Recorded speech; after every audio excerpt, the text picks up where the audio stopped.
Hello and welcome to the video. Today we're taking a trip back to November 13th of 2007 when Ubisoft released Assassin's Creed to the world. At the time, it was one of the most ambitious games ever made. The promise of seamlessly climbing massive cities, blending into crowds, stalking targets, and experiencing a historical setting through the eyes of an assassin felt unlike anything else on the market. The hype surrounding Assassin's Creed before launch was enormous. Ubisoft showcased a game that looked revolutionary, and for many players it delivered an experience that they had never seen before. The cities felt alive, and the movement system was groundbreaking, and the idea of exploring real historical locations during the Third Crusade instantly captured people's attention. But when the game finally released, the reaction wasn't entirely unanimous. Some players saw it as a masterpiece and a glimpse into the future of what open-world gaming could be, and others felt it was a mission structure became repetitive and believed its ambition occasionally exceeded its execution. Even today, nearly 20 years later, Assassin's Creed remains one of those games that sparks debate whenever it's brought up. Whether you believe Assassin's Creed is good and or bad doesn't matter, because it all started right here. And to be honest, that's exactly why I wanted to revisit it. Because for me, Assassin's Creed isn't just another game from the Xbox 360 and PlayStation 3 era, it's one of the games that helped shape my entire gaming career. Each and every one of us has a comfort game, and for me, Assassin's Creed's that. It's a title that left a lasting impression on me when I first played it, and over the years I've looked back on it with tremendous amount of nostalgia. The atmosphere, the mystery, the music, the feeling of scaling a tower and looking out across the city, it all stuck with me long after I put the controller down way back in 2007. But nostalgia has a funny way of making us remember things slightly differently than they actually were, and often better than they actually were. The goal of this deep dive isn't to simply praise Assassin's Creed because it's important to me. Instead, I want to return to it with fresh eyes and ask a simple question. Is Assassin's Creed actually as good as I remember? Or has time revealed cracks that I overlooked years ago? Throughout this video, we're going to examine everything. The story of Altaïr, the modern day narrative that introduced us to Desmond Miles, the gameplay systems, the mission design, and the combat, as well as the parkour and historical accuracy, the world building, and the legacy this game has left behind. We'll look at what worked, what didn't, and how this single title laid the foundation for a franchise that would go on to sell millions of copies and span nearly 2 decades of gaming history. But before we begin, there's an important thing I want to mention. All story cutscenes throughout this playthrough and this deep dive will be left completely unedited. My goal is to preserve the experience as closely as possible to how the developers originally intended it. I want you, the viewer, whether it's your first time experiencing Assassin's Creed or your 100th, to be able to follow the story naturally without interruptions from myself. Once key moments have played out, that's where I'll step in and share my thoughts, analysis, and criticisms, as well as my opinions. I don't want this to feel like it's rushed, where major moments are skipped over and briefly mentioned. You can probably tell that by the length of the video. I want it to feel like you and me are genuinely revisiting Assassin's Creed together and giving the game the time and attention that it truly deserves to see the foundational blocks that led to the franchise that we know and love today, or hate depending on where the side of the fence you sit on. So I want you to grab your hidden blade, prepare to relive one of gaming's most influential adventures, and let's find out whether the game that helped define a generation still holds up today. This is Assassin's Creed, and I'm Shorty Index. Before we get started, I want to add one quick disclaimer. I do have a speech impediment, so throughout this series there will probably be times where I mispronounce certain names, locations, historical figures, or even accidentally substitute words altogether, and sometimes I'll deliberately do that as well. Assassin's Creed is filled with names and terminology that aren't always easy for myself to pronounce. And while I'll do my best to get everything I can possibly right, there will be undoubtedly times where a few mistakes along the way will be made. I appreciate your patience and understanding, and I hope you'll focus more on the discussion, analysis, and the journey through the game than the occasional mispronunciation. With that out of the way, let's step into the Animus and begin our journey through Assassin's Creed. I applied my heart to know wisdom, and to know madness and folly. I perceived that this also was a chasing after wind, for in much wisdom is much grief. And he that increaseth knowledge, increaseth sorrow. I've got a problem. I can't anchor him to the memory. Too much psychological trauma. He's rejecting the treatment, retreating. Desmond, I need you to try and relax. Let me try and stabilize him. Focus. Listen to the sound of my voice. Recognize that what you're seeing isn't real. Just a picture of the past. It can't hurt you.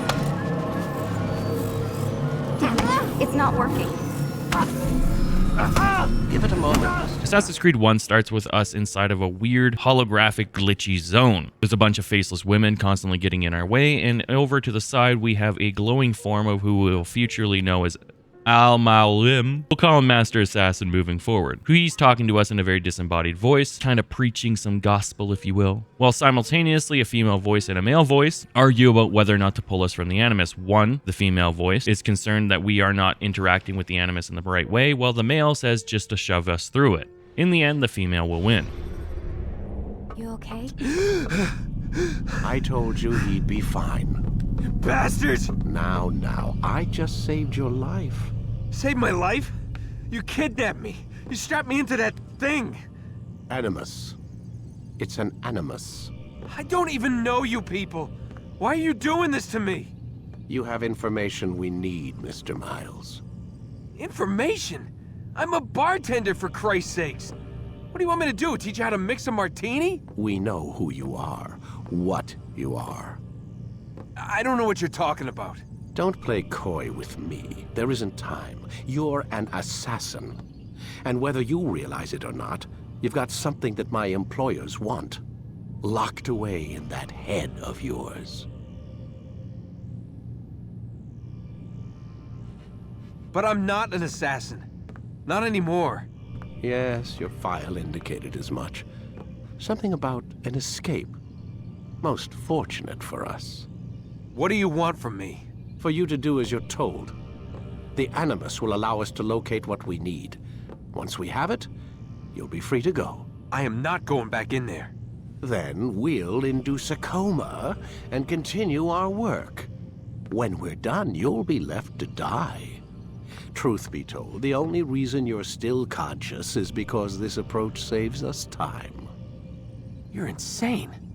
So what is it, Mr. Miles? Live or die? Lie down. A wise decision.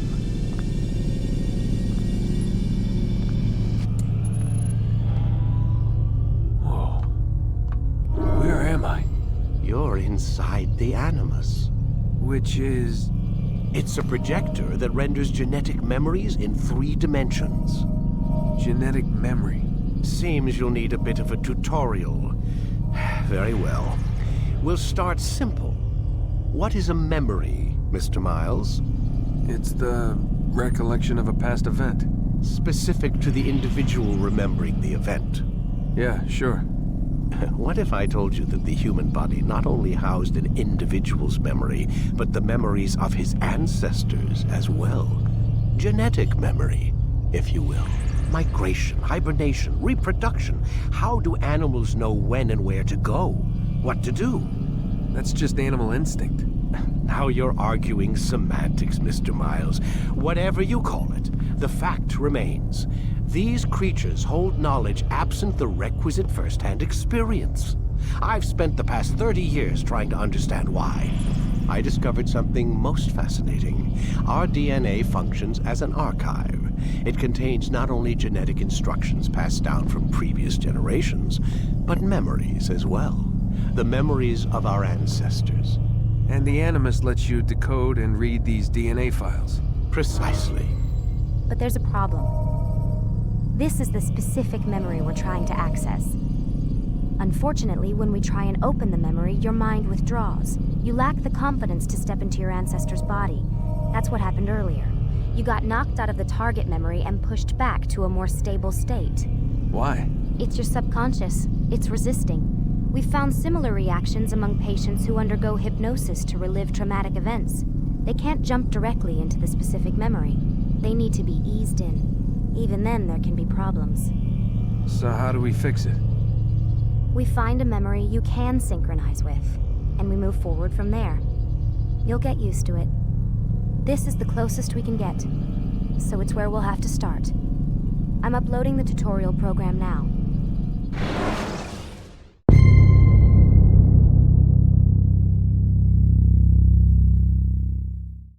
Data stream unstable. Attempting to restore synchronization.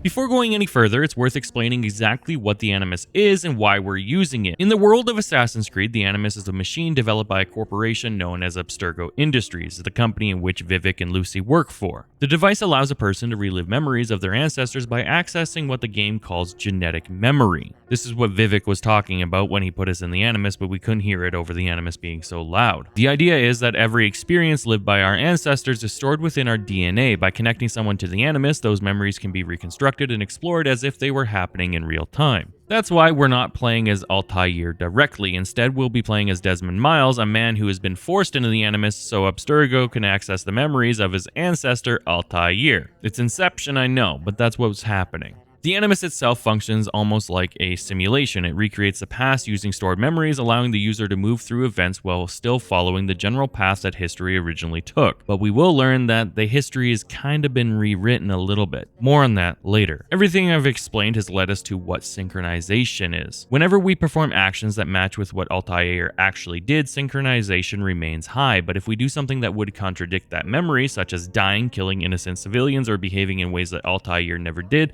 the Animus begins to lose synchronization. We have to play as closely to how Altaïr lived those moments in order for synchronization to be full. Deviating from that path will cause a reset in gamers' terms, or a desynchronization in Abstergo terms. In other words, we're not failing because Altaïr died, we're failing because the memory becomes too inaccurate for the Animus to continue reconstructing it. Essentially, we don't die, we just have to reconstruct the memory from the beginning. The concept also explains many of the game's mechanics. The health bar is actually a synchronization meter, tutorial messages are presented as Animus instructions, visual glitches represent instability within the simulation, even the game's menus and interface are designed to look like a computer system operating inside of the Animus. It's also a convenient excuse for Ubisoft to never update the game, so we feel like we're diagnosing the Animus whenever we try to play Assassin's Creed 1. More on that in a minute. It's a clever narrative device because it transforms traditional video game mechanics into part of the story itself. Rather than simply controlling a character in the past, we're controlling someone in the present who is reliving the life of someone who lived centuries ago. And that idea forms the foundation of the entire Assassin's Creed franchise. I also want to take a moment to talk about Assassin's Creed control scheme because it's one of the most unique and arguably one of the most frustrating parts of the entire game, and directly ties to the Animus because it's how the Animus allows Desmond to take control of Altaïr. Back in 2007, Ubisoft introduced what they called the puppet system. Rather than assigning buttons to actions, the game assigned buttons to different parts of Altaïr's body. The face button at the top of the controls, or the Y button, allows us to observe the world through Altaïr's head. Another button controls the arms, the hands, the feet, and so on. On paper, it's a fascinating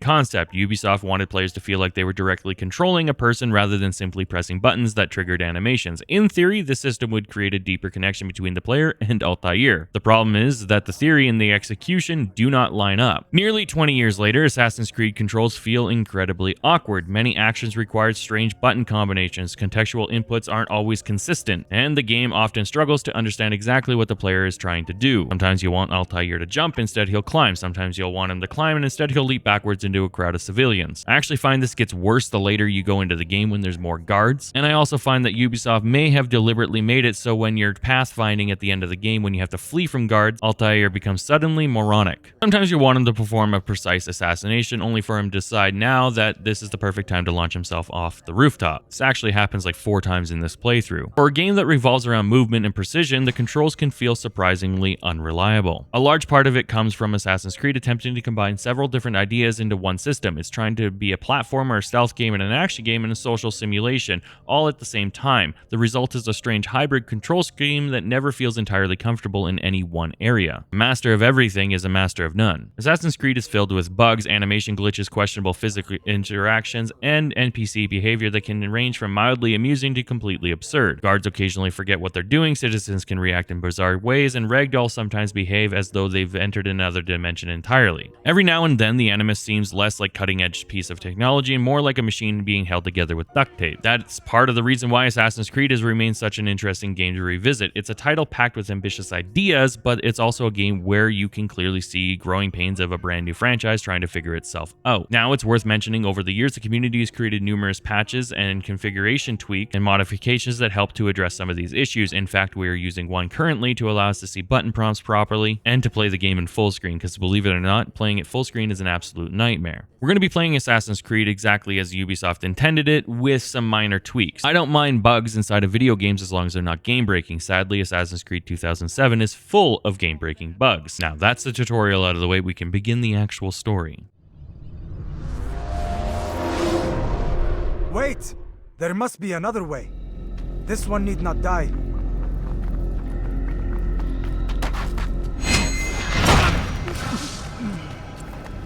An excellent kill. Fortune favors your blade. Not fortune, skill. Watch a while longer and you might learn something. Indeed. He'll teach you how to disregard everything the Masters taught us. And how would you have done it? I would not have drawn attention to us. I would not have taken the life of an innocent. What I would have done is follow the creed. Nothing is true. Everything is permitted. Understand these words. It matters not how we complete our task, only that it's done. But this is not the way of... My way is better. I will scout ahead. Try not to dishonor us further. What is our mission?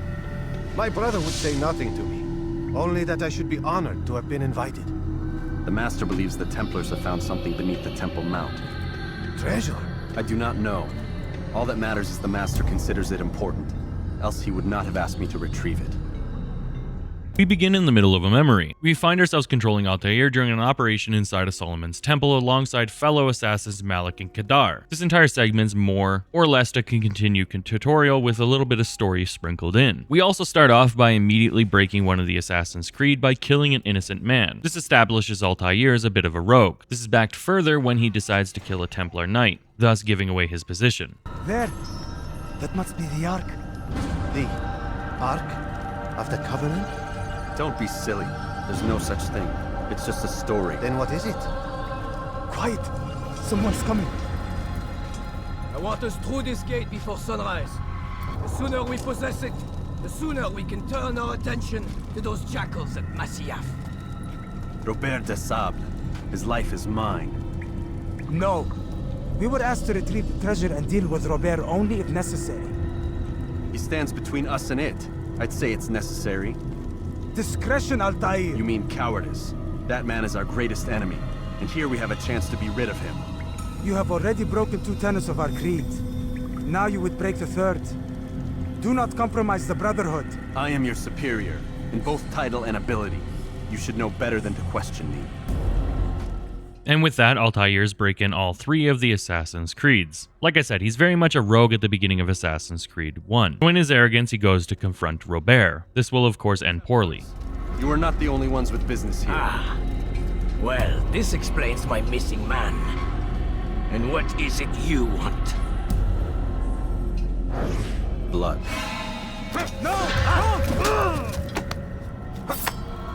You know not the things in which you meddle, assassin.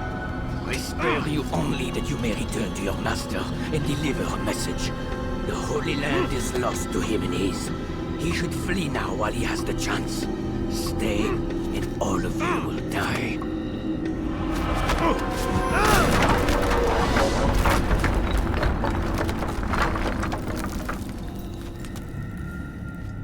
After being thrown out of the room, Altaïr has no choice but to leave the temple in its entirety. That means leaving his assassin's brothers, leaving the relic he was sent here to find, as well as not being able to take out his target, Robert. This next room is once again a tutorial in the climbing mechanics. Assassin's Creed and Ubisoft are really trying to drive home the puppeteering system. To be completely and utterly honest with you, if I didn't download this mod, trying to figure out the controls is an absolute nightmare, as the PC port doesn't actually give you accurate button prompts, it just kind of says random things. But with our mod installed, it's absolutely a cakewalk to get through here. After escaping the temple, the Animus will fast forward Altaïr to the most recent memory, which happens to be in Masyaf.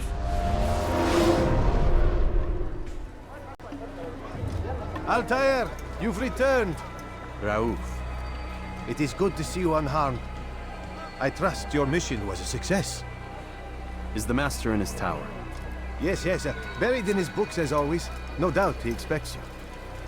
I want to take a moment to talk about something personal when it comes to Assassin's Creed. For some reason, when I think about Assassin's Creed, I think about Masyaf. Don't ask me why, but for some reason, I very fondly remember this city. Maybe it's because you come here all the time to get your gear throughout the story, but I think it's because it kind of anchors the entire franchise moving forward. You spend your entire time here in Assassin's Creed 1 defending it as well as saving it. The Ezio trilogy slowly works you towards it in return with Ezio, and all the later games reference it. Masyaf is literally the keystone of the entire franchise. And even though the story of Assassin's Creed is jumbled and convoluted, with some games being prequels and other games being well into the future, the one constant is that this is where it all began. And I think personally, for 2007, it's the perfect size. It's big enough to feel like it's expansive and like a really truly lived-in city and a settlement that has been built around this monstrous fortress that is the Assassin's headquarters. But it's also small enough to feel like it's packed full of life. Now, obviously, the NPCs in 2007 were not the greatest, but trust me, as a person who played this game day one in 2007, this was peak gaming. This felt alive. It's only now that we've been spoiled with modern-day AAA titles that we are able to critique things like repeating characters and dialogue and stuff like that. We've expected more from our games, but back in 2007, this was the peak. This was pinnacle. You didn't think about the repeating characters and NPCs. You didn't think about the repeating voice lines. You were just enthralled by what was happening here. Think about it like your grandfather seeing colored TV for the very first time. It blew his mind. Well, I'm your grandfather, and when I first played Assassin's Creed 2007, this blew my mind. I personally love Masyaf, but not so much the Master Assassin. Altaïr, Master. come forward. Tell me of your mission. I trust you have recovered the Templar's treasure. There was some trouble, Master. Robert de Sable was not alone. When does our work ever go as expected? It's our ability to adapt that makes us who we are. This time it was not enough. What do you mean? I have failed you. The treasure? Lost to us. And Robert? Escaped. I send you, my best man, to complete a mission more important than any that has come before. And you return to me with nothing but apologies and excuses. I did. Do not speak! Not another word! This is not what I expected. We'll need to mount another force. I swear to you I'll find him. I'll go in. No! You'll do nothing. You've done enough.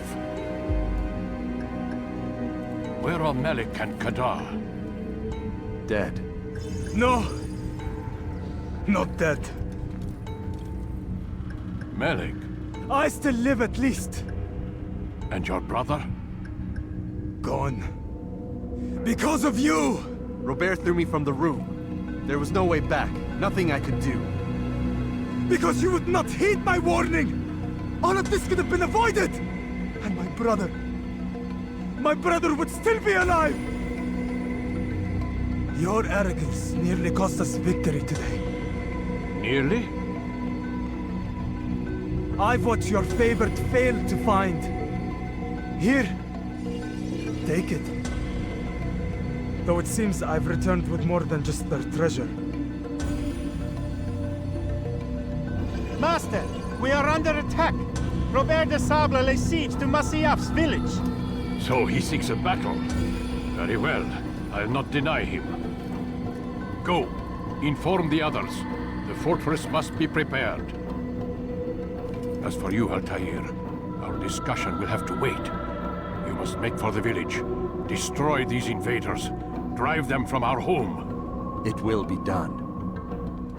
Few things to note there. Malik managed to escape the mess that Altaïr created, as well as collect the relic in which they were sent to hunt down. But as far as Malik knows, his brother had been killed. Now, I would like to spend a few minutes talking about the attack on Masyaf because it's one of the first major events we witness in Assassin's Creed, and it immediately establishes the larger conflict that drives the game's world. At this point in the story, Masyaf serves as the headquarters of the Assassin's Brotherhood. It's a fortress, a settlement, and the center of the Assassins' operations in the region. For generations, the Assassins have operated here, carrying out out missions while remaining largely independent from the various powers competing for control over the Holy Land. The man leading the attack against Masyaf is Robert, the man in which threw Altaïr out of the room. He's a powerful military leader who commands a force known as the Knights Templar. Now, without getting into later story revelations or spoilers, what's important to understand is that the conflict between the Assassins and the Templars isn't simply a battle over territory. It's a clash of ideologies. The Assassins believe that people should have the freedom to choose their own paths, even if that freedom leads to uncertainty, conflict, or mistakes. The Templars, on the other hand, believe that humanity can only achieve lasting peace through order, structure, and control. What's interesting is even in modern-day times, most people fall into one of these two categories. These two philosophies place the groups in direct opposition to one another. From Robert's perspective, the Assassins represent an obstacle standing in the way of a more orderly world. Masyaf isn't just another fortress on a map, it's a symbol of the Assassins' influence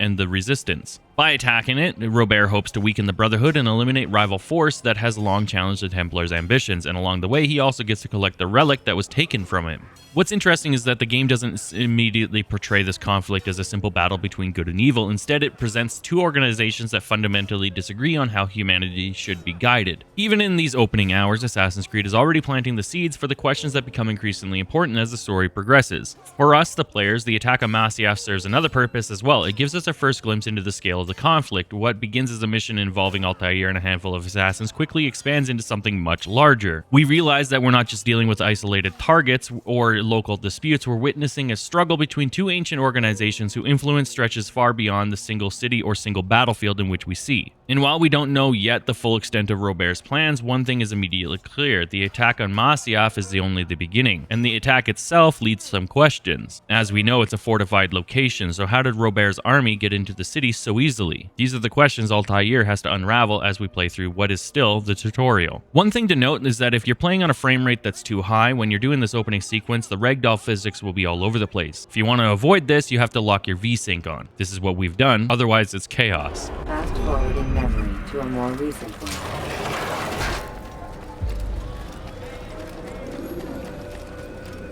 What would cause him? Altaïr, come. Al-Mualim's not done with us yet. Where are we going? Up there. We've a surprise plan for our guests. Just do as I do. It should become clear soon enough. We should also note that Assassin's Creed 1 starts really strong and ends really strong, but everything in the middle's kind of muddled. We'll explore that as we play through. It's just something worth noting. Another thing worth noting is we're about to do the most iconic scene in Assassin's Creed 1. This was heavily used in the trailers and was one of the biggest marketing parts of Assassin's Creed 1, and that's the leap of faith. And this is my favorite moment.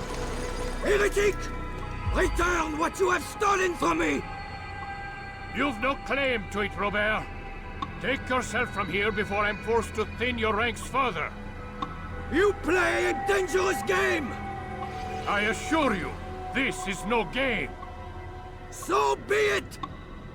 Bring forth the hostage!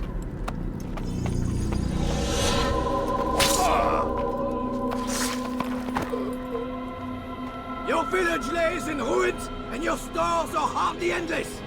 How long before your fortress crumbles from within?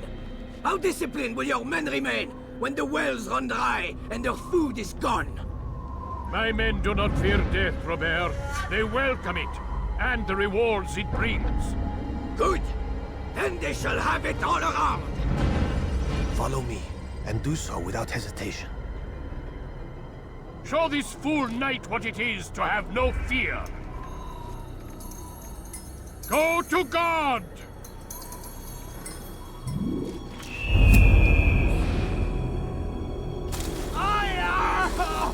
Oh, my leg! Ah! Oh, my leg! Quiet, or the Templars will hear us.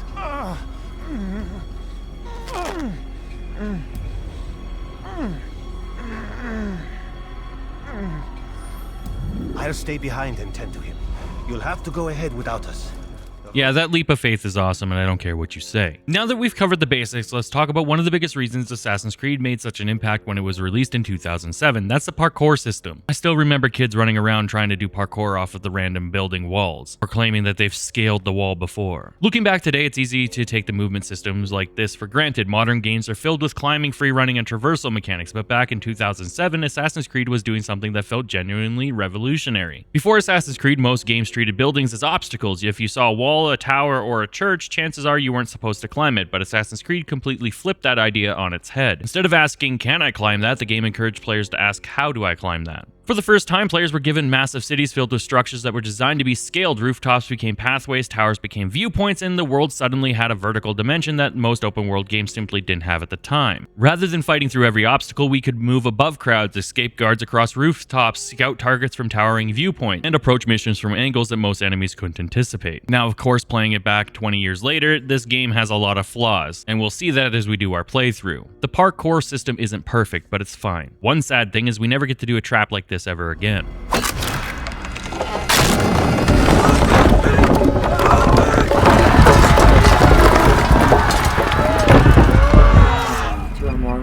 You did well to drive Robert from here. His force is broken. It shall be a long while before he troubles us again. Tell me, do you know why it is you are successful? You listened.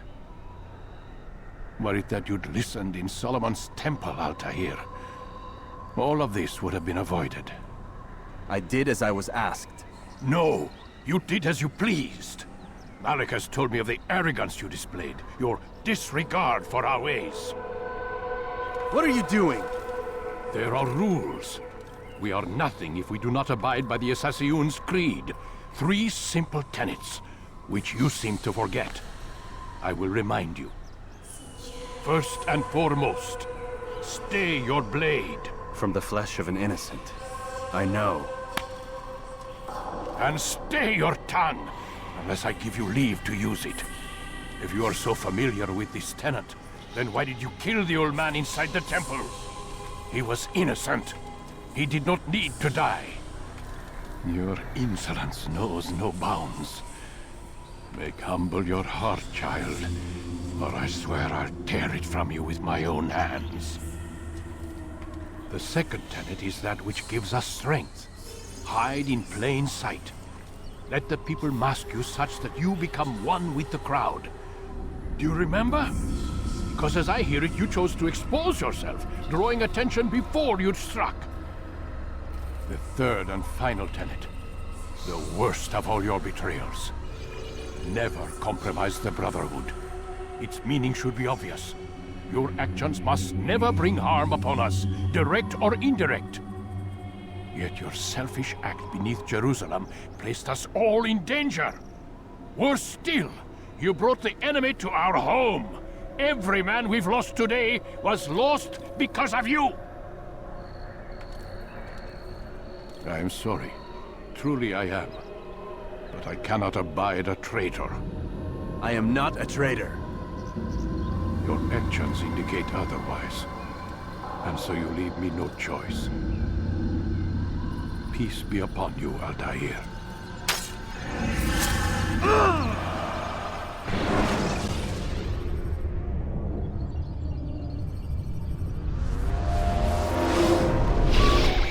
He's experiencing a far better adoption rate than the other subjects. I'm still pulling him out. He's been in there way too long. No, not yet.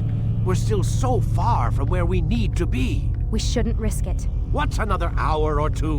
Why don't we discuss this in the conference room? Give Desmond a minute to stretch his legs. I really don't see the need. Warren, please. Fine. This is the Out of Animus segment. There's little mysteries to solve here, but not really too many. One interesting thing you'll notice early in Assassin's Creed is that Lucy seems to be looking out for Desmond despite the fact that he's essentially a prisoner inside of Abstergo. Without getting into spoilers, Lucy appears to be one of the few people within the company who recognizes Desmond as a human being rather than just a tool to be used. While most of Abstergo's staff are focused on what they can get from Desmond's memories, Lucy often shows concern for his well-being and occasionally pushes back against how he's being treated. And she of course has her own motives for this, as we can hear. You're questioning my authority in front of the prisoner. There's a word for that. I believe it's called insubordination. And I don't appreciate you trying to kill him. There's a word for that, too. I believe it's called stupid. Lucy, this isn't my decision. I don't set the deadlines. But I'm smart enough not to challenge them. Do you want to wind up like Layla? I know the accident has everyone on edge. Which is why there's no time to coddle him. If you push him too hard, he'll shut down. And then we'll have nothing. We have nothing now. But we will. We just need to have a little faith. Fine. But I want you thinking of ways to improve his staying power. We can't afford to stop every time the man breaks a sweat. It's bad enough we have to traipse through all of these useless memories. I'll do what I can. Okay, few things to note. Layla is Lucy's friend, and she has been either murdered or offed herself due to an unforeseen circumstance. It's an Abstergo cover-up. We'll uncover that mystery as we play through the game. After every big pivotal moment inside of the Animus, we're going to be taken out of the Animus to go to bed. Literally, that's what we're going to do. Now, there is out of Animus stuff that we can solve, but it all is pretty much just reading emails. So I'm mostly just going to breeze over the non-talking parts. I did learn to appreciate the out of Animus parts as a whole in later games, but in Assassin's Creed 1, it was more of an annoyance than anything else. As in order to uncover the mystery outside of the Animus, you had to do a whole bunch of extra steps that you wouldn't possibly know without having to play the game multiple times, like stealing a pen and getting a door code and hacking a computer. None of this is explained to you. In fact, the only thing that's told to you is to go to bed, so that's what we're gonna do. I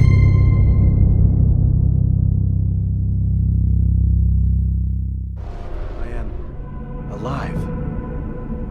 But I saw you stab me. Felt death's embrace.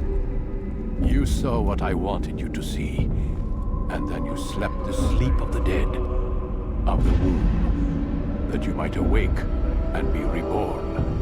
To what end? Do you remember, Altaïr, what it is the assassin fight for?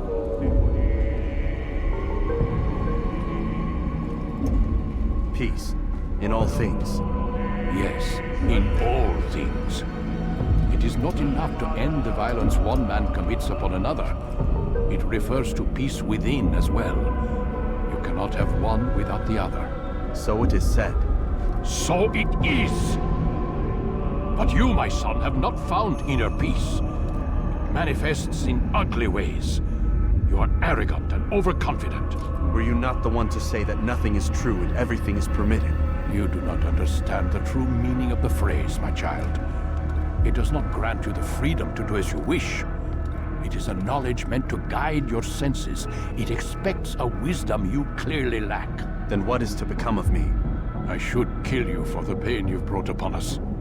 Malik thinks it only fair. Your life in exchange for his brother's. But this would be a waste of my time and your talents. You'll see you have been stripped of your possessions. Your rank as well. You are a novice. A child once more. As you were on the day you first joined our order. I am offering you a chance at redemption. You'll earn your way back into the Brotherhood. I assume you've something planned. First, you must prove to me you remember how to be an assassin. So you'd have me take a life? No. Not yet, at least.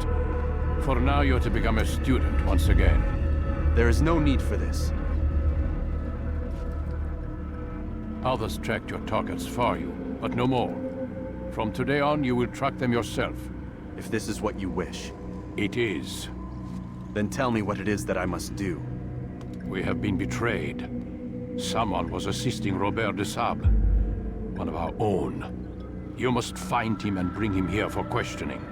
What can you tell me of the traitor?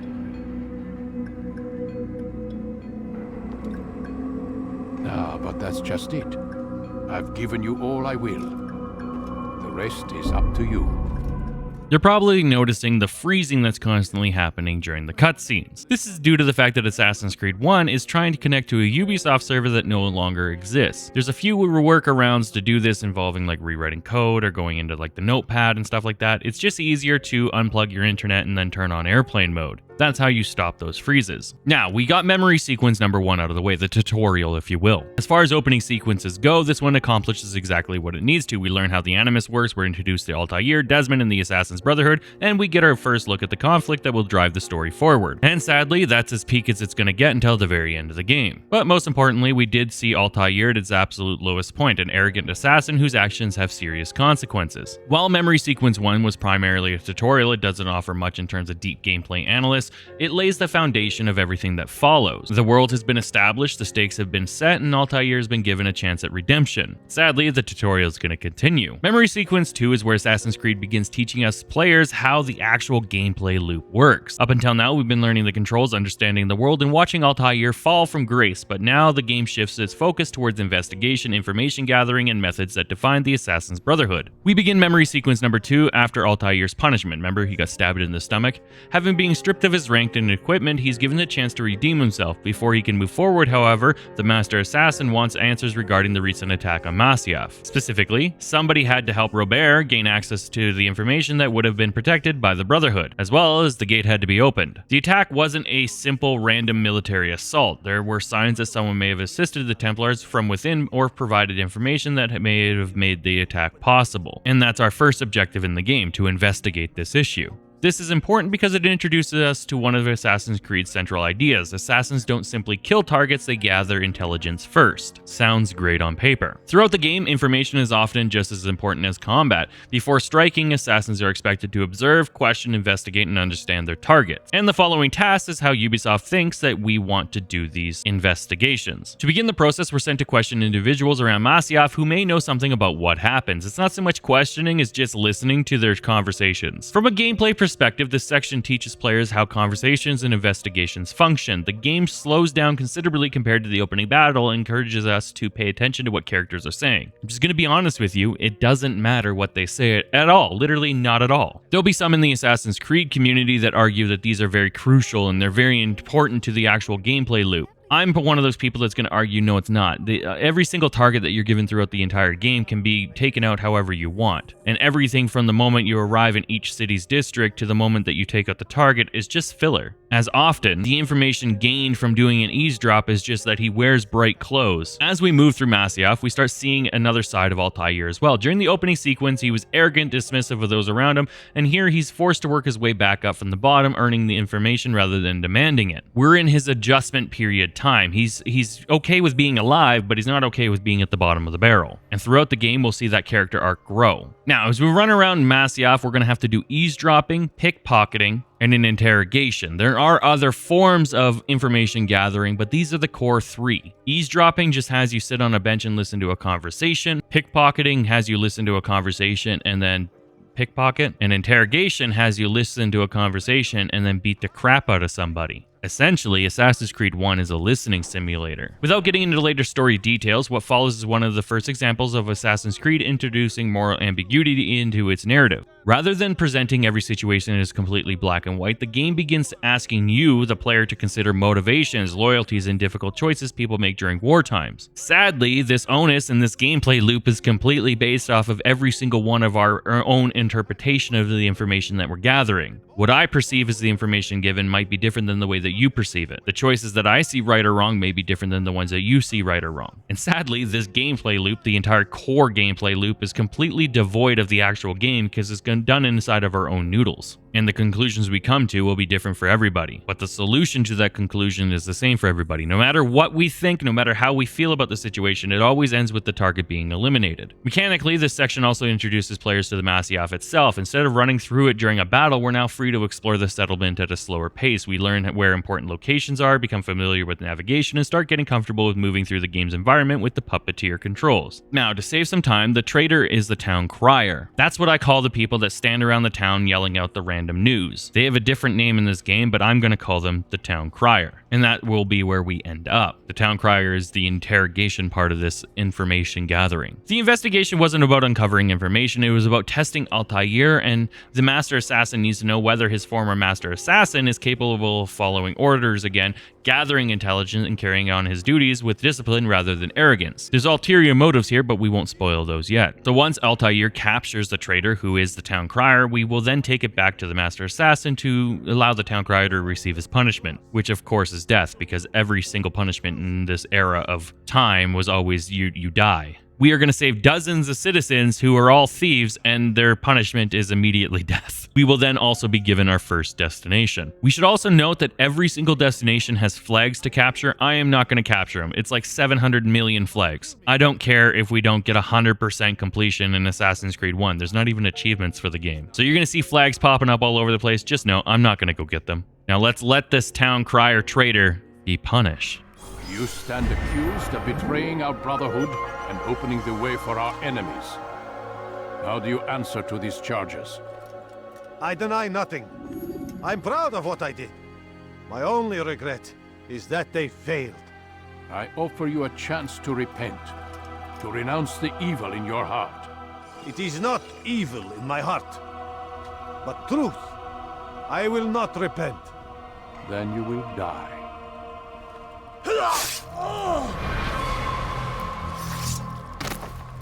You did well, Altaïr, and have earned the right to carry a blade once more. What will become of the one who helped him? It remains to be seen. Some do ill out of ignorance or fear. These men can be saved. Others suffer from corrupted wills, their minds poisoned and twisted. These men must be destroyed. Soon enough, we'll know what sort of man Jamal is. I've passed your test then. What now? Oh, my child. We've only just begun. I hold here a list. 9 names adorn it. 9 men who need to die. They are plague bringers, war makers. Their power and influence corrupts the land and ensures the crusades continue. You will find them. Kill them. In doing so, you'll sow the seeds of peace, both for the region and for yourself.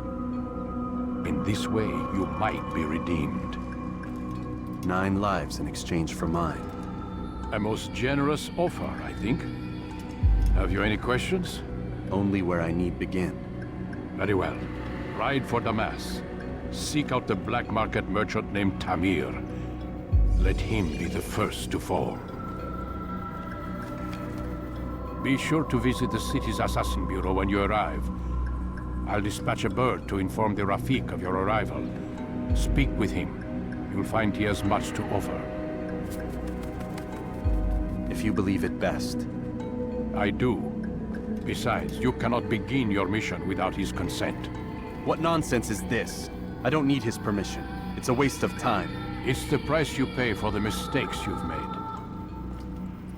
You answer not only to me, but all the Brotherhood as well now. So be it. Take your equipment and go. Prove that you are not yet lost to us.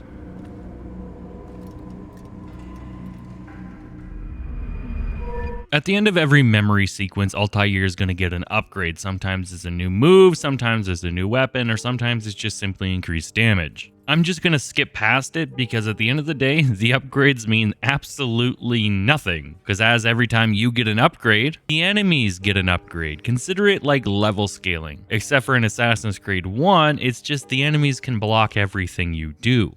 And they just add more and more of them, until at the end of the game, you can barely walk within the city, whether on roofs or in the streets, without being detected and immediately in a 25-minute fight. In fact, back in the day, there was literally an achievement for doing 10 minutes of open combat in a row. The difficulty in a setting in Assassin's Creed is just literally blocking. It's all about counterattacks, and until you unlock the counterattack, you just have to simply mash the button until their guard breaks. You do eventually unlock a guard break, but it doesn't really matter. The upgrades don't matter, so we will always just skip past it. We've been sent to Damascus to fight our first target. We'll talk about him in a minute. Before we arrive in Damascus, we're introduced to one of the more overlooked parts of Assassin's Creed 1, and that's the Kingdom. The Kingdom is this massive stretch of land that exists between the major cities, Damascus, Acre, and Jerusalem, as well as Masyaf. Rather than instantly transporting players from one location to another, Ubisoft wanted the world to feel more connected, so they created this large wilderness area that acts as a bridge between the game's major locations. After you unlock the first district in each location, you can fast travel, which I highly recommend you do. Now, by modern standards, the Kingdom can feel, well,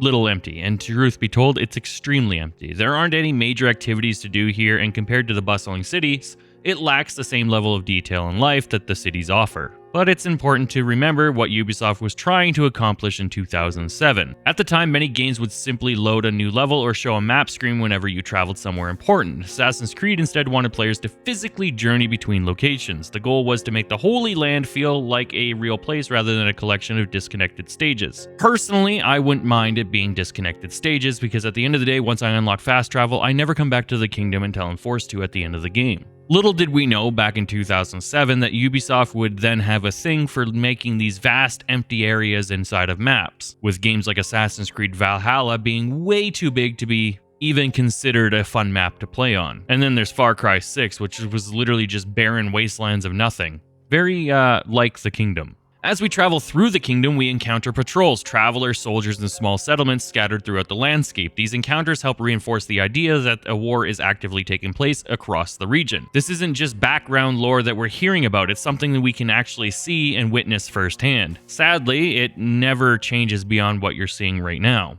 Those patrols, those travelers, those soldiers in those small settlements are separated by vast swaths of emptiness with nothing to do. They could have added races here, they could have done parkour segments, time challenges. Literally, they could have done anything with this region and had it be more impactful than what it currently is. The kingdom also serves as an extension of the tutorial. While Masyaf taught us the basics, the open terrain gives us players more room to experiment and try out new things when we find towers, as well as hone in our skills with the combat. We can practice combat against enemy patrols or become more comfortable with horseback travel, learn how enemies react to our presence, and continue mastering the parkour system without the pressure of major missions. Gonna be honest with you, the enemies will react to your presence no matter what you do. If you're not currently hiding, they will literally detect you. If you're not walking with your hands in a prayer symbol, they will immediately detect you. It will get to the point in the later game where it will literally be unplayable to traverse anywhere. It is something worth noting. From a narrative standpoint, the kingdom does something equally important. It establishes the scale of the world. You can either see it as a good and or bad thing. For me, I think the kingdom is just a complete and utter waste of space and resources and time. To others, people love it. Masyaf is no longer the entire world. As we ride across valleys past military encampments and see distant cities on the horizon, we begin to understand just how large the conflict between the Assassins and the Templars really is, as well as the other wars we're going to learn about throughout the game. The game is slowly pulling back the camera and showing us that Altaïr's journey extends far beyond the walls of the Brotherhood's fortress. This is mirrored by Desmond's experiences outside of the Animus. While many players remember Assassin's Creed for its cities, the kingdom plays a crucial role in tying everything together. It transforms the Holy Land into a connected world that gives players a sense of traveling through a region caught in the middle of a massive historical conflict. And even though I think that it's a massive waste of space and time and resources, I can also acknowledge the fact that it does do what it's intended to do.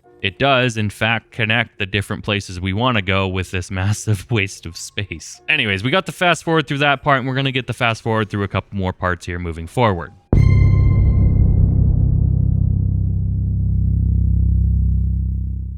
Now, I still remember the very first time I ever saw Damascus. I remember thinking to myself, oh my god, I get to explore that whole thing right now? And I remember being extremely let down by the fact that it's broken into 3 districts. We'll get into that later. Whenever you arrive at a new city for the first time, the first thing you have to do is do a citizen save outside of the city to be able to unlock scholars to be able to get into the city. I don't really have a problem with this at the same time as I kind of have a problem with this. It's fine to introduce the player to this mechanic of saving citizens to gain an advantage, but at the same time, if I can join the scholars to walk into the city with knives and swords and throwing knives and armor all over my body, I should also just be able to walk into the city. Or for that matter, why wouldn't I just get changed into regular clothes to be able to enter the city? Also, this is like well before like printing and pictures and cell phones, so how does every guard know what I look like? If I look close enough to be passed as a scholar, I also look close enough to be an assassin, which means shouldn't the guards just be killing everybody who happens to wear the outfit like us and the scholars? I'm getting ahead of myself. Let's speed through this next section.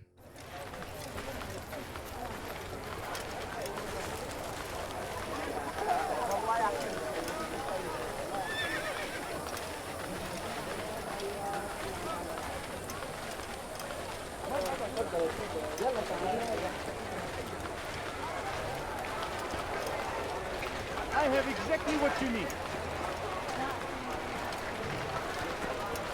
Could I interest you in some of my wares?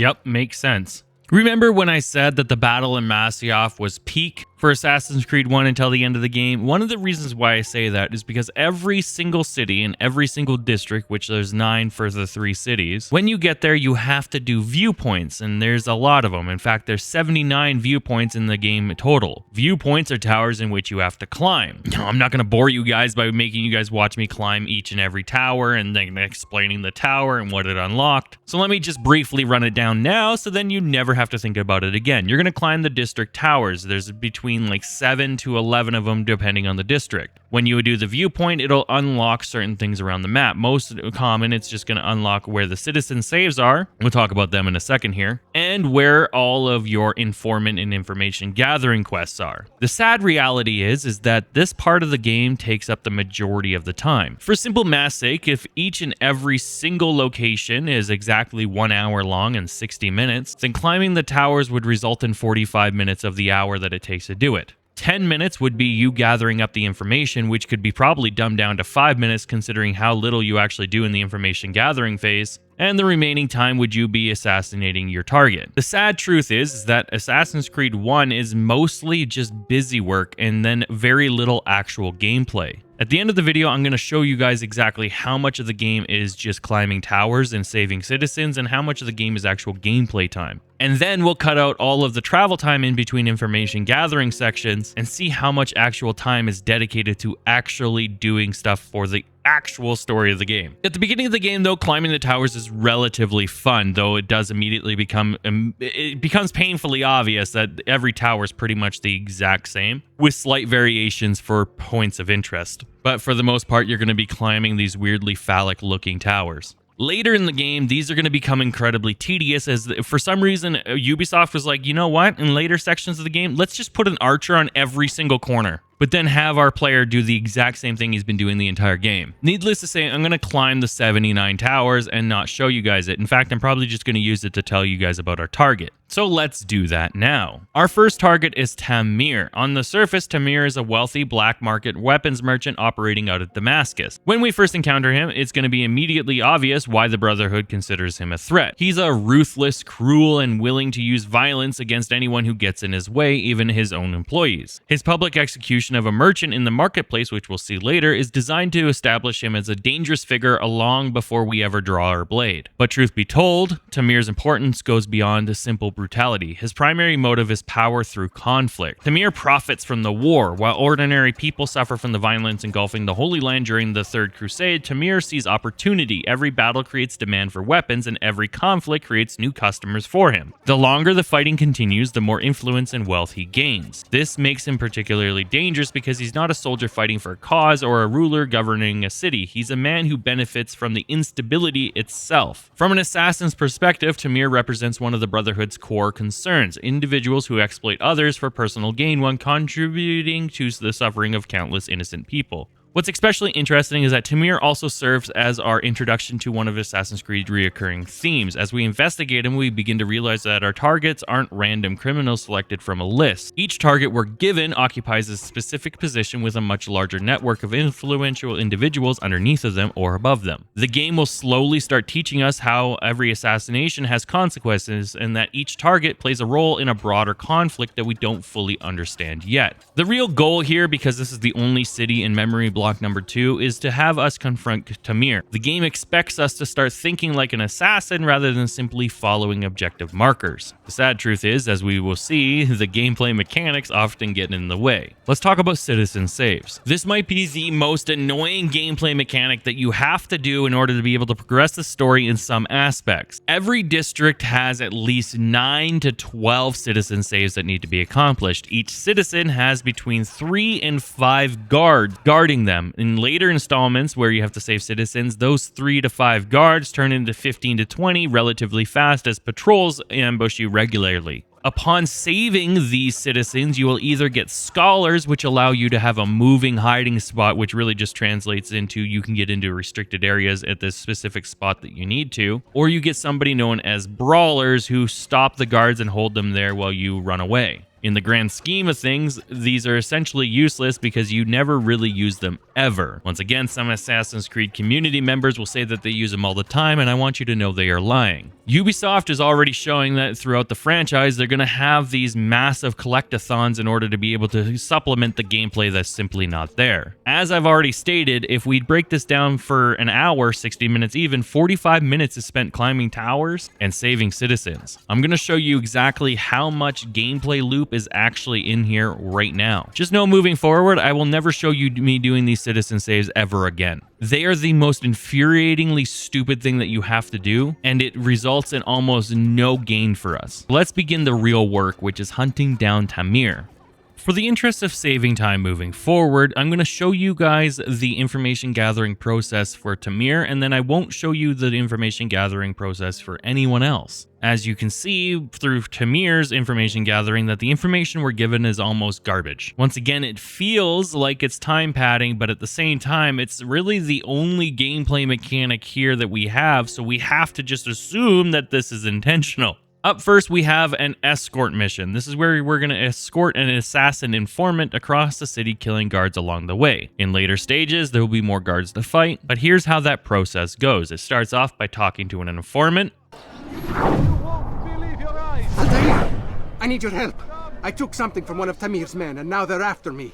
Please, see me to safety, and I'll share it with you.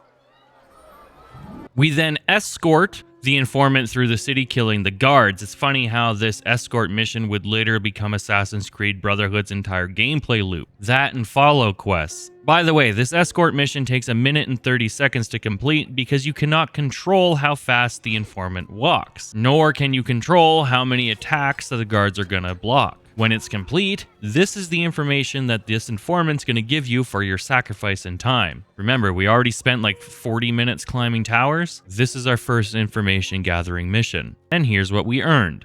We are safe now. I can manage on my own from here. Take this. Hopefully it will aid you in your mission. Seems to be an invitation of sorts.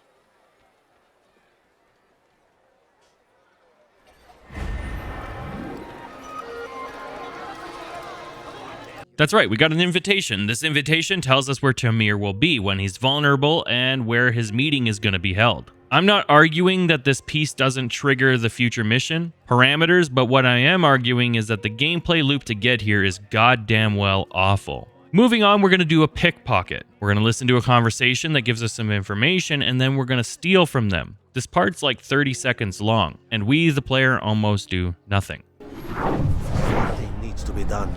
It's only a matter of time before someone else discovers it. Tell him then, it's in his best interest to keep the souk secure. He won't meet with me. Too busy with this new deal of his. And the guards? Tried already. They won't lift a finger unless the order comes from him. Then what will you do? I'll go to Abu Nukud. The merchant king? He won't see you.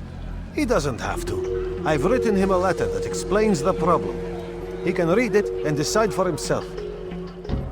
And that's basically how pickpocketing works. You listen to a conversation and then you take a letter. Just want to make this very abundantly and plainly clear. All roads will lead you to the Assassin's Bureau, and the Assassin's Bureau will point you to the direction you need to go. Whether you listen and or don't listen to any of this has zero impact on how the gameplay is going to play out. No matter how you feel about the information you gather, it never changes the outcome of the mission. If you could change the outcome of the mission, then they would feel more impactful. Sadly, you cannot, so all of this feels like busy work. And by the way, the repeating gameplay loops have already started as we go to our second pickpocketing location. Go Ubisoft. Do you understand? Yes. I am to deliver the letter to your merchant friend. And you know who to see? The same man as always. Do not think to betray my presence in this city. We have many eyes, many ears. And many arms, yes. Good for silencing those who say too much. I know this well. You have my word. Good. Then be quick about it. Time is short. Okay, so it seems like we're harping on Assassin's Creed, and it's because we are. This is a nostalgic deep dive. We're supposed to look at it and be critical of our nostalgic thinking of the game. My brain clearly muddles out the climbing of the towers and the citizen saves and the repeating mission structure. But if we think about it, our first mission was doing exactly what we're doing here. Our first memory sequence was doing exactly what we're doing here. And this memory sequence is doing exactly what we did in the last one. And the next 5 memory sequences is doing this exact same thing. Even in 2007, people were calling out Ubisoft for the lazy gameplay loop. It felt like a bunch of busy work just to get you to the big conclusion, which is the assassination mission. And yes, while that is the bread and butter, the getting there is the boring part. And sadly, the good part is not that long, as you'll see. Another mission we got to do to get more information is we got to meet with an assassin informer who often will send you across the entire map to meet with a different assassin informer. Enter fetch quest, Ubisoft's second favorite thing besides follow and escort quests. These will vary in the future, but not very much, mostly resulting in killing targets. Here's how this mission breaks down. You meet with the informant. Peace, Altaïr. I trust you are looking for information to aid you in your strike against Tamir. I fear I've nothing to offer. But Bahir might. He shouldn't be too far from here.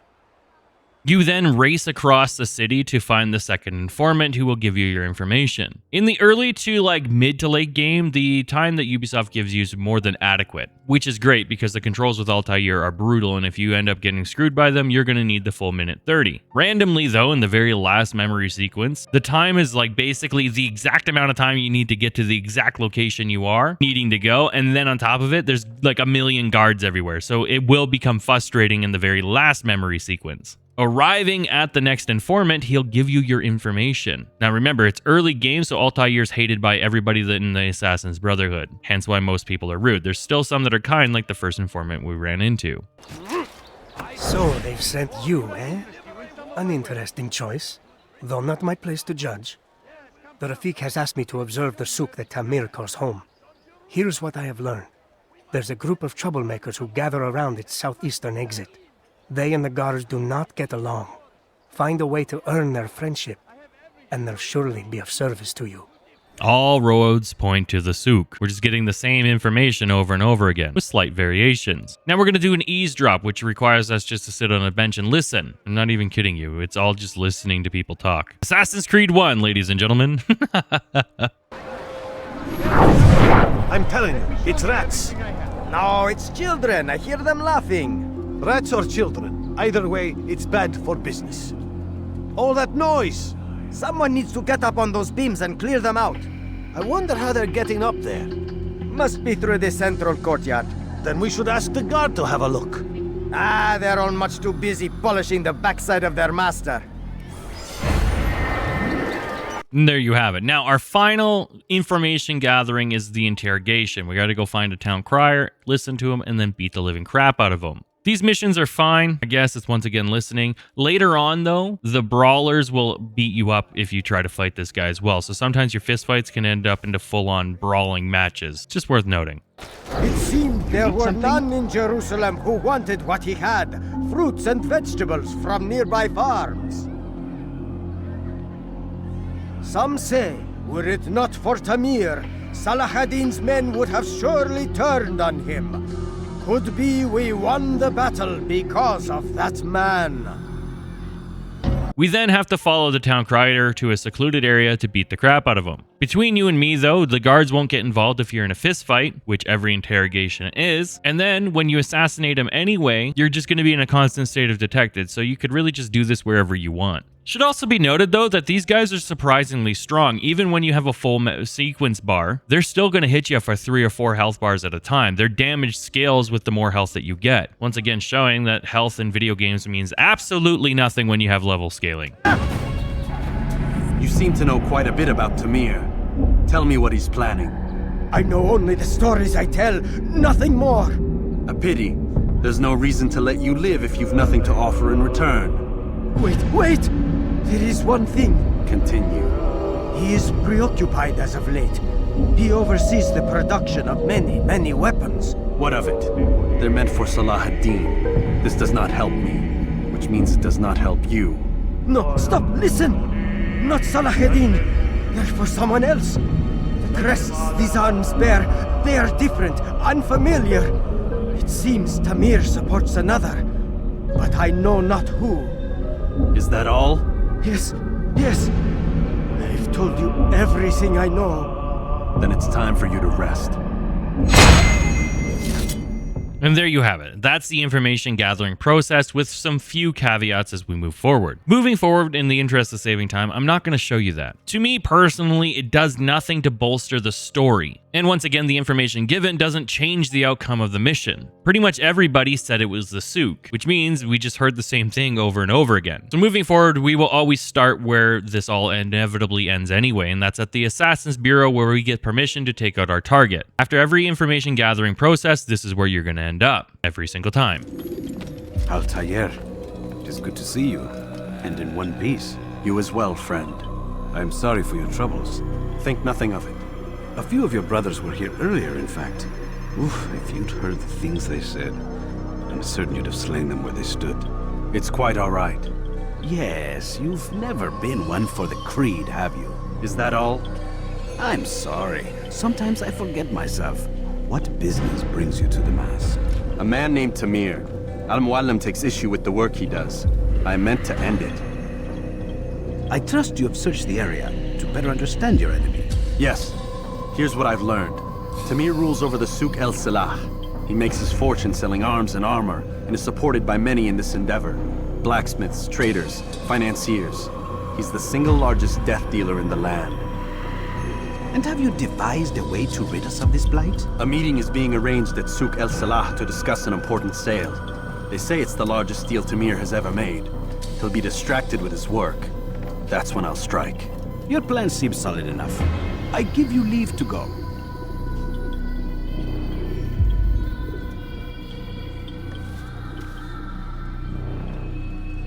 Let Al-Muallim's will be done. You may rest here until you are ready.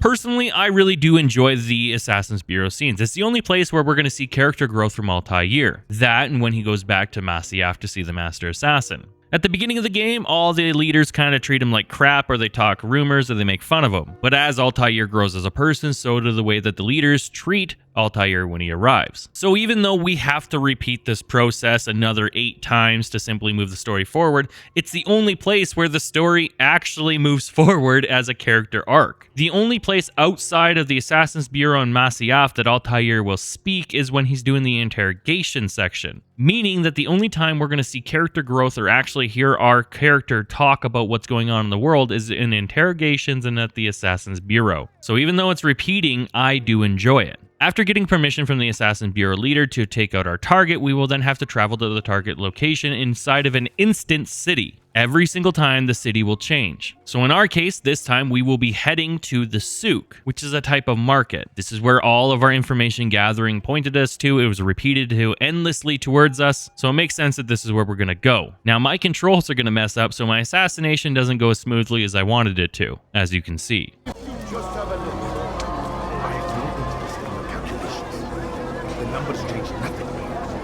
Your men have failed to fill the order, which means I have failed my client. We need more time. This is the excuse of a lazy or incompetent man. Which are you? Neither. What I see says otherwise. Now, tell me, what do you intend to do to solve this problem of ours? These weapons are needed now. I see no solution. The men work day and night, but your client requires so much, and the destination. It is a difficult route. Were it that you could produce weapons with the same skill as you produce excuses. I have done all I can. It is not enough. Then perhaps you ask too much. Too much? I gave you everything. Without me, you would still be charming serpents for coin. All I ask in return was you fill the orders I bring you. And you say I ask too much?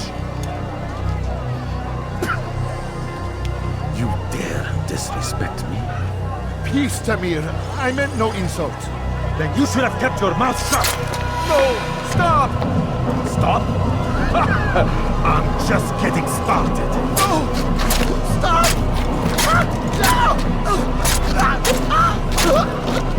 You came into my souk, stood before my men, and dared to insult me? Your place!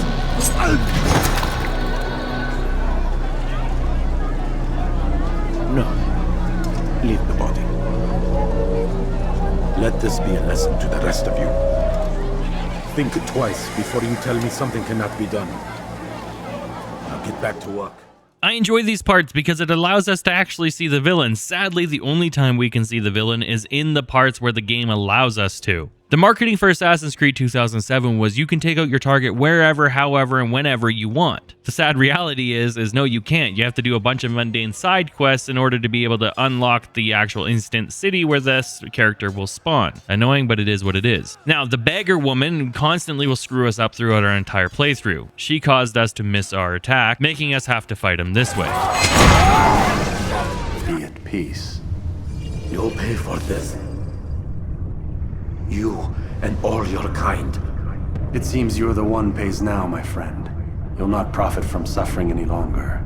You think me some petty death dealer, suckling at the breast of war? A strange target, don't you think? Why me, when so many others do the same? You believe yourself different, then? Oh, but I am. For I serve a far nobler cause than mere profit. Just like my brothers. Brothers? Ah, but he thinks I act alone. I am but a piece. A man with a part to play. You'll come to know the others soon enough. They won't take kindly to what you've done. Good. I look forward to ending their lives as well. Such pride. It will destroy you, child.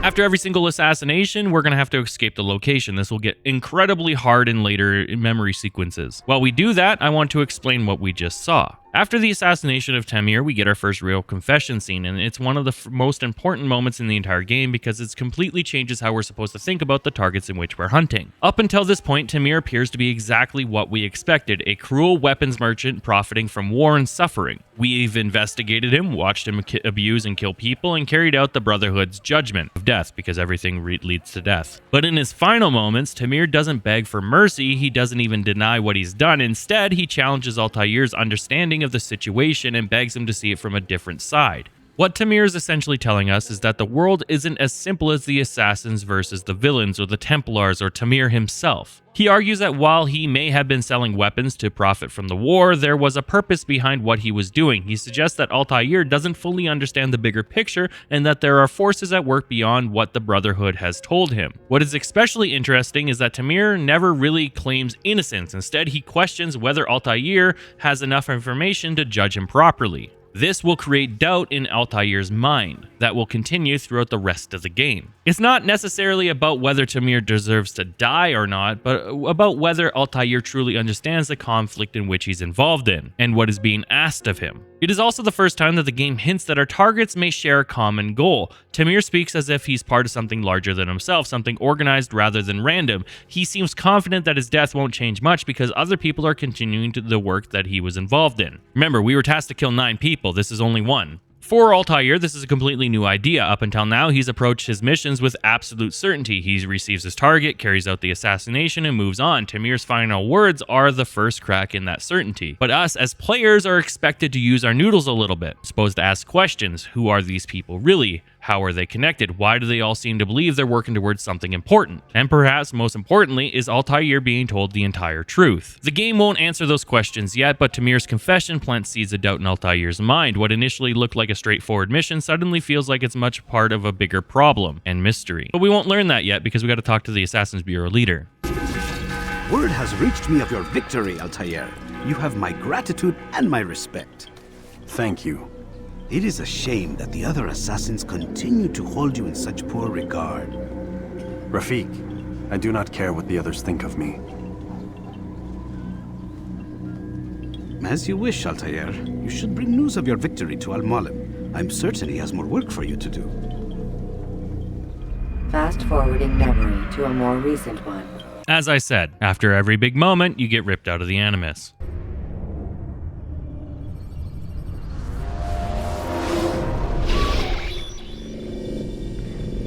Out of the machine, Mr. Miles. What's the matter, Doc? Miss Stillman is once again insisting I let you rest.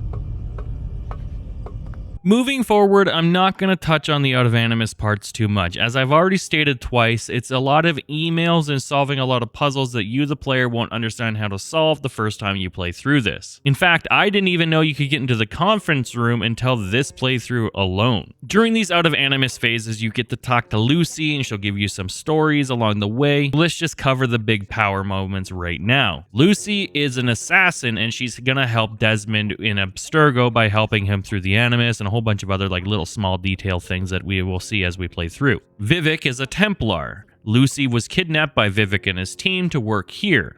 Lucy had another subject 16, before Desmond. Something happened with Subject 16, but we'll learn about that in Assassin's Creed 2, but it is referenced in Assassin's Creed 1. Other than talking to Lucy, most of it's reading emails. There's some jargon about company pens, a little bit of talk about Lila, who we know was absolutely murdered by Abstergo, and a whole lot of talk about different weather anomalies across the world. This is incredibly important due to Assassin's Creed 3. When we get there, you'll understand why these weather anomalies are important here and now.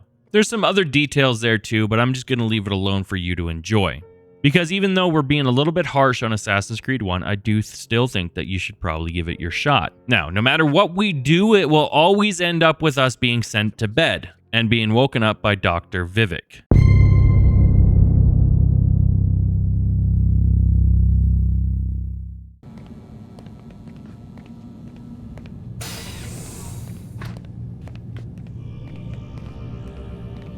Where's Lucy? Oh, don't worry, she'll be with us soon enough. So why are you doing all this, Doc? What are you hoping to accomplish? You turned the television on lately? Read the newspaper? Never cared much for that stuff. Then, let me sum it up for you. The world's a mess. It's pathetic, really. You've seen it firsthand yourself. 1,000 years between you and your ancestor, and society remains just as barbaric, just as stupid. And your point is? Order, Mr. Miles. The world needs order. That is what we're working towards, and that is what you're helping us to achieve. You expect me to believe you're building a better tomorrow? That's exactly what we're doing. The human race calls out for direction. They want to know why they're here, what they're meant to do. Well, we're going to tell them. And once they understand how to live their lives, everything will be better.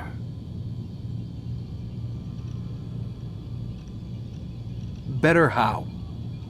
An end to all conflicts, large and small. Isn't that what you assassins strive for? Peace in all things? I told you, I'm not an assassin. Right. I still don't see where I fit into things. In time, Mr. Miles. In time, you'll understand. Or you won't. I don't care either way, as long as you show us where it is. Where what is? And there you have it. That's essentially the entire gameplay loop of the Out of Animus segments. You come out, you talk to Lucy, you wake up, you talk to the doctor, then you get into the Animus. And then you start off, you guessed it, in Masyaf. You've done well, Altaïr. And I'm confident that this is but the first of many successes. Tamir spoke as if he knew you well. He implied my work had a larger meaning. Significance comes not from a single act, but the context within which it is performed. The consequence is born of it. Then is there more I need to know? Altaïr, your greatest failure was born of knowing too much. If I choose to withhold information, it is only to ensure you do not make the same mistake a second time. I see. No, you don't. And it will remain this way until you've learned your lesson. Still, you have performed competently, and as such I restore a rank and will return a piece of your equipment. Go now, either to Acre or Jerusalem. There are men in both cities who require your attention. The Bureau leaders can tell you more about what needs to be done.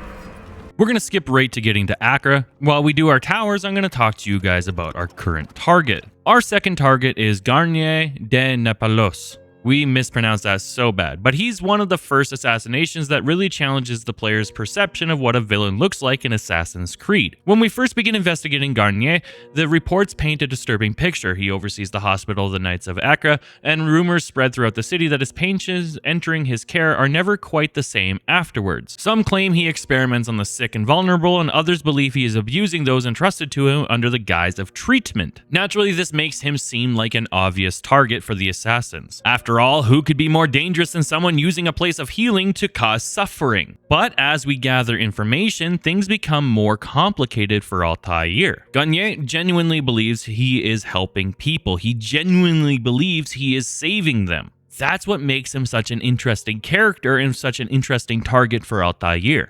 Unlike Tamir, who profited from the conflict and violence, Garnier sees himself as a healer, a solution to an existing problem.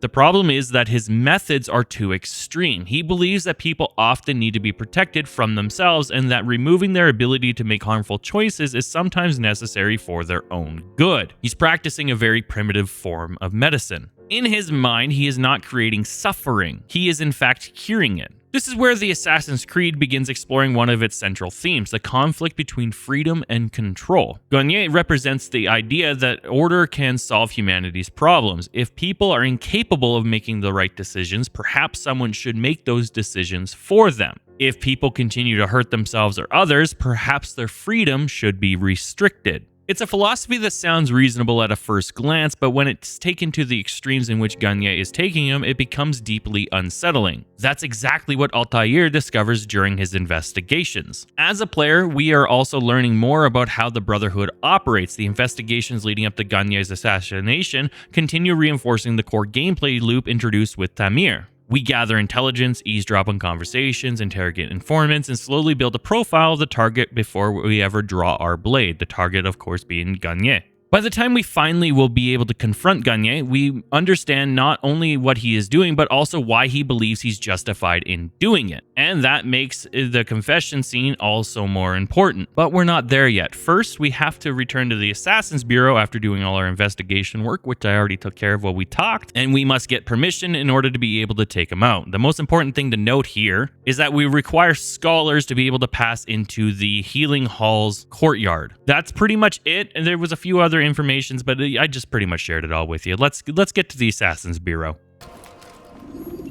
Ah, Altaïr.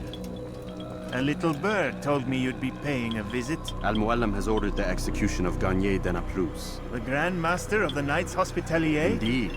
And I have already determined when and how to strike. Share your knowledge with me then. He lives and works within the Order's hospital, northwest of here. Rumors speak of atrocities committed within its walls. It seems the good doctor enjoys experimenting on innocent citizens. Most of them kidnapped and brought here from Jerusalem. Clever. By stealing his subjects from another city, he avoids arousing too much suspicion here. But back to the matter at hand. What is your plan? Garnier keeps mainly to his quarters inside the hospital, though he leaves occasionally to inspect his patients. It's when he makes his rounds that I will strike. It's clear you've given this some thought. I give you leave to go.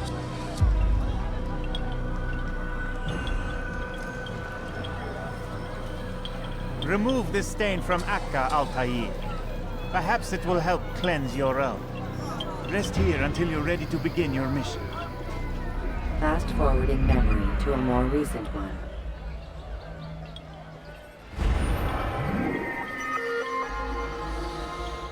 As we make our way towards Garnier, it's worth taking a moment to look at what the investigations revealed. That's the eavesdropping, pickpocketing, and interrogations. Unlike Tamir, those crimes were fairly obvious. Garnier is much harder to understand. On the surface, he's a doctor running a hospital in Acre and a man dedicated to helping the sick and injured, but the more information we gathered, the more troubling the situation becomes. Through our investigations, we learned that many of Garnier's patients are society's most vulnerable people: the poor, the sick, the injured, and those who have nowhere else to turn, the homeless. They enter his hospital seeking help, but according to witnesses, many leave changed, confused, or never leave at all. We also learn that Gagne commands an unusual amount of loyalty from the people working under him. Some genuinely believe he's a great healer, while others seem afraid to question his methods. Perhaps the most important thing we discover is how Gagne views his patients. He doesn't see them as people capable of making their own choices. Instead, he views them as individuals who need to be corrected, guided, or controlled for their own good. The hospital itself reflects this very mindset. Rather than it feeling like a place of healing, it heavily is guarded and secretive, and is much more what happens inside is removed from the public's view. Some parts can only be accessed by scholars, which we're going to need to get in.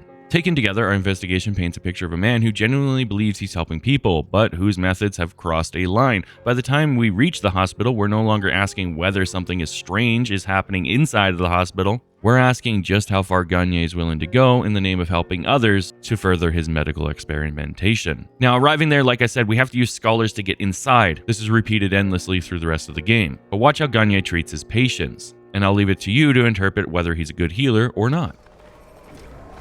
No, help! Help me! Help me! Please! You must help me!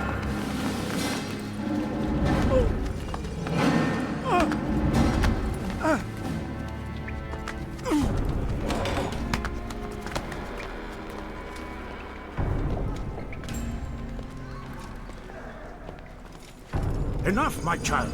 I asked you to retrieve the patient, not to kill him. There. Everything will be all right. No! Give me your hand. Don't touch me! Not again! Cast out this fear, else I cannot help you. Help me? Like you helped the others? You took their souls! I saw! But not mine! No! You'll not have mine! Ah! Take hold of yourself! Do you think this gives me pleasure? Do you think I want to hurt you? But you leave me no choice. Every kind word matched by the back of his hand! All lies and deception! He won't be content until all bow before him! You should not have done that. Return him to his quarters. I'll be along once I've tended to the You other. can't keep me here! I'll escape again! No, you won't. Break his legs, both of them.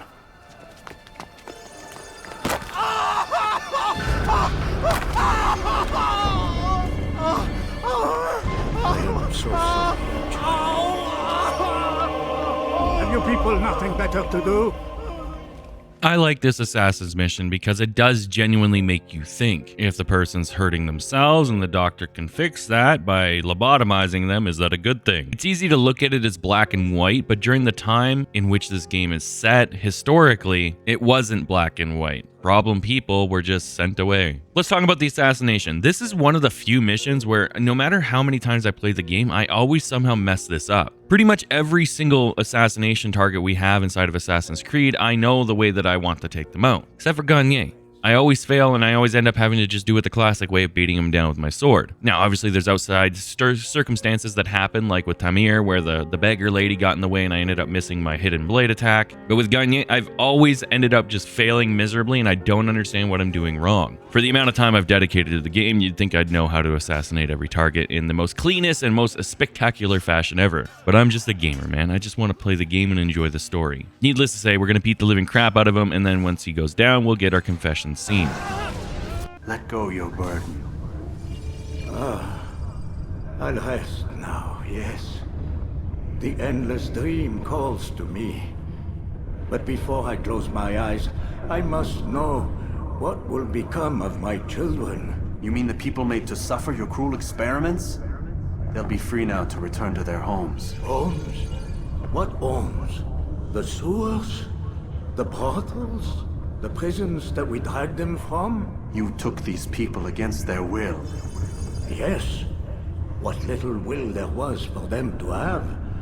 Are you really so naive? Do you appease a crying child simply because he wails? But I want to play with fire, Father. What would you say? As you wish. But then you'd answer for his burn. These are not children, but men and women full grown. In body, perhaps, but not in mind, which is the very damage I sought to repair.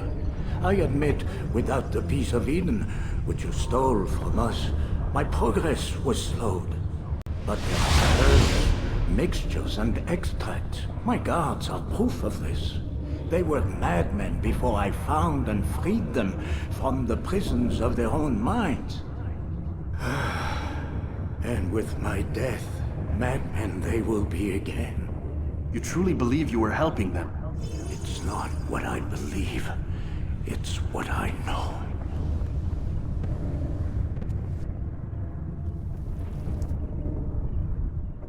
With Gagne dead, we got ourselves another confession scene, and just like Tamir before him, Gagne leaves us with more questions than answers. The most important thing we learn here is that Gagne genuinely believed he was helping the people. We've already covered that. He doesn't see himself as a monster or torturer or a madman. In his mind, he was healing the sick and protecting the people from themselves. He was doing holy work. What makes this confession so interesting is that Gagne never really argues that his actions didn't happen. Instead, he argues that the outcome justified his means and his methods. He believes that the freedom can be dangerous and that sometimes people need guidance whether they want it or not, and he was there to guide them. This continues a theme we've been seeing since we killed Tamir. Our targets aren't simply evil for the sake of being evil. They're not twisting their mustaches. They all seem to believe that they're working towards some greater goal. Gagne also hints that he isn't acting alone just like Tamir did. He speaks as though he's part of something larger than himself, and he is confident in those words, almost as if he knows his death won't stop whatever's set in motion. Also a common theme when we compare it to Tamir. For Altaïr, this is just yet another crack in the Brotherhood's black and white view of the world. Two targets down, and both have claimed that they're serving a greater purpose. Both have suggested that there's more happening behind the scenes than Altaïr realizes, and the question is no longer whether these targets are connected. We know they are, but what are their motives and what are ours? And with those questions lingering at the back of our minds, it's time to escape Acre and report back to the Assassin's Bureau. I need to just note this right now. When we're escaping in the earlier games, it's really relatively easy. In later memory sequences, though, this becomes the biggest bane of your existence, as you'll constantly be in a state of alert hunted. You can't get into the Assassin's Bureau if it's locked. What news, Altaïr? Gagne is dead. Then you should return to Masyaf with news of your victory. There is something else. Speak it then, or would you have me read your mind? What do you think he wanted from these people? That he would keep them and experiment on them as he did? Yours is not to ask, but act, Altaïr. It doesn't matter what he did or why. Only that he's dead. But Gagne seemed to believe he was helping these people. Is that what you saw? No. What I saw was not a place of healing, but of pain. Then why are we having this conversation? I don't know. Forget I spoke of it. I already have. Fast forwarding memory to a more recent one.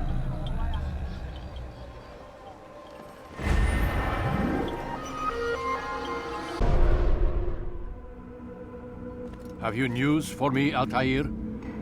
Gagne de Naplouse is dead. Excellent. We could not have hoped for a more agreeable outcome. And yet... What is it?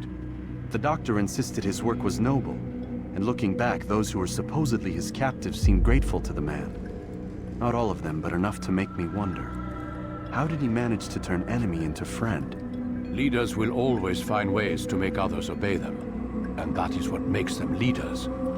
When words fail, they turn to coin. When that won't do, they resort to baser things, bribes, threats, and other types of trickery.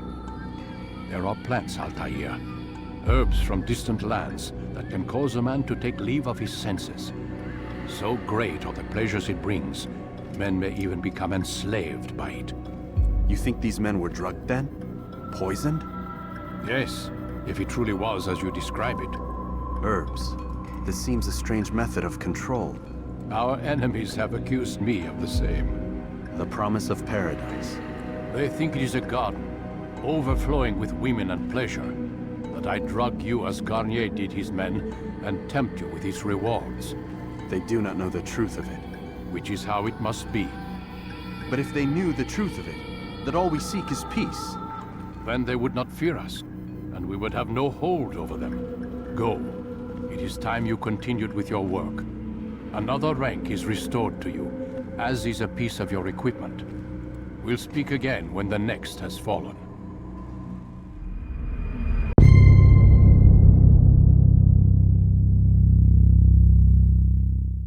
So it's off to Jerusalem we go to kill Talal. But first I want to briefly talk about what just happened there in Masyaf. After returning to Masyaf and reporting Garnier's death, we get to what I believe is one of the more important conversations in the early game of Assassin's Creed 1. Up until this point, Altaïr has largely done what he has been told. Even after being stripped of his rank, stabbed, he has accepted the Master Assassin's orders and carried out his assignments without openly challenging the Brotherhood's goals. But it's beginning to be hard to ignore what the assassination targets are saying, and we're starting to see signs of Altaïr changing. The confession from Tamir and Garnier have planted seeds of doubt in Altaïr's mind. Both men claimed that they were working towards a greater purpose. Both men believed that they were helping people in their own way, and perhaps most importantly, neither of them acted like men who thought they were villains. When Altaïr speaks to Al-Molim, the Master Assassin, he begins raising some of these concerns, not in an outright defiant way like he did at the beginning of the game, but with genuine curiosity. He's starting to wonder why these targets seem connected and why they all seem to share similar beliefs. The takeaway from this conversation isn't necessarily about what was being said, it's how Altaïr's acting and the fact that he's beginning to think by himself. This is incredibly important to the actual overall story, and you'll see why at the end of the game. At the start of the game, his greatest flaws was his arrogance. He believed he already knew everything worth knowing. Now, after confronting these views, he challenges his own views, and he's beginning to ask questions instead of assuming he already knows the answers. What's interesting, though, is the Master Assassin doesn't completely shut down these questions. Instead, he encourages Altaïr to stay focused on his mission while reminding him that knowledge often comes gradually rather than all at once. This will also be important at the end of the game. For the first time, we see Altaïr becoming more than just a weapon of the Brotherhood. He's becoming an investigator. He's looking beyond the target in front of him and trying to understand the larger picture and the motives behind each and every individual target. And to me, I do genuinely believe that this is the real progression story of Memory Sequence 3. Altaïr hasn't just improved his rank within the Brotherhood, he's grown as a character. The man who broke every rule in Solomon's Temple acted with absolute certainty that he was right. The man returning from Acre is beginning to question what he knows, what he's being told, and whether the world is truly as simple as Assassins vs. Templars. And yes, those questions don't have answers yet, but we should definitely note it here and now. But those elusive answers are starting to be impossible for Altaïr to ignore. Now, let's talk about our target. As we arrive in Jerusalem, our next target is Talal. On the surface, he appears to be one of the easiest targets to justify so far. Talal is a slave trader. Through our investigations, we learn that the people are disappearing throughout the city and eventually finding their way into his network. Men, women, and children are being kidnapped, imprisoned, and transported out of Jerusalem. Unlike some of our previous targets, Talal's crimes aren't hidden behind wealth, medicine, and politics. They're right out in the open. And because we went to Acre first and we assassinated Garnier, we know that Garnier was getting his people that he was breeding in quotation marks from Talal. See how it's all starting to connect? All the puzzle pieces are falling into place. But as we begin gathering information, it quickly becomes clear that there's something more going on than simple slave trading. Through our investigations, we learn that Talal operates from a heavily guarded warehouse where captives are held before being moved elsewhere. Witnesses speak of people vanishing from the streets, and several reports suggest that these individuals aren't simply being sold to the highest bidder, they're being collected for a purpose in which we know because we just came from Acre. And this is where things are going to start to get interesting. Just like Tamir and Garnier before him, Talal also appears to not be acting alone. A common thread, these people are all connected, it's very important. The people he's gathering seem to be resources that can be traded, just like weapons or money. The exact purpose isn't clear yet, but Altaïr is beginning to notice a pattern. Each target we've eliminated so far has controlled something important that would help the Holy War. Tamir controlled weapons, Garnier controlled vulnerable people through medicine, and we're learning through our investigations that Talal controls people themselves. As for his motives, as we can gather from our investigations, Talal appears to believe that he's giving people a purpose. He sees freedom as something that causes suffering and believes that many people are incapable of choosing right path on their own, and in his mind, he's not taking freedom away from the people, he's providing direction. See how him and Garnier kind of mix together to form the perfect villain? It's a familiar argument by this point in the story. We just heard it from our previous assassination target. Much like Garnier, Talal believes that control can create a better world. The difference is that where Garnier used medicine to achieve his goals, Talal uses chains and slavery. And once again, we are confronted with the target who doesn't see himself as a villain, a common thread by this point. It seems that the deeper that Altaïr digs, the more he's going to realize that these targets all seem to share the same beliefs, very similar to his own as the Assassin's Brotherhood. They all come from different backgrounds, operate in different cities, and use different methods, but they all seem to speak as though they're all working towards the same objective, a better world. The exact same argument the Assassin's Brotherhood uses to do what they do.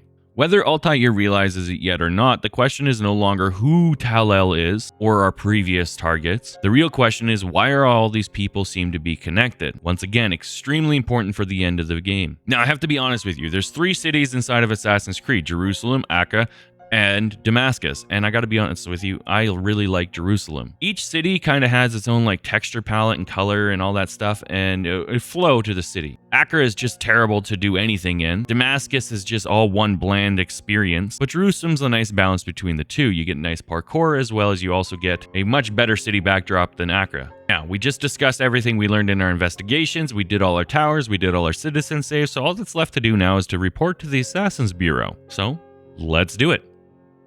Safety and peace, Malik. Your presence here deprives me of both. What do you want? Al-Muallim has asked. Asked that you perform some menial task in an effort to redeem yourself. So be out with it. Very well. Here's what I know. He traffics in human lives, kidnapping Jerusalem citizens and selling them into slavery. His base is a warehouse located inside the Barbican, north of here. As we speak, he prepares a caravan for travel. I'll strike while he's inspecting his stock. If I can avoid his men, Talal himself should prove little challenge. Little challenge? Listen to you. Such arrogance. Are we finished? Are you satisfied with what I've learned? No. But it will have to do.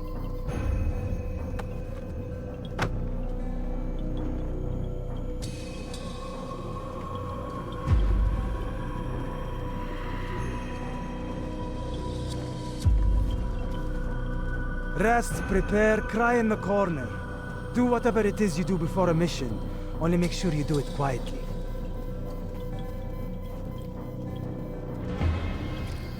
Fast forwarding memory to a more recent one.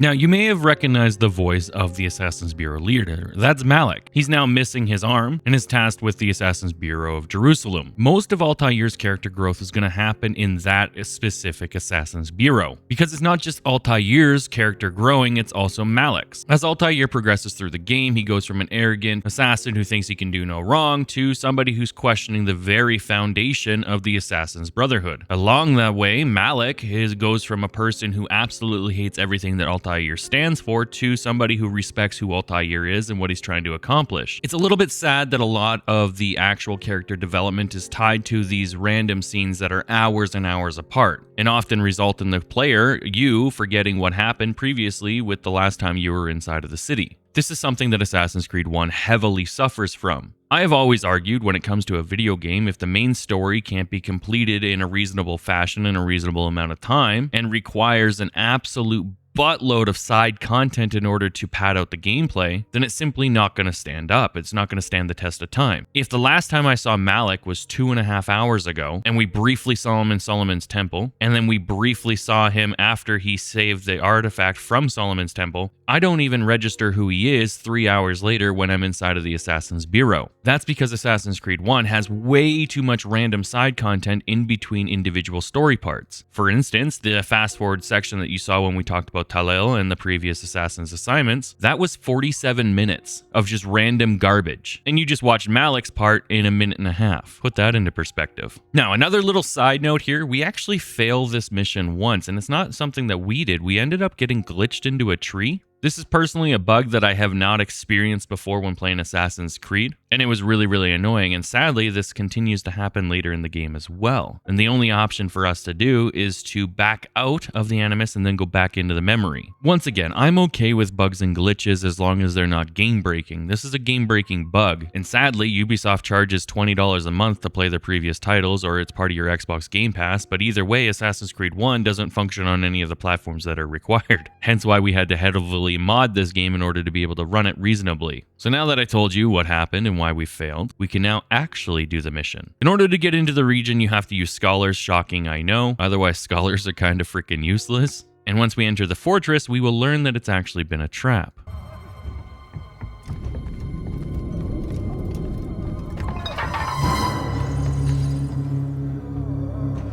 What now, slaver? Do not call me that. I only wish to help them. As I myself was help me. You do no kindness Save imprisoning me. them like this. Imprisoning them? I keep them safe, preparing them for the journey that lies ahead. What journey? It is a life of servitude. You know nothing. It was folly to even bring you here. To think that you might see and understand. I understand well enough. Show yourself.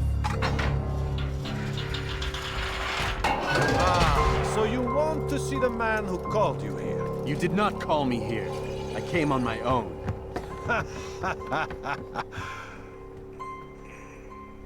Did you? Who unbarred the door? Cleared the path? Did you once raise your blade against a single man of mine, huh? No. All this I did for you. Step into the light then, and I will grant you one final favor.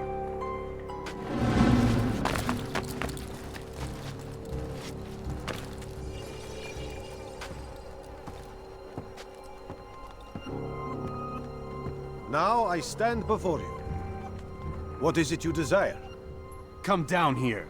Let us settle this with honor. Why must it always come to violence? It seems I cannot help you, for you do not wish to help yourself. And I cannot allow my work to be threatened. You leave me no choice. You must die.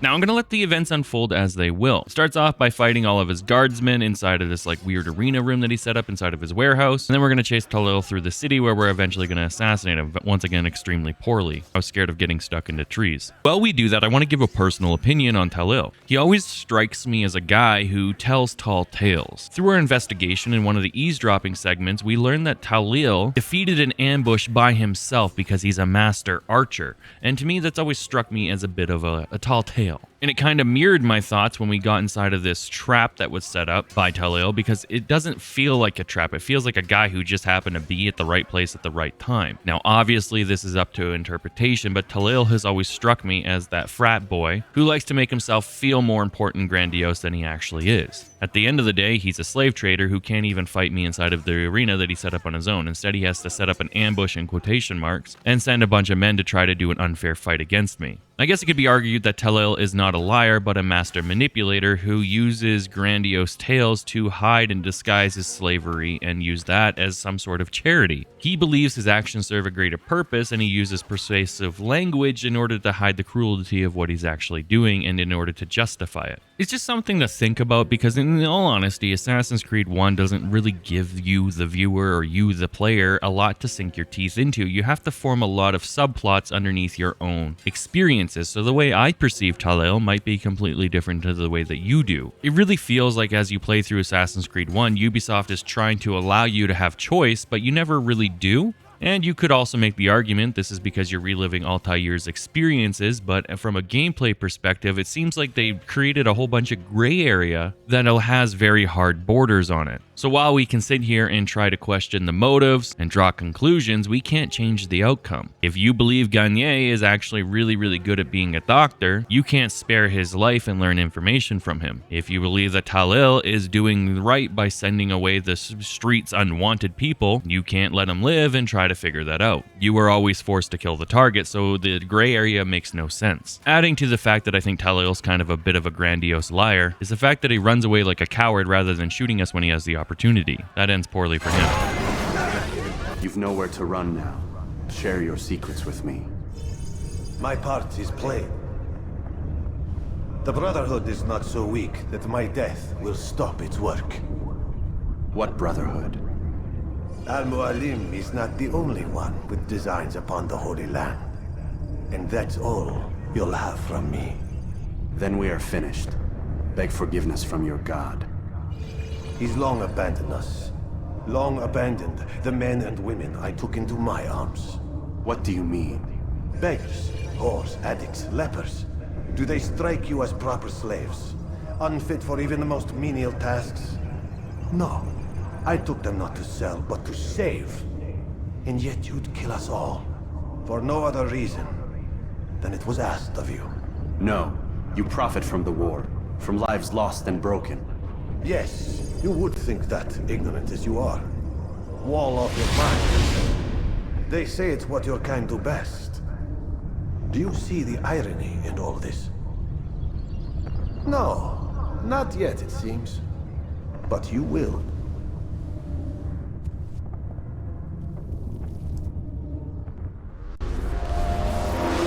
Okay, so he's dead. Now, to be honest with you, Tallil's confession scene hits a bit differently than the earlier targets because it's less about the ideology and more about control, cruelty, and justification. When Altaïr confronts him, Tallil doesn't panic or try to bargain in the usual sense. Instead, he presents himself almost like an educator or an experimenter. He's calm and even a bit amused, as if the situation is already understood by himself and everybody around him, and Altaïr is simply late to the conclusion that he's already reached. What you'll learn in that moment is that Tallil doesn't see people as individuals with choice and dignity. He sees them as a raw material like wood, metal, and/or water. His entire operation in Jerusalem is built about abducting people off the streets, especially those who are poor, isolated, or easily missed, and then processing them into being trained fighters or servants. In his mind, this isn't cruelty, it's a refinement of a resource. He believes it's taking what is useless in society and turning it into something that is functional, like using old tires to make car mats, except for you're using people to be slaves.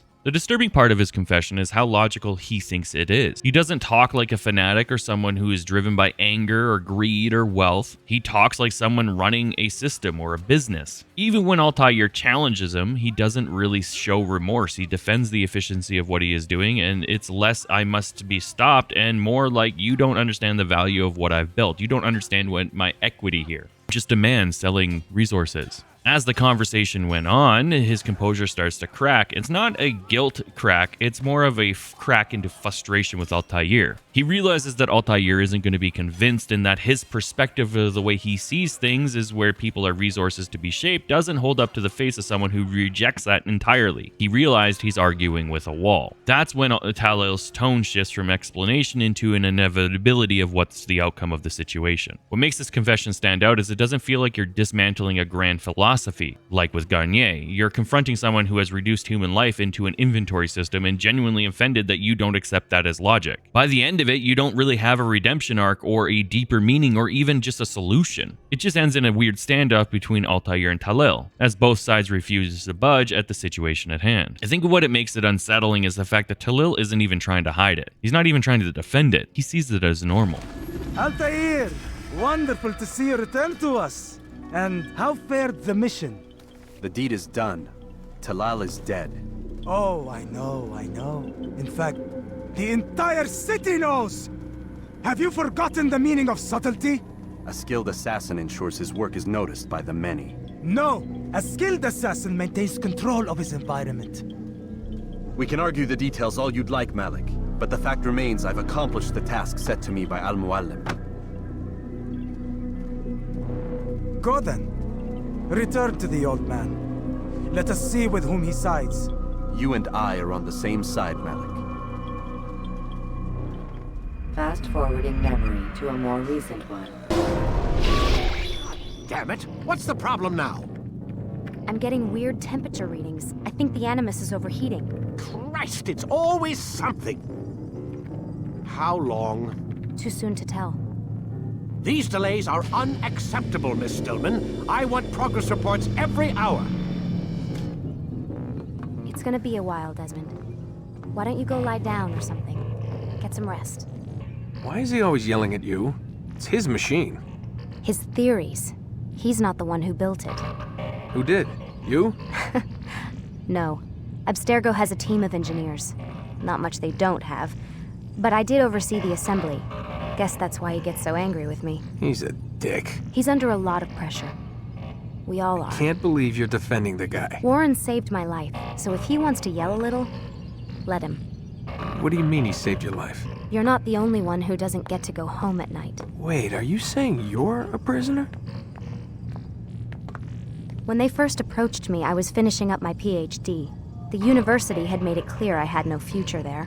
They didn't like the subject of my doctorate, called it pseudoscience.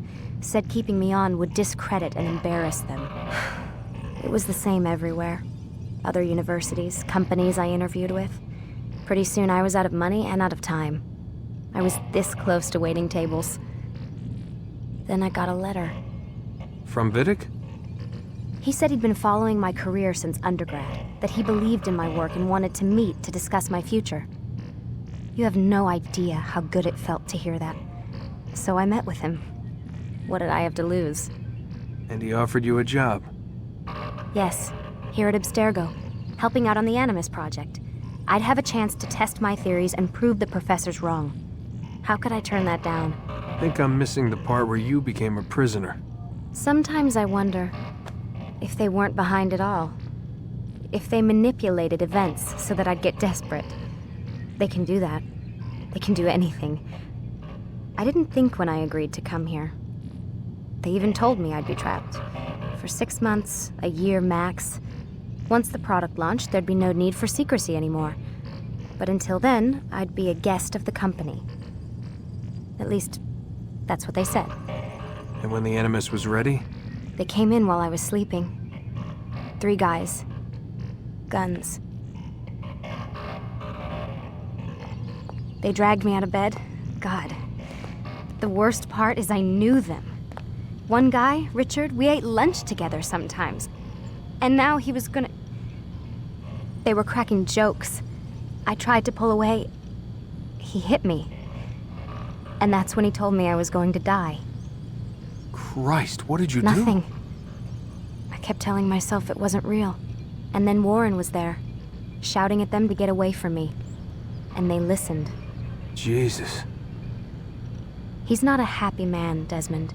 I wouldn't even say he's a good man, but he saved my life. They never came for me again, and he promised they never would. You're still stuck here working for these nut jobs. But I'm alive. Anyway, I really do need to get the Animus repaired. I'll see you tomorrow, Desmond.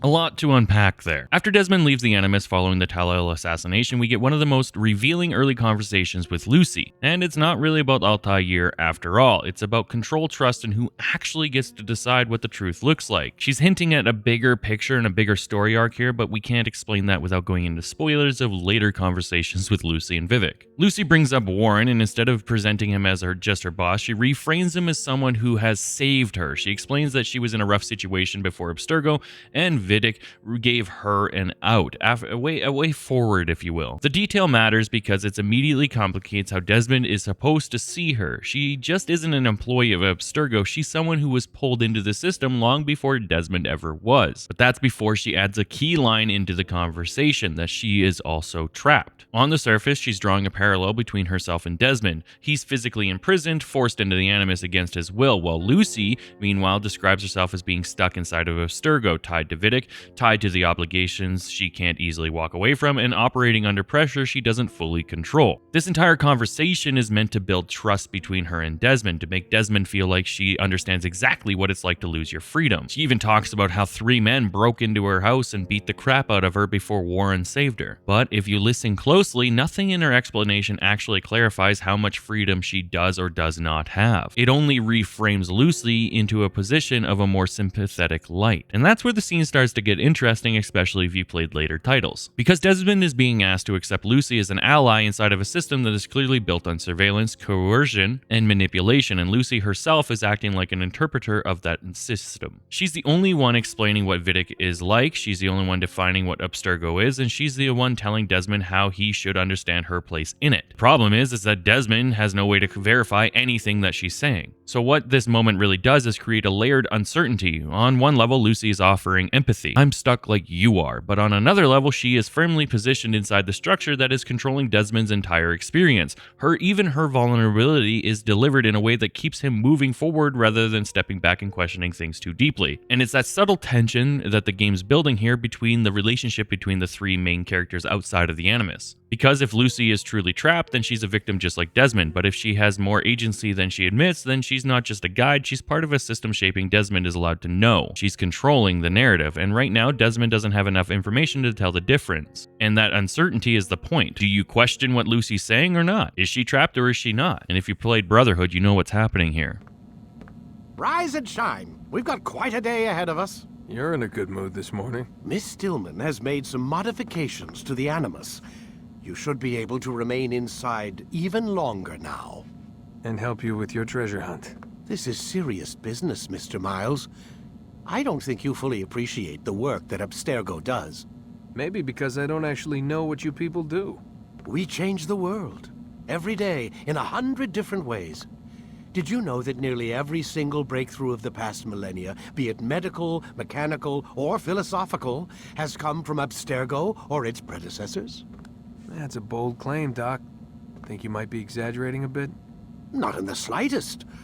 Oh, we certainly don't take the credit. That would arouse far too much suspicion. We choose our beneficiaries with great care. Why? Isn't it obvious? It means we're in control. But how? What makes you guys so special, so smart?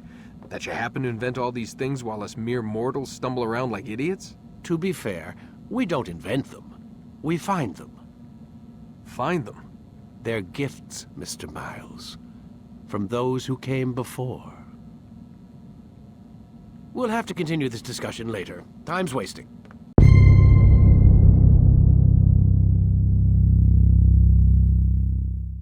Morning, Desmond. Yeah. Hi. Stop playing games, Mr. Miles, and lie down.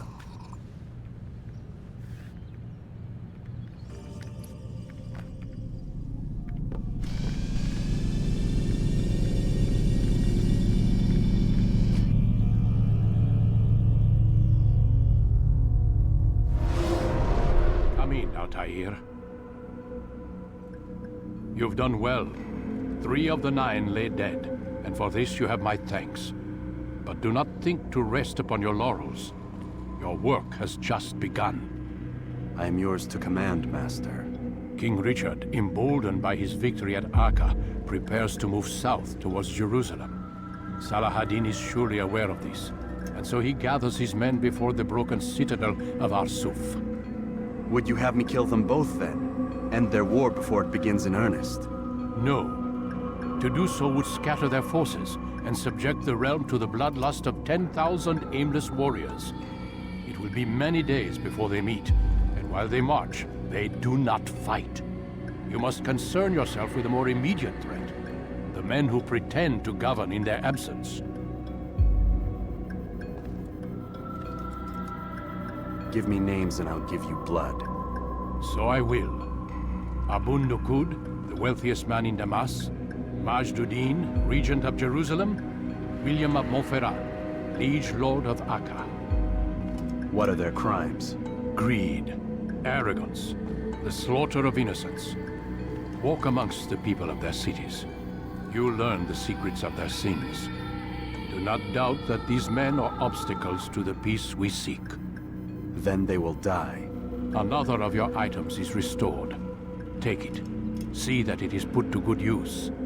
Return to me as each man falls, that we might better understand their intentions. And Altaïr, take care. Your recent work has likely attracted the attention of the city guard.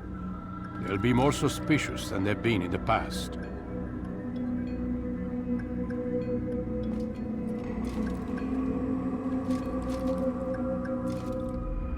So we're returning to Damascus for the second time. Our target this time is Abul Nuqad. We're going to call him Abul moving forward. One of the city's wealthiest and most influential merchants. While he doesn't command armies himself, his fortunes give him enormous influence over the city's politics and economy. As we gather information around Damascus, a clear picture of Abul begins to emerge. Through eavesdropping, interrogations, and stolen documents, we learn that he has become deeply distrustful to those around him. He believes that merchants and nobles of the city are dishonest, ungrateful, and constantly scheming against one another. Several of the investigation points towards a grand feast he is preparing to host, with many of Damascus's prominent figures expected to attend. His mistrust of the people around him is actually mirrored in a couple other targets that we're going to get into. Where memory block number 3 was connected by a slave trader and a doctor who uses slaves to experiment on, the theme of memory block number 4 is distrust. The information we uncover suggests that Abul views himself differently than the people around him. Rather than seeing himself as part of a corruption, he sees himself as someone who understands corruption. He believes wealth reveals a person's true character, and his growing cynicism has convinced him that nearly everyone around him is driven by greed. Ironically, the people who often have the most wealth think everyone else is greedy. Now, without spoilers of what's to come, Abul will take these paranoias to the absolute extreme. Now that we know who our target is, I want to talk about something a little bit different. Every time we're sent back to a city after the first time we've been there, we then unlock a new district. Every time we unlock a new district, we have to do exactly what we did before. We have to climb 1,000,000 towers, we got to save 1,000,000 citizens, and then we got to run around doing all of our information gathering. At this point in the game, this is where players will really start to feel burned out about the gameplay loop. There's almost no variation.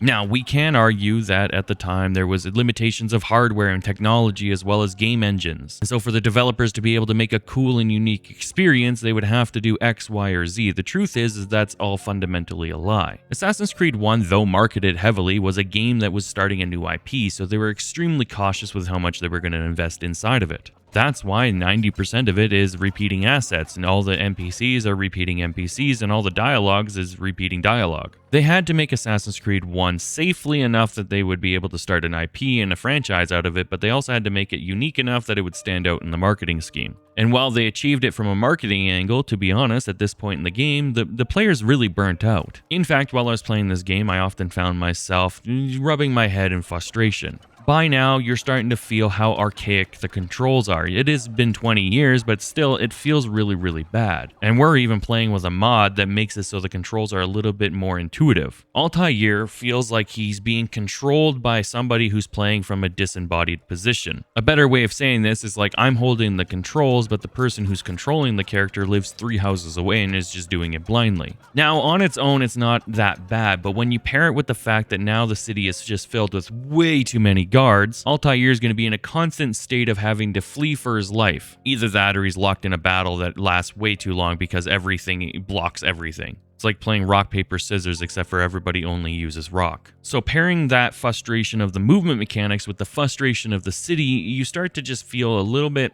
overwhelmed. You don't feel like you're an assassin because you can't do anything in the game without immediately alerting every single person in the city to what you're doing. I climb a wall, everybody yells about it. I walk too close to a guard, I have to do a 10-minute combat fight. I run on the roof, an archer announces where I am, I got to do a 10-minute combat fight. Also adding to the frustration is after every single citizen save, there's like this weird 15-second pause that they have to do where the camera's locked. So when you get to the citizen, you gotta kill 5 guards, and then 5 more guards show up. You kill those 5 guards, you talk to the citizen, it repeats the exact same dialogue you've heard throughout the entire game. And then it locks you into like a 10-15 second camera freeze where it shows you what you unlocked. While that's happening though, more guards arrive, making you have to fight for another 10 minutes. It's things like this that start to build and starts to create a feeling that the player just is getting kind of burnt out.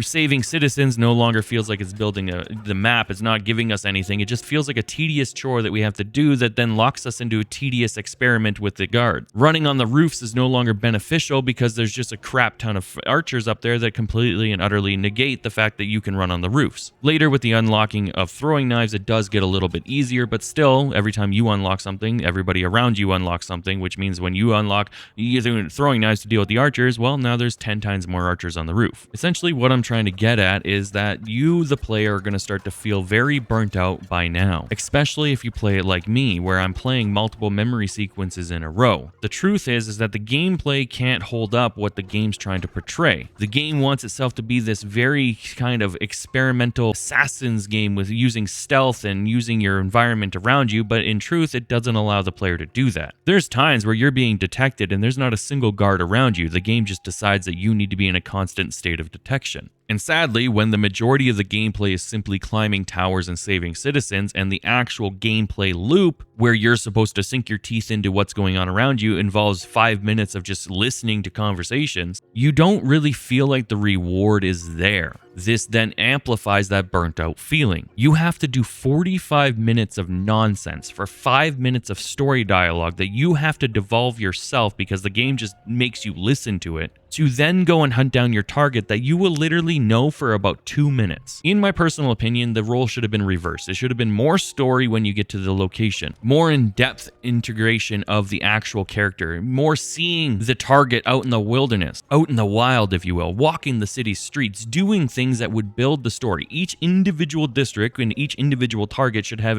add an individual story that went with it. When Assassin's Creed was touted and marketed, it was supposed to be you are the assassin, gather your information and take out your target any way you see fit. The truth is that can't possibly happen when the only way for me to actually physically see my target is by doing a bunch of mundane side quests to then unlock an instance version of the city where that character, that target, is now unlocked and available to be seen. To then go to a specific location to then take out the target in a specific location at a specific time of day in a specific way, with very little variation from there. Yes, you can do it, you can kill him over here, you can kill him over there, but at the end of the day, it's still an instance version of the city. There's no way for me to assassinate a target silently without, for some reason, the entire city announcing the alarm bells. There's no point in me gathering up all this information if the game's going to force me into a specific location. If we got to see the characters throughout the story more and got to see them interacting with the city, if we saw the doctor actually taking and doing work on, experimental people, we actually saw Talil taking people off the streets and shipping them off, and maybe we stop a shipment, we'd feel like we had more investment into the target we're going after. Now, I have seen arguments online that this is done deliberately in order to enhance the fact that Altaïr doesn't understand what he's doing, he's just blindly following orders. And while yes, you are entitled to make that argument, the truth is it's not that deep. Ubisoft didn't want to put all their eggs into the basket of Assassin's Creed because they didn't know how it was going to work, so they did the most minimum viable product that they could. And the truth is that in 2 years, in 2009, we would get Assassin's Creed 2, a game that takes everything that Assassin's Creed 1 failed to do properly and immediately made it 10 times better. From the combat not just being stand there until you can counter a move, to the city feeling more alive, to towers being funner to climb, to events being better, to the targets that we're killing actually feeling like somebody who exists in the world. So if in 2 years we can have such a drastic change in what we're looking at here, then we can sit back and critique Assassin's Creed 1 on the basics that it's barely a game. If we dumb down every single assassination event, including travel time from the Assassin's Bureau, talking to the Assassin's Bureau, it's less than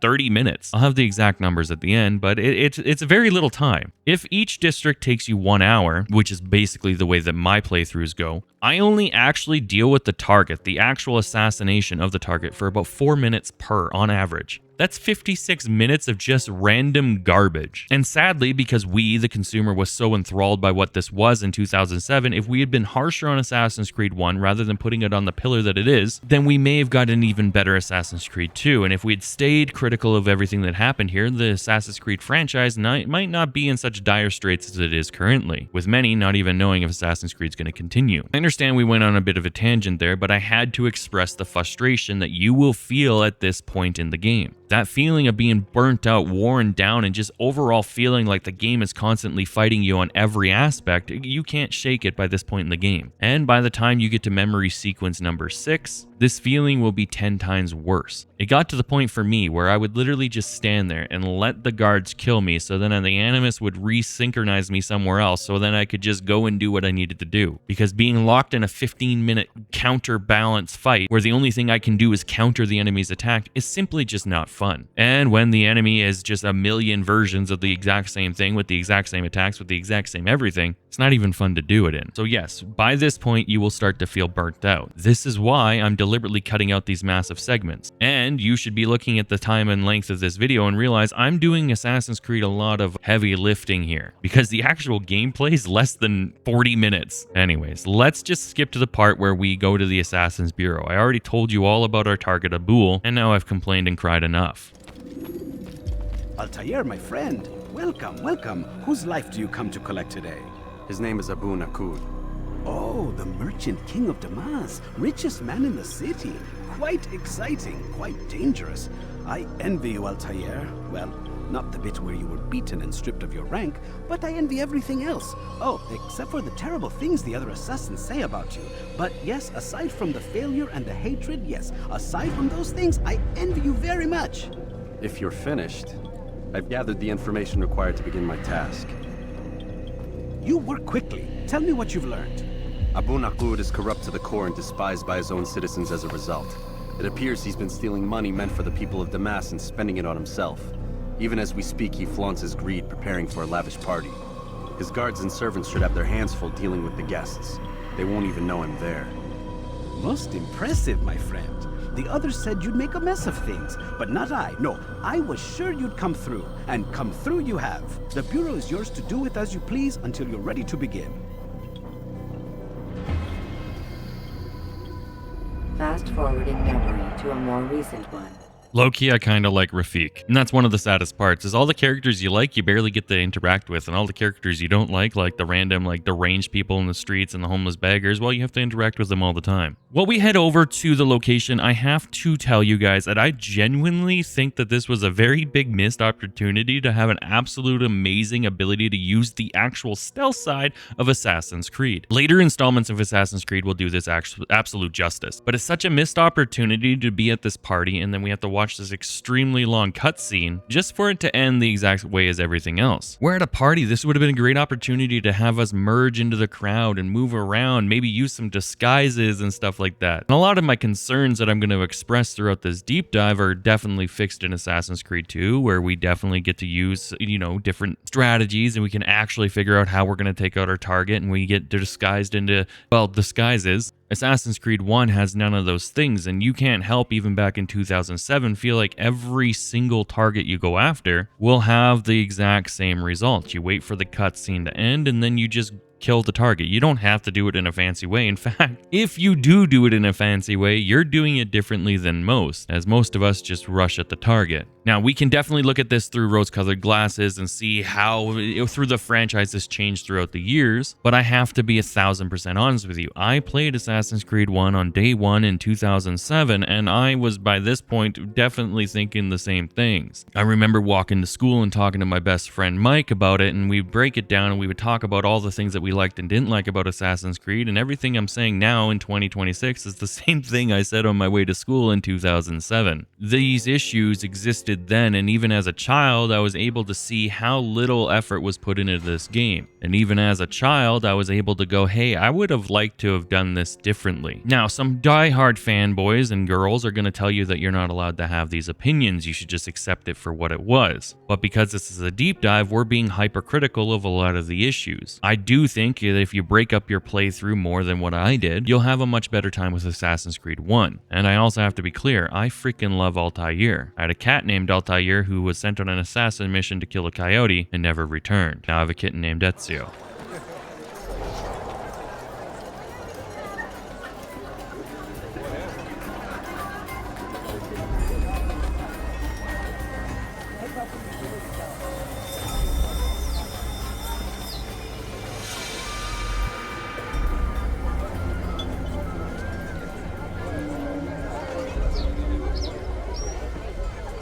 Welcome, welcome.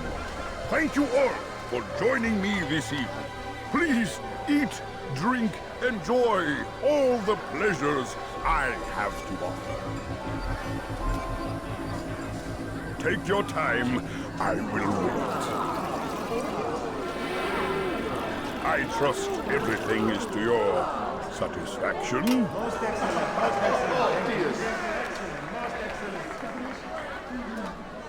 Good, good. It pleases me to see you all so happy.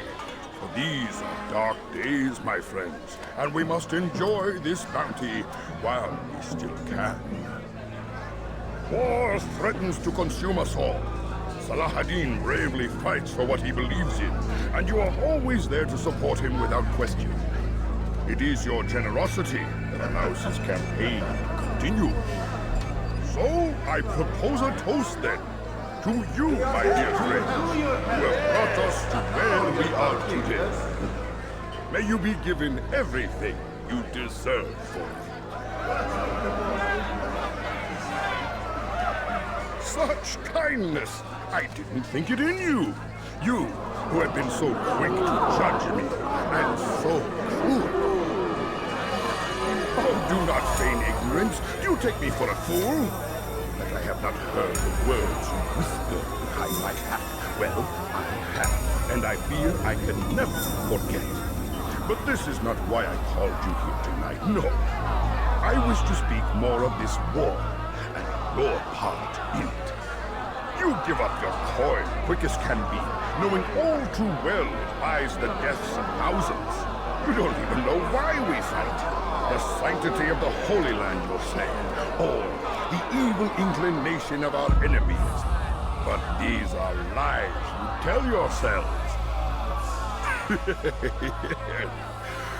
No, All this suffering is born of fear and hate. It bothers you that they are different, just as it bothers you that I am different.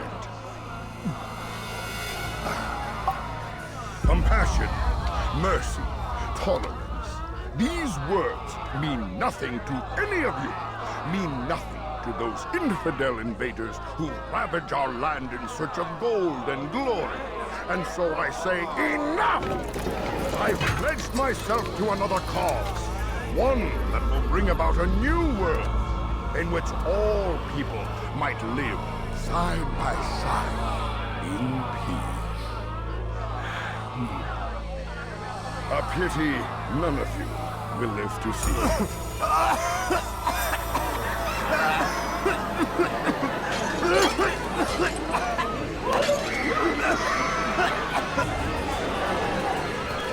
At the feast in Damascus, Abul addresses the gathered merchants and nobles, and what starts out as a celebration quickly turns into accusation. He mocks his guests for greed, saying they've only gathered because of his wealth and status and not any real respect for him or each other. As the speech continues, Abul separates himself from them completely. He speaks as someone who has risen above the corruption, claiming he understands what they are really beneath the surface. Then he revealed the truth behind the feast. The wine that they've been drinking from the fountain is actually poison and that they are already condemned. Essentially, he let his paranoia take over. Now, talking about the assassination itself, this is the wasted potential. This is a really cool set. Sadly, it's wasted because it devolves into the same thing as everyone before him. Rush towards him and assassinate him. Loved the location, hated the target. This is one of the few times that you can really see all the missed opportunities on how you could have made this better. And 20 years later, it's a little bit saddening because the location's so good.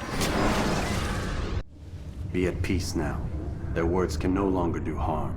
Why have you done this? You stole money from those you claim to lead. Sent it away for some unknown purpose. I want to know where it's gone and why. Look at me.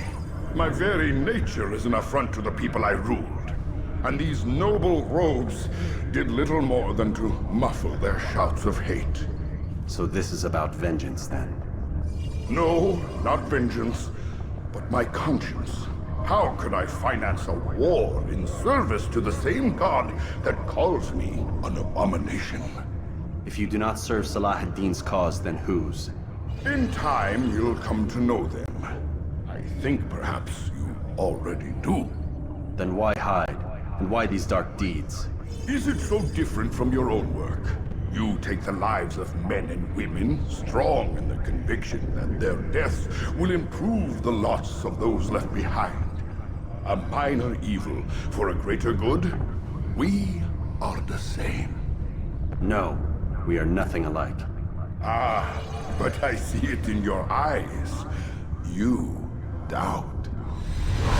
You cannot stop us. We will have our new world.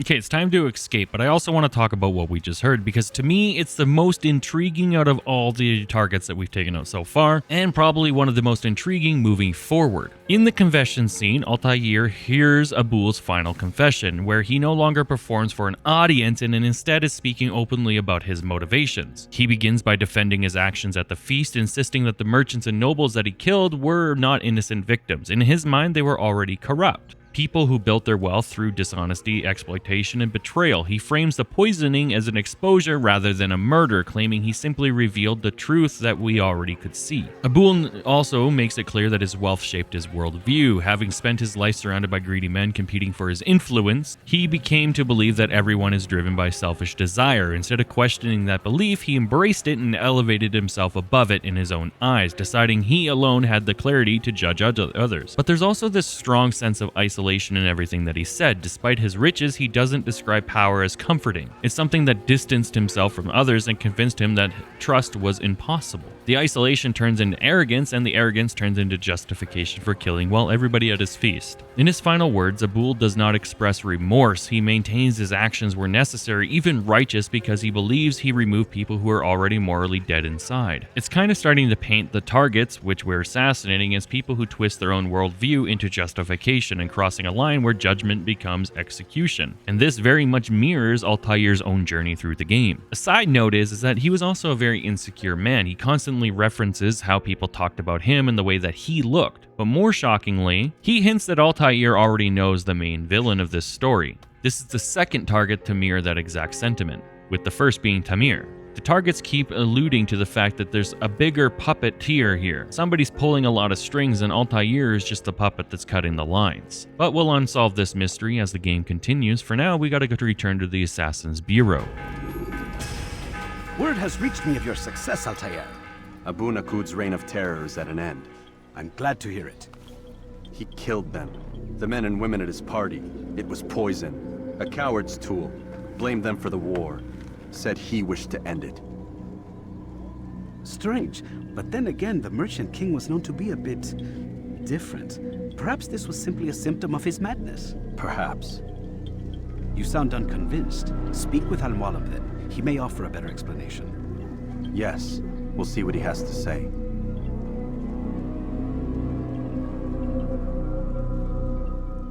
Fast-forwarding memory to a more recent one. Preparation is crucial to your success. Come, Altaïr. Speak with me a moment. As you wish. Word has reached me of your success. You've my gratitude and that of the realm. Freeing these cities from their corrupt leaders will no doubt promote the cause of peace. Can you really be so sure? The means by which men rule are reflected in their people. As you cleanse the cities of corruption, you heal the hearts and minds of those who live within. Our enemies would disagree. What do you mean? Each man I've slain has confessed strange words to me. They are without regret. Even in death they seem confident of their success. Though they do not admit it directly, there is a tie that binds them. I'm sure of it. There is a difference, Altaïr, between what we are told to be true and what we see to be true. Most men do not bother to make the distinction. It is simpler that way. But as an assassin, it is your nature to notice, to question. Then what is it that connects these men? But as an assassin, it is also your duty to still these thoughts and trust in your master. For there can be no true peace without order, and order requires authority. You speak in circles, master. You commend me for being aware, then ask me not to be. Which is it? The question will be answered when you no longer need to ask it. I assume you called me here for more than just a lecture. Very well. A rank and weapon are again restored to you. 2 more leaders remain. Go and see to it that their rule is ended.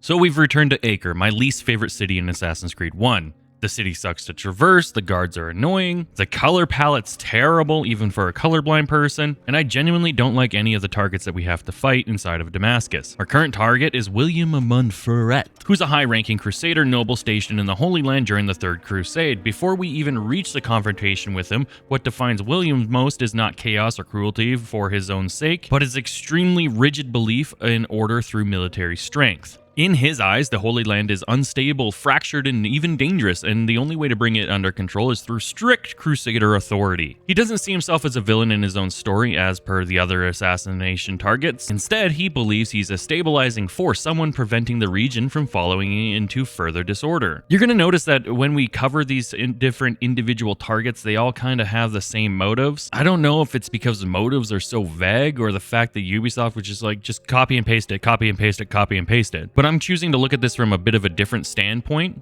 The villain doesn't know he's the villain in his own story. To put it in Assassin's Creed terms, the Templars believe they're the good guys and the Assassins are the bad guys, and the Assassins believe the Templars are the bad guys and that the Assassins are the good guys. So obviously every single Templar that we assassinate is 100% going to think that they are not the bad guy. Getting back on track, the stability that William wants comes at a cost. William's worldview is built around control, discipline, and the suppression of the resistance. Whether that's just everyday average folks or the assassins themselves, he wants to suppress them. He supports heavy military presence in occupied cities and sees political pressures as a necessary tool to maintain Crusader dominance. Beneath that, though, there's also a personal layer, his desire for more influence, reputation, and legacy within the Crusader leadership structure. And while William is not reckless, he is also uncompromising. He demands more respect from people than he deserves, and demands to move through the ranks faster than he should. Now, shifting from character to environment, this becomes even clearer when we look at how he operates Acre. Acre is by far the most oppressive city to traverse in Assassin's Creed 1, and that design is by no accident, though I absolutely hate it. Unlike Damascus and Jerusalem, Acre is built to feel restricted from the ground up, and my god, can you feel that restriction. The city is heavily militarized, with patrols constantly controlling every major route, and you will 100% get frustrated by this because no matter where you go, you're locked into a 10 to 15 minute long fight. Instead of uninterrupted parkour lines, you often are forced into pauses and detours or hiding just to move forward safely. It's awful, it's terrible, it's the worst thing ever. You constantly feel like you can't escape, you never get a moment to breathe. And yes, you might argue that this is for immersion's sake, but as a player standpoint, it's so frustrating. The layout itself reinforces that pressure. Rooftops are more broken, gaps are more frequent, and movement flow is less forgiving. Where Damascus encourages speed and rhythm, Acre interrupts it almost at every turn deliberately. This makes the very core movement mechanics of the game the most frustrating part of said game. And seeing as how you have to come to Acre 3 times, it's terrible. Even visually though, the city feels different. It's darker, more damaged, and more tightly packed than with Crusader presence. You never want to explore Damascus freely. You don't even want to touch the ground, you don't want to go on the roof, you don't want to come here at all. You're just on edge, and you could argue, I guess, that that's good video game design. I just feel like it's poor video game design because any good game has action and then it has pauses. Acre is all just constantly berating the player over the head with, you can't do that, you can't go here, you can't go over there, you're under attack. And you just get really tired by the time you're done playing in Acre. I guess, though, if you look at it from a military standpoint, then everything exactly fits as it should. William represents order through control, and Acre itself reacts to that philosophy in a physical form. A city where freedom and movement is constantly limited and every path forward feels like you're being watched, because you literally are. As we play through this, I've been leaving long swaths of our fast forward gameplay, which is like 45 minutes of footage. But the whole time that that's been happening, if you look in the top left, you're going to notice that there's this little eye icon. Depending on what color that eye icon is, you're either being detected or somebody's kind of suspicious about you or you're being hunted. That eye icon has been constantly on. In fact, the entire time you're playing inside of the later parts of Assassin's Creed, which starts with Acre right now, all you're going to hear is the beeping of you being hunted down. It's just overwhelming for a whole bunch of reasons. Visually, you're constantly berated with this weird color palette of Acre. Audibly, you're constantly listening to the beeping of the hunting icon. And from the gameplay standpoint, the game fights you on everything you want to do. And while yes, this does mirror what William's trying to portray, it just doesn't feel good from a gameplay standpoint. Once again, referencing the future of our channel here, when we cover Assassin's Creed 2 takes these very fundamentals and then makes it better. There's nothing saying you can't have areas that are heavily militarily patrolled. You can see that when we play Assassin's Creed 2 with Frawley. The issue is that it's just so tedious and grinding from a player standpoint that coming here isn't fun. Jerusalem and Damascus, they offer you some fun at least along the way. In Acre, you're just constantly upset. You're constantly feeling like you're being grinded down. So while yes, you can say that it's oppressive for immersion's sake, from a gameplay standpoint, it's just not fun to be here. If it's okay to hate water missions inside of Mario, then it's okay to hate Acre inside of Assassin's Creed 1. Let's just skip to the part where we arrive at the Assassin's Bureau. Rafik. Word has spread of your deeds, Altaïr. It seems you are sincere in your desire to redeem yourself. I do what I can. And sometimes you do it well. I assume it is work that reunites us? Yes. William of Montferrat is my target. I've done as asked and armed myself with knowledge.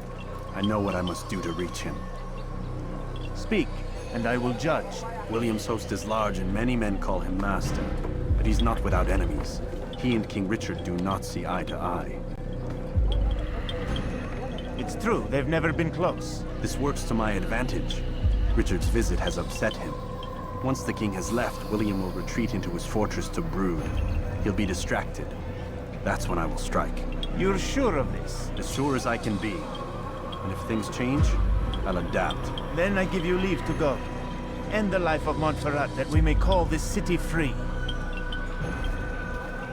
I'll return when the deed's been done.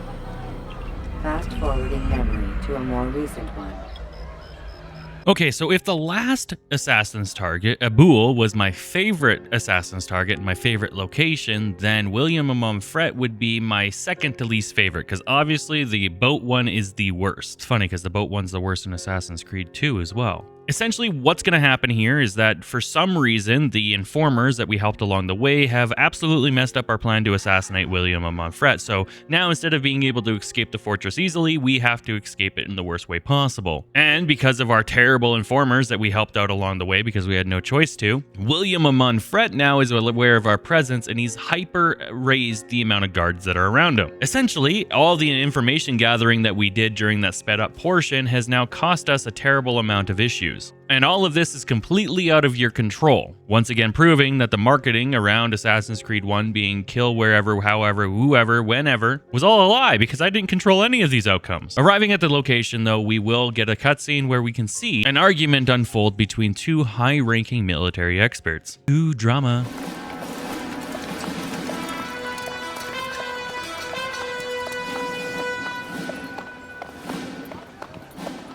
3,000 souls, William. I was told they would be held as prisoners and used to barter for the release of our men. The Saracens would not have honored their end of the bargain. You know this to be true. I did you a favor. Oh, yes. A great favor indeed. Now our enemies will be that much stronger in their convictions. Fight that much harder. I know our enemy well. They will not be emboldened, but filled with fear. Tell me, how is it you know the intentions of our enemy so well? You who forsake the field of battle to play at politics. I did what was right, what was just. You swore an oath to uphold the work of God, William. But that is not what I see here. No, I see a man who's trampled it. Your words are most unkind, my liege. I would hope I might have earned your trust by now. You are Acre's regent, William, set to rule in my stead. How much more trust is required? Perhaps you'd like my crown. You missed the point. But this is nothing new. Much as I'd like to waste my day trading words with you, I've a war to fight. We'll have to continue this another time. Do not let me delay you then, Your Grace.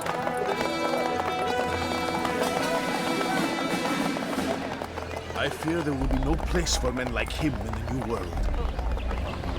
Send word that I wish to speak with the troops. We must ensure that everyone is doing their part. Warn them that any negligence will be severely punished. I'm in no mood to be trifled with today. Yes, my lord. The rest of you, follow me.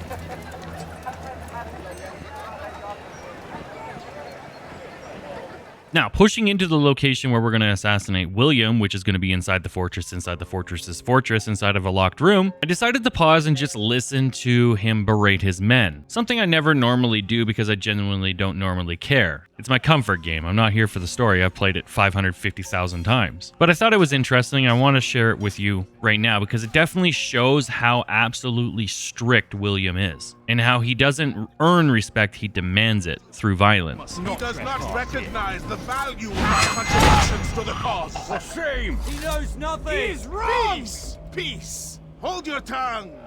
Aye, he speaks falsely, but his words are not without some merit.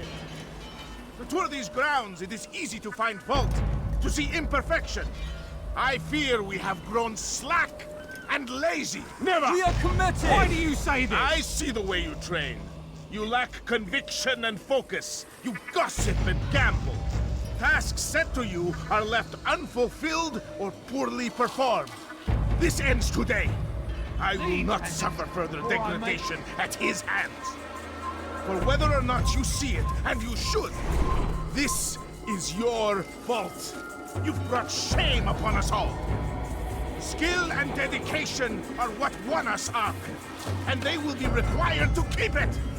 I have been too lenient, it seems, but no more. You will train harder and more often. If this means missing meals, missing sleep, so be it. And should you fail in these tasks, you will learn the true meaning of discipline. Bring them forward.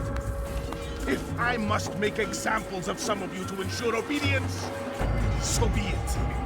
The two of you stand accused of whoring and drinking while on duty. What say you to these charges? My lord, please. We meant no harm. We forgot ourselves. It will not happen again. No, it won't. Disregard for duty is infectious. It shall be rooted out and destroyed. In this way, we may prevent its spread.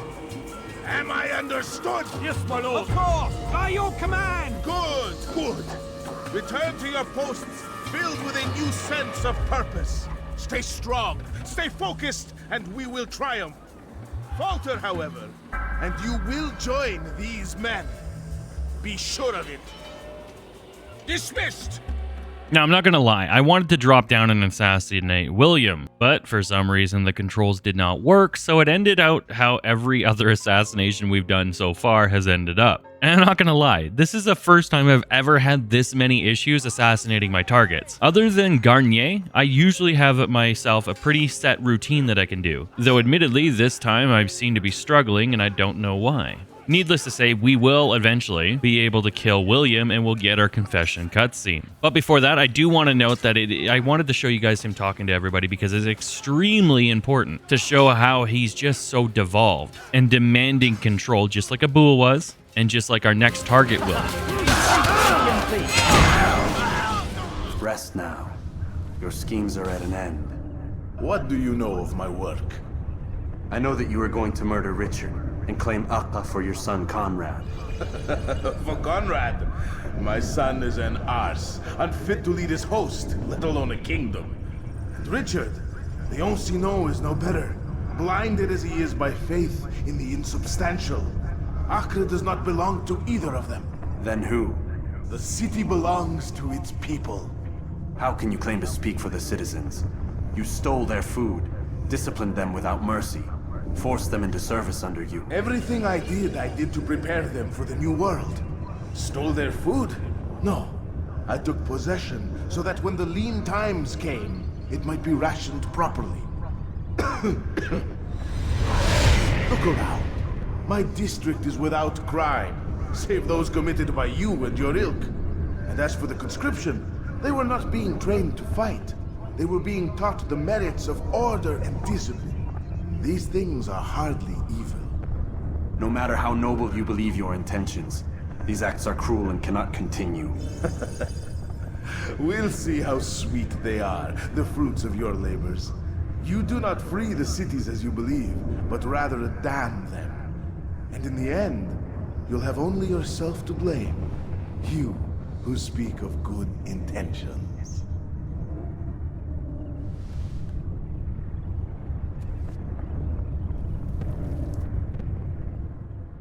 William of Montferrat's confession scene focuses on how he justifies his control over Acre. William explains that his actions are driven by the main belief Acre is unstable and only control can prevent it from collapsing, even cites the fact that he has no crime in his district except for what Altaïr committed. He describes his rule as a form of preparation rather than cruelty. In his view, harsh laws, military presence, and tight control over the city are necessary measures to stop chaos from spreading during the war. And in fact, the logic is quite sound. He also rejects the idea that he is simply acting for personal gain or secret political schemes. In fact, he tells Altaïr that he is not seizing the city for his child, even going as far as to call his child an ass. Instead, he frames his decisions as a practical leadership, keeping order in a city he believes would otherwise fall apart. When Altaïr challenged him, he didn't really shift his stance. He maintained that his control is justified if it prevents greater disorder, and that the suffering is caused in his mind is secondary to long-term stability. Basically, his means justify the end. And though Altaïr does not accept this reasoning at this point in his journey, he sees William's logic as just another form of oppression. Even if William believes he's preventing chaos, Altaïr's views the result as the same, civilians living under fear of restriction. Once again proving that they have different ideologies, but they're the one and the same coin. Arriving at the Assassin's Bureau though, we can kind of listen to what Altaïr's thoughts are.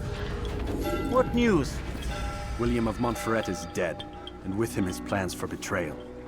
You've done well keeping Akka from his hands. But why now, when the Crusaders require unity most? Could have waited. Waited for what? For Richard to return and discover his schemes? No. It was the perfect time for him to strike. Strange. I was sure he meant to take Akka for Conrad, yet he claimed this was not his plan. You cannot trust the words of a snake, which even in death produces venom. I should discuss this with Al-Muallim. Yes, my friend. Make haste for Masyaf. I am sure he is eager for news.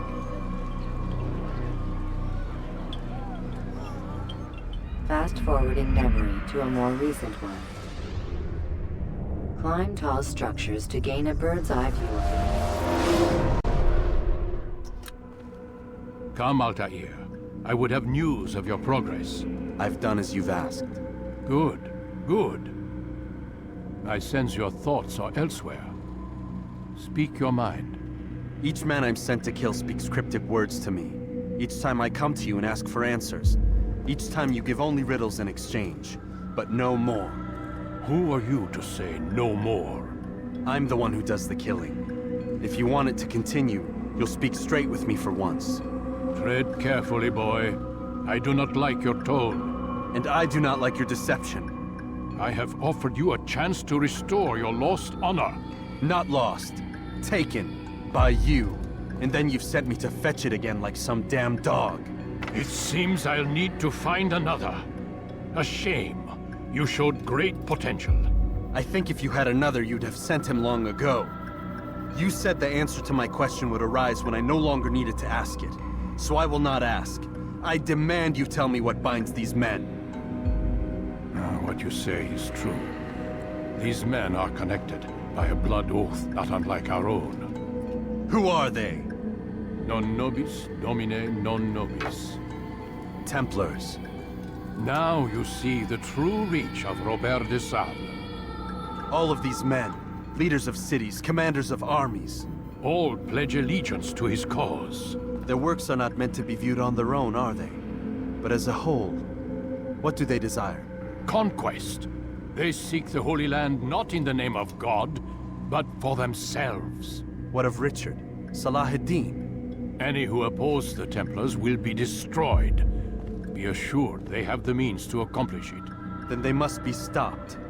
That is why we do our work, Altaïr. To ensure a future free of such things. Why did you hide the truth from me? That you might pierce the veil yourself. Like any task, knowledge precedes action. Information learned is more valuable than information given. Besides, your recent behavior had not inspired much confidence. I see. Altaïr, your mission has not changed. Merely the context within which you perceive it.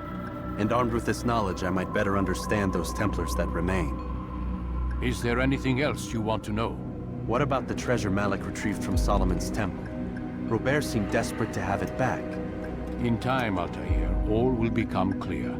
Just as the role of the Templars has revealed itself to you, so too will the nature of their treasure. For now, take comfort in the fact that it is not in their hands, but ours. If this is your desire. It is. You are restored another rank. Take back your weapon. Use it to bring honor to the Brotherhood. Altaïr, before you go... Yes? How did you know I wouldn't kill you? Truth be told, Master, I didn't. I took a leap of faith.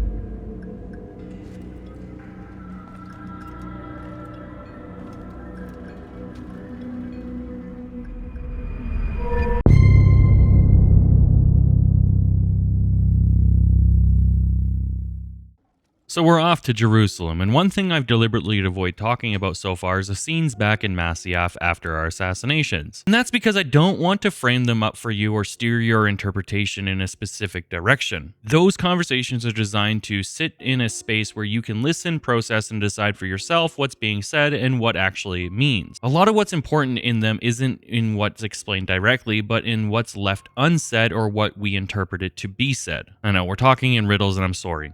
But as we move further through our story, we start to see a clear shift in Altaïr's presentation and how he focuses on the targets. He's no longer just accepting his assignments without thought. Instead, he's beginning to question both the logic behind his orders and the nature of the people he's been sent after. What's interesting is that these targets don't always fit the idea of simple corruption as it would be in a cut and dry case. Some of them believe they're actually acting in the name of stability. Some of them think that their actions are necessary for survival, and that's where uncertainty starts to build for Altaïr, because the world isn't as clean as he originally was led to believe. There's room for interpretation, there's room for gray areas, there's room for good and evil. This is where his character growth really starts to take shape. He's moving away from being blind and being certain in everything that his master says and into something more unstable, but also more human. He's accessing judgment. The Master Assassin rarely gives him any full explanations. Instead, he speaks in these controlled fragments, saying just enough to direct and guide Altaïr, but never enough detail to fully challenge or argue against. Essentially, he leaves Altaïr nothing to grasp onto. It creates a structure where authority is difficult to question, not because it's enforced loudly, but because it's delivered in a way that leaves no clear opening for debate. There's this kind of intentional vagueness to everything that the Master Assassin says, where meaning is implied rather than explained, and the interpretation will be different for each and every single one of his students that work underneath of him. And how they interpret his vague statements is how they're going to have to proceed through life. This is extremely important because it shapes how Altaïr understands the world around him, through instruction rather than conversation, and through certainty rather than discussion. And when he talks to the Master Assassin, he gets none of these things. So Altaïr has questions about his targets, he has questions about their motives, he has questions about the war, and he has questions about the Master Assassin, and he has questions about the relic they got at the beginning of the game in Solomon's Temple. And none of these get answered for a very long time, and that stresses Altaïr out. Now, that's going to lead us directly into our next target in Jerusalem, Majd ad-Din. We're just going to call him Adin. Adin presents himself as a figure of strict order, a common thread throughout these three assassinations. His rule is built around public control and visible justice. Punishment is a performance, discipline is a spectacle. It's all a big show to guarantee that everybody underneath of him follows his orders blindly. On the surface, he frames this as maintaining peace in a city under constant tension. Give the people something to look at. In his view, fear is not a side effect of his leadership, it's a tool that keeps everything from collapsing. Similar to the structure William was trying to build, and similar to the wealth Abdul was trying to use. But what makes this situation a little bit different is not just who he is, but what's at stake this time for Altaïr. Because for the first time, this isn't just about observing a target and questioning their motives from a distance. One of our own assassin's brothers is directly in danger. In fact, they're going up for execution. This changes the weight of everything. It's no longer just about understanding intention or interpreting the ideologies that are being spouted, but it becomes an immediate, personal, and urgent quest for Altaïr to save one of his brothers, something that the Altaïr at the beginning of the game in Solomon's Temple would never have done.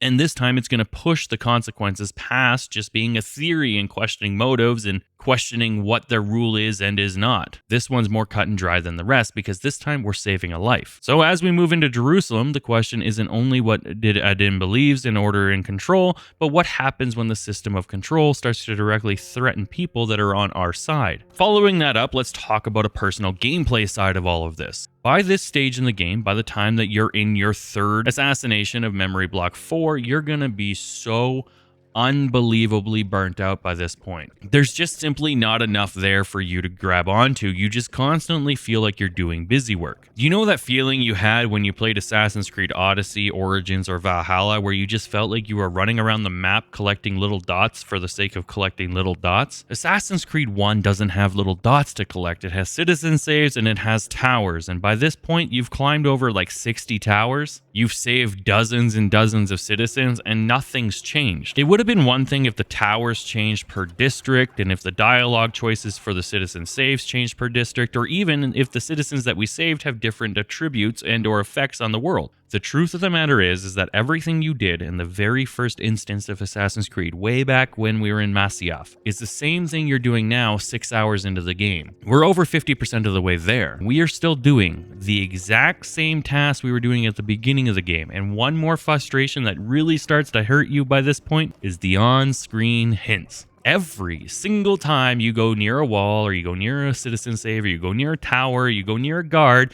you're going to get a hint on what you should do. Oh, turn it off is going to be the answer. That's not the way the game was intended, and we're playing this game as faithfully as we can to how it was intended. For some reason, Ubisoft decided that even after 6 hours of doing the exact same mundane tasks, you're going to need to be constantly reminded what the prompts are and give you constant hints. What this has done is successfully taken what should have been just a quick tutorial message, maybe in the first 2 memory sequences and made the entire gameplay more like a tutorial. You never feel like you're gaining any progression, and that's probably the biggest stake to the heart of Assassin's Creed 1.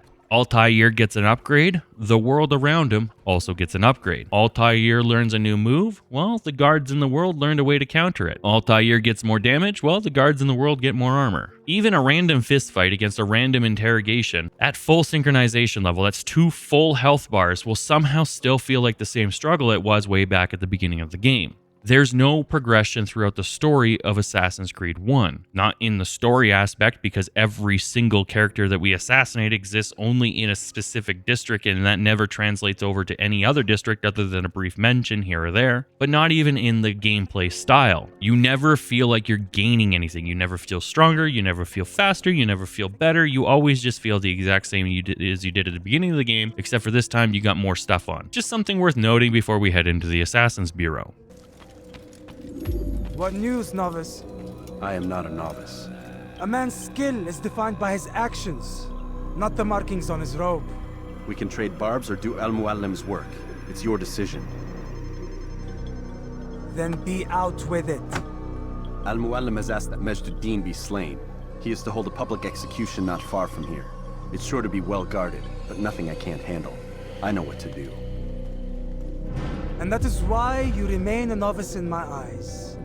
You cannot know anything, only suspect. You must expect to be wrong, to have overlooked something. Anticipate, Altaïr. How many times must I remind you of this? Are we done? Not quite. There is one more thing. One of the men to be executed is a brother. One of us. Al-Muallim wishes for him to be saved. Do not worry about the actual rescue. My men will take care of that. But you must ensure Majduddin does not take his life.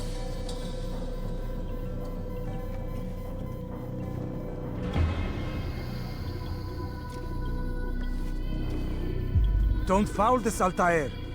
Time is of the essence. Fast-forwarding memory to a more recent one. Now, it's pretty clear that Malik and Altaïr are still battling each other, but it does appear that Malik is starting to soften up to Altaïr. But let's talk about that assassin that we have to save. Sounds pretty cool, right? It sounds like we're actually going to accomplish something. Truth is, the assassin we're about to save, we've never met, we never talked to, we never will, and we never will meet. In fact, his entire premise being here is just simply to tie the story together with the assassins. We aren't tasked with saving him, we're not tasked with escorting him, we're not even tasked with freeing him, we're just tasked with getting there and stopping him from dying. To me, this is the perfect opportunity where Ubisoft could have allowed us to see what our Assassin's Brethren could have done. Ironically, this is exactly what happens in Assassin's Creed Brotherhood a few years from now, if we're still living in 2007, of course. Every single time that I come up to a target and I have a solution of what I would expect it to be like, a later Assassin's Creed entry in the same franchise with Desmond Miles does it better. So even though there's this added stakes of this assassin, nothing really gets accomplished because we don't have any role in anything to do with him. Our job stays the exact same, it's just the description that has changed. With that being said, we arrive at the execution, the public execution.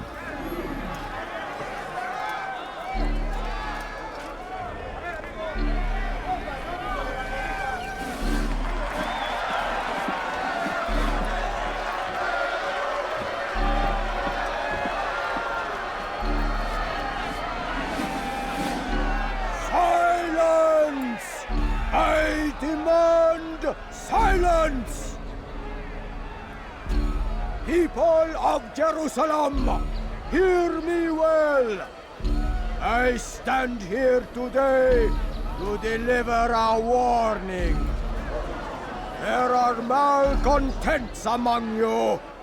They sow the seeds of discontent, hoping to lead you astray. Tell me, is this what you desire?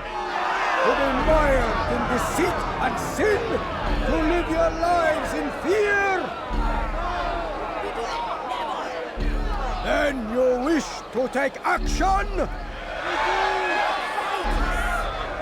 Your devotion pleases me. This evil must be purged. Only then can we hope to be redeemed.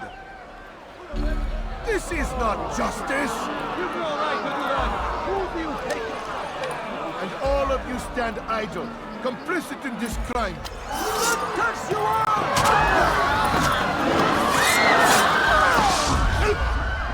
See how the evil of one man spreads to corrupt others? They sought to instill fear and doubt within you, but I will keep you safe. Here now are four filled with sin. The harlot, the thief, the gambler, the heretic. Let God's judgment be brought down upon them all!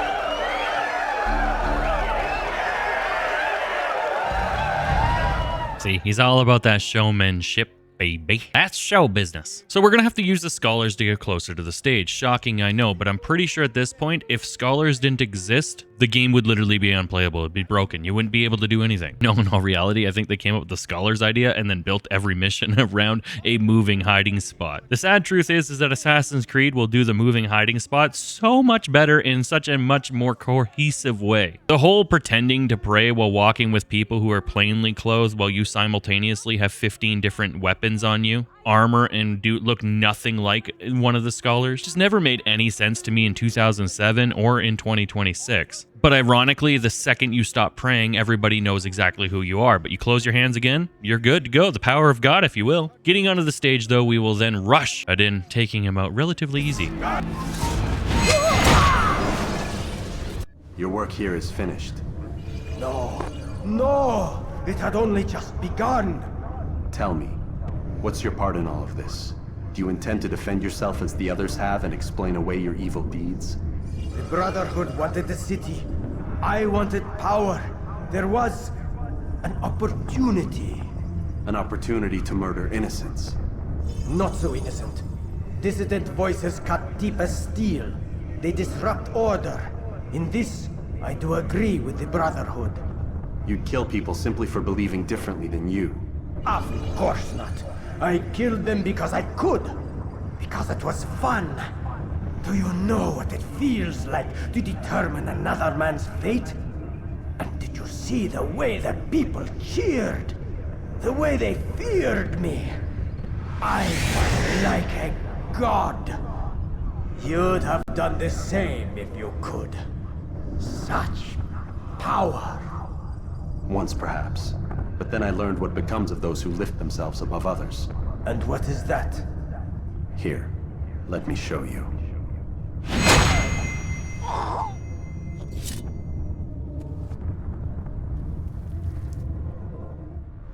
In the case of Adin's confession scene, the game shifts focus from abstract politics into something much more direct: how control is enforced through fear and why Adin believes that it was necessary. Adin explains that his rule over Jerusalem, or at least this district, is built around one core belief: order must be maintained at any cost, even if that means public cruelty. He rules through fear in simple terms. He doesn't frame his actions in a personal cruelty or enjoyment of power. Instead, he presents them as a practical governance. In his view, the city is unstable, as every other district and every other assassination target has stated, and the people will naturally fall into chaos unless they are constantly reminded of the consequences. This mirrors the previous two assassination targets. This is why he uses public executions and harsh punishments, not just to punish individuals, but to send a message to everybody else watching. Essentially, if you mess up, this is what's going to happen to you as well. What's important in this confession is that he openly admits to the purpose of fear. He believes fear is not something to avoid, but something to weaponize as a form of stability. If people are afraid enough, they will behave. If they behave, the city remains controlled. This has been mirrored by every single district leader up till this point. But from Adin's perspective, it makes him a protector of the district rather than a tyrant of it.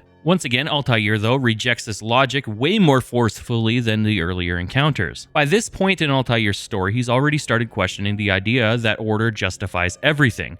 Adin removes any remaining ambiguity by showing what his idea looks like in practice: a city held together in public fear and absolute authority. This goes against everything that Altaïr believes, and Altaïr's conclusion is more grounded than before in this case. Even if the intention is stability, a system that relies on fear is still a form of oppression. And unlike our earlier targets, there's no philosophical distance here. The consequences of Adin's rule are visible, immediate, and extremely personal for Altaïr, especially with the innocent lives and even fellow assassins caught under the control of, well, Adin and his weirdly controlling ways. So Altaïr leaves not just understanding Adin's reasoning, but more certain than ever that control built on fear is still control, no matter how it's justified or framed. With that, we arrive back at the City District's Assassins Bureau with our boy Malik. Jerusalem needs a new ruler. So I have heard. What's this? No words of wisdom for me? Surely I have failed in some spectacular fashion. You performed as an assassin should. No more, no less. That you expect praise for merely doing as told, however, troubles me. It seems everything I do troubles you. Reflect on that. But do so on your way back to Masyaf. Your work here is done.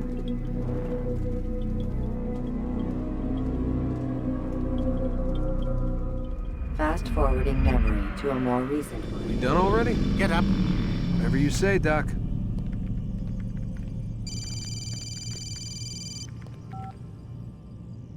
I'm ending the session. I'll be right there. You're sure about this? Yes. No. Everything's Denver. I don't see how he could... Of course. I understand. You're in a lot of trouble, Mr. Miles. What's his problem? They're coming for you. Who's coming for me? Assassins. Hey, I had nothing to do with this. Sounds like they're mounting some kind of rescue attempt. Guess you're more important than you realized. Man, things just keep getting weirder and weirder around here. It was bound to happen. What do you mean? That little fight your ancestors started during the Third Crusade, it never ended. You're being held by Templars. Vidic's a Templar? There's no way you could have known. They hide it so well. But to answer your question, Vidic works for them. We all do. Abstergo is their company. I thought Templars were old dudes with funny hats who sat around drinking beer and plotting world domination with, like, the lizard people. No, except the part about world domination, I guess. Look, Desmond, it's complicated. Half the stuff they say about the Templars comes from crazy tinfoil hat-wearing nut jobs.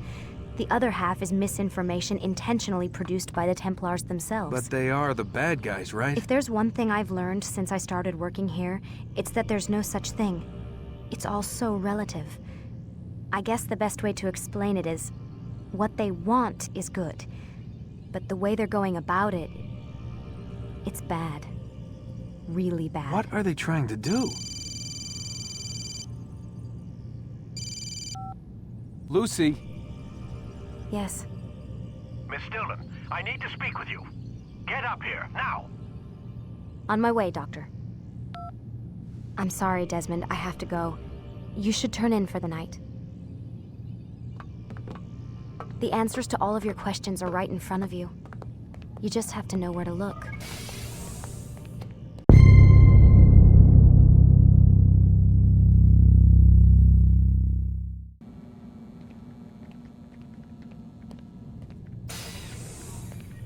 Missed you this morning, Doc. Get in the Animus.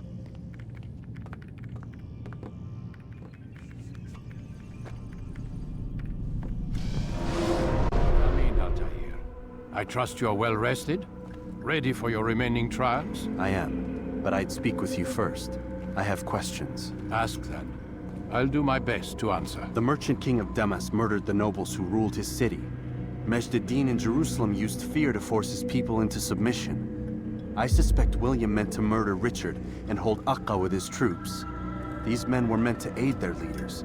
Instead, they chose to betray them. What I do not understand is why. Is the answer not obvious? The Templars desire control. Each man, as you've noted, wanted to claim their cities in the Templar name, that the Templars themselves might rule the Holy Land and eventually beyond. But they cannot succeed in their mission. Why is that?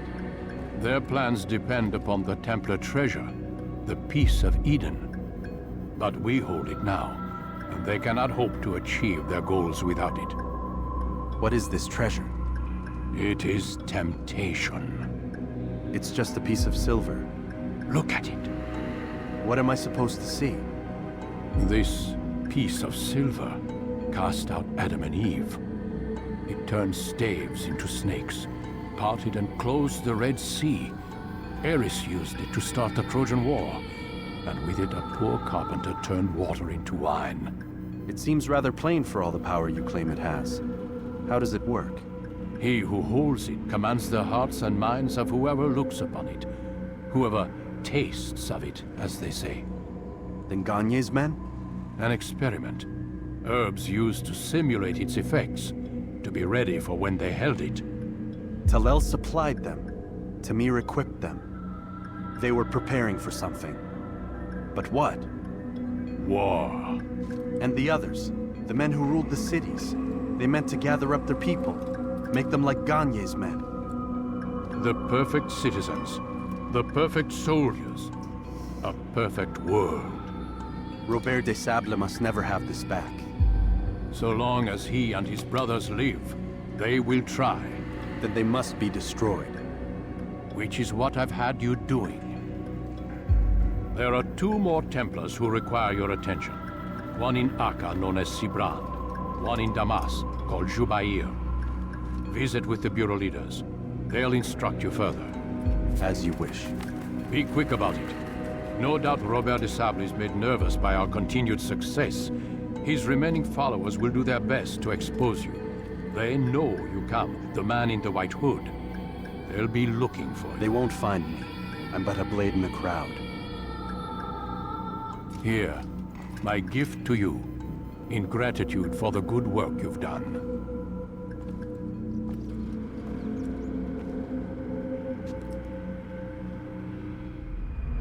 We got a lot to unpack. We for sure should start with the fact that the assassins in the real world are trying to come and save Desmond. Now, obviously, there's no way for Desmond to contact the outside assassins. There's simply not. He's locked in a room. Hell, he couldn't even open his closet until Lucy let him.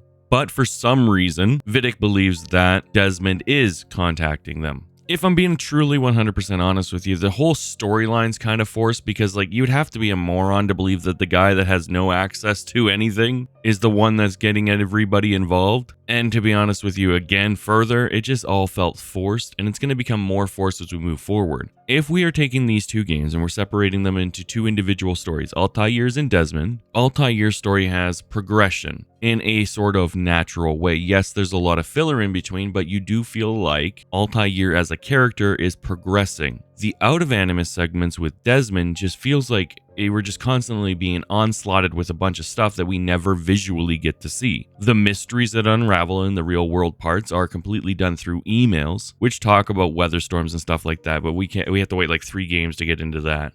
And other than that, it's just like a phone call. Oh god, there's a bunch of assassins here. Desmond, you idiot, there's a bunch of assassins here. I have no ties to what's going on in the real world. Do I want to? Yes, after playing the franchise completely from beginning to end multiple times over, I wish that the out-of-world parts, the out-of-animus parts in Assassin's Creed 1 had been stronger. The truth is that you can play every game outside of Assassin's Creed 1 and understand everything that's happening, rendering everything that happens with Desmond in Assassin's Creed 1 rather pointless. In fact, when we do our deep dive of Assassin's Creed 2, where you see where that game picks off, it immediately tells you more about what's happening in the real world in the first 30 seconds than this game does in the entire game. I think that's why a lot of players look back on Assassin's Creed 1 with least fond memories. Because yes, while Altaïr's story is decent, but very well time padded, Desmond's story is just forced and makes no sense. And not that the story itself doesn't make sense, just the actions of the characters in the real world don't make any sense. I know there's some in the Assassin's Creed community that completely and utterly will disagree with that, but if truth be told,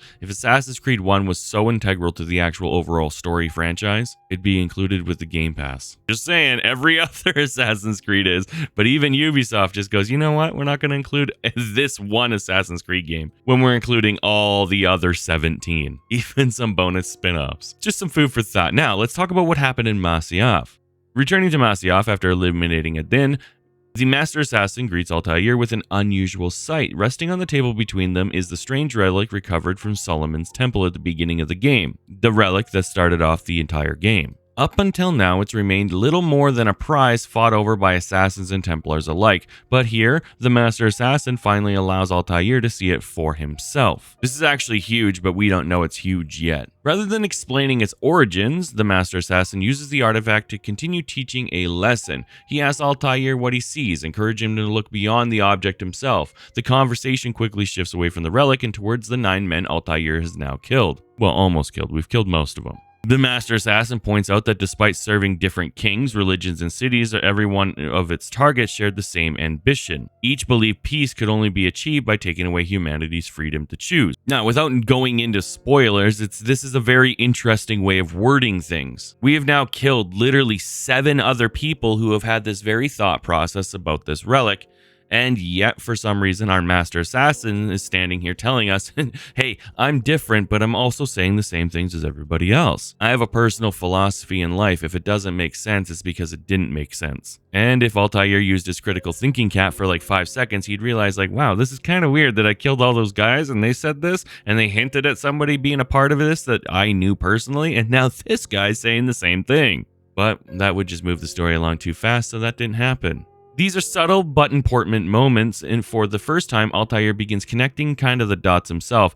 These weren't isolated tyrants acting on their own. They were united by a common philosophy, and each confession has been revealing another piece of that puzzle, while simultaneously hinting that there is more at work and at play here than he understands. But for some reason, just like in an annoying movie, the people that are talking never say what actually needs to be said. The relic sitting between them almost fades into the background rather than the forefront. Yes, it's there, and yes, it's extremely important, but for some reason, we're talking about everything else. It's treated less like a weapon or a treasure and more like a symbol of hidden knowledge. You, the viewer, are just supposed to be like, oh, okay, they got that thing, but they're talking about this other thing, but I remember that thing's on the table. The Master Assassin deliberately refuses to answer every single question, leaving both Altaïr and us, the player, wondering why so many powerful people are willing to kill for something that is barely even explained in the game. Looking back, it's one of the Assassin's Creed's strongest examples of restrained storytelling. Rather than delivering a dramatic exposition dump, the game trusts the players to focus on the conversations itself and these small details surrounding it. The mystery isn't solved, it's simply becoming deeper and reinforcing that the feeling that Altaïr has only begun to uncover the truth behind the missions. The problem is, and this is true even in 2007, the player has such long pauses in between these story dialogue moments that often what happened 2 hours ago is easily forgotten because it's all done in dialogue choices. In order for something to be ingrained into a player's skull so you'll remember it in the future, there has to be something that makes them remember that incident. And any good game has a way of doing this in a way that makes sure that you remember it. Think of the first time you see a Big Daddy. You immediately know a Big Daddy in BioShock is a big problem. Or in The Last of Us, when the daughter dies. You see what I'm getting at? In order for a player to remember things that happen over the distance of hours when we're doing mundane tasks like climbing towers and stuff, there has to be something that is rememberable about it. If we break down the entire events surrounding the relic, we barely saw it at the very beginning of the game, and then we've spent 8 hours doing a bunch of side content to basically see it sit on a table but not really referenced. Yet for some reason, Ubisoft is trying to make you, the player, register all of these subtle details and connect them all yourself. So unless you're taking notes like myself, it would be very hard for the average player to fully understand everything that Assassin's Creed is trying to tell them on their first playthrough. I've been playing this game for over 10 years, 20 years almost, and I'm still hearing little story details that I missed the first 30 times I played the game. I've said this earlier in this nostalgic deep dive. A lot of what Assassin's Creed's trying to do is make you use your noodle. They want you to do a lot of the thinking for you. There's nothing wrong with this premise, but in the general scheme of things, the gameplay side of it doesn't hold up. When you're filling my head with a bunch of other useless information from a bunch of useless missions and a whole bunch of towers and a whole bunch of citizen saves, my brain has to dump data somewhere, and I don't know what is and is not important because the game doesn't make it clear. So often, you just kind of just go through the game with your brain turned off. You get what I'm saying? God, I hope you get what I'm saying. I really do feel like this is very much going to be a topic that is going to be different for everybody. Some people have great memory comprehension and call back and will be able to remember every single thing that happened in the games thus far, and other people don't. So the way you interpret this, which is a common theme throughout this Nostalgica review, will 100% dictate how you remember it. I'm not trying to dissuade anybody from playing Assassin's Creed 1. I'm just trying to say you have to use your noodle while playing it. You have to draw conclusions and put things together on your own. The game doesn't hold your hand to do so. And if you're able to do that, the game becomes a lot more fun and immersive for you, the player. And a lot of times, a lot of the frustration I see with Assassin's Creed 1 is the disjointed story. The story's very much jointed, it's just got really long limbs in between the joints. Let's talk about our target in Acre. Sibrand stands out among Altaïr's targets because his motivations aren't rooted in ambition or indulgence, but in the fear that is hardened into an ideology. This man's insane. As a Grand Master of the Knights in Acre, he commands naval power, yet by the time Altaïr is sent after him, he rarely even sets foot in the city itself. He is withdrawn almost completely to his ships, treating the harbor as both a fortress as well as a prison. The man's literally gone insane with fear of death. His mindset has been defined by paranoia. Sibrand believes that the world is collapsing into chaos around him and that his enemies are everywhere, hidden, patient, and already in motion. We'll see this later when we confront him. To him, trust is weakness and hesitation is fatal, and the fear shapes his entire philosophy. If people cannot be trusted not to do harm, then they must be controlled before they ever have the chance to hurt him. A common thread, as we've discussed throughout the entire playthrough, all of these leaders of each district want control in different ways. Through religion, through power, through medicine, through wealth, through greed, through trades of slaves. You get what I'm saying. So Sibrand's solution for Acre is to control through isolation and dominance by the sea. By turning the harbor into a tightly controlled military hub, he aims to regulate trade, movement, and communication. In his vision, nothing enters or leaves without his permission. We'll learn as we run through the city that he's literally taking control over every single ship inside of the harbor, every single one, whether it was his or not. The city becomes dependent on his fleet, and the dependence becomes stability. It's not peace in the sense of harmony, it's peace through literal restriction, and where freedom is reduced so tightly that it conflicts and can no longer emerge on its own. Think of COVID times and then multiply that by 50 million. Personally, I lived in Kelowna, BC, where we weren't allowed to go 5 blocks from our house. What makes this important is Altaïr's investigation on how Sibrand fits into a larger pattern. Through the information gathered in Acre, Altaïr begins to realize that these men are not isolated figures acting independently. The investigations and the informant missions constantly point toward a shared belief system. Each target, in their own way, thinks humanity is incapable of self-governance. Whether through religion, political structure, or military control, they all arrive at the same conclusion. Freedom leads to suffering, and order must be imposed in each district. And I understand we've said this a lot, but by the time Altaïr reaches Sibrand, this pattern has become harder to ignore. The confessions are no longer just personal justifications, they are literally pieces to a wider philosophy being revealed one target at a time. It's a lot to take in, but the last part of this is at this point, Acre is basically non-traversable. You can't go on the roofs, you can't go on the streets, you can't go anywhere. You're either being shoved by the weird drunken, disabled people, being hounded by beggar women, you're being hunted by whole patrols, guards constantly know where you are no matter what you're doing. Acre is easily the worst city to traverse in the entire game, and it's because of the district leaders. Remember, we had the doctor. He literally made the people that are bottomized running around shoving you into walls and stuff. William Amon Fret's the one that increased the patrols here, making it so difficult for Altaïr to traverse. And now Sibrand has locked down the district and everything coming in, so everybody's begging for money, which increases the beggar people that are coming at you for money. Between these 3 different individual district leaders, Acre is literally the worst possible place for us to be as a player. It's a nightmare. The roofs aren't fun to play, the ground's not fun to run on, the combat's not fun, the guards aren't fun, nothing about Acre is fun at all, so let's just skip to the part where we go to the Assassin's Bureau. Greetings, Altaïr. What news? Al-Muallim has named another. Calls himself Sibrand. I am familiar with the man. Newly appointed leader of the Knights Teutonic, he resides in the Venetian Quarter and runs Acre's port. Yes, I've learned as much, and more. Continue then. Sibrand is said to be consumed by fear, driven mad by the knowledge that his death approaches. He has sealed the docks district, and now hides within waiting for his ship to arrive. This will make things dangerous. I wonder how it is he learned of your mission. The men I've killed, they are all connected. Al-Muallim warned me that word of my deeds has spread among them. Be on your guard, Altaïr.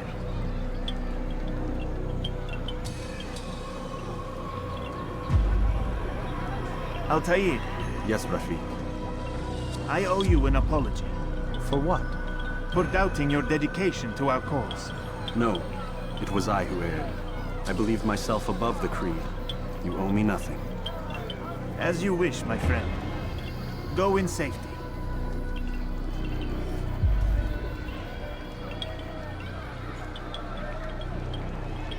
Fast forward in memory to a more recent one.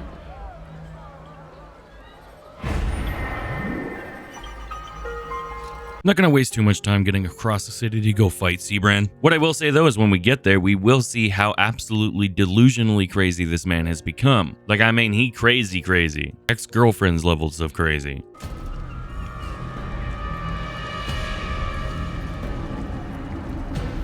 You are mistaken, Master Seabrand. I would never propose violence against any man, and most certainly not against you.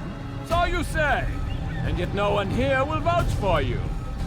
What am I to make of this? I live a simple life, my lord, as do all men of the cloth. It is not for us to call attention to ourselves. Perhaps. Or perhaps they do not know you because you are not a man of God, but an assassin! Never! You wear the same robes. If they cover themselves as we do, it is only to instill uncertainty and fear. You must not give in. Are you calling me a coward? Challenging my authority? Are you perhaps hoping to turn my own knights against me? No. I don't understand why you're doing this to me. I've done nothing wrong. I don't recall accusing you of any wrongdoing, which makes your outburst rather odd. Is it the presence of guilt that compels a confession? But I confess nothing. Ah, defiant to the very end. What do you mean? William and Garnier were too confident, and they paid for this with their lives.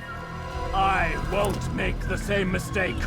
If you truly are a man of God, then surely the Creator will provide for you. Let him stay my hand. You've gone mad. Will none of you come forward to stop this? He is clearly poisoned by his own fear, compelled to see enemies where none exist. Seems the people share my concern. What I do for Acre!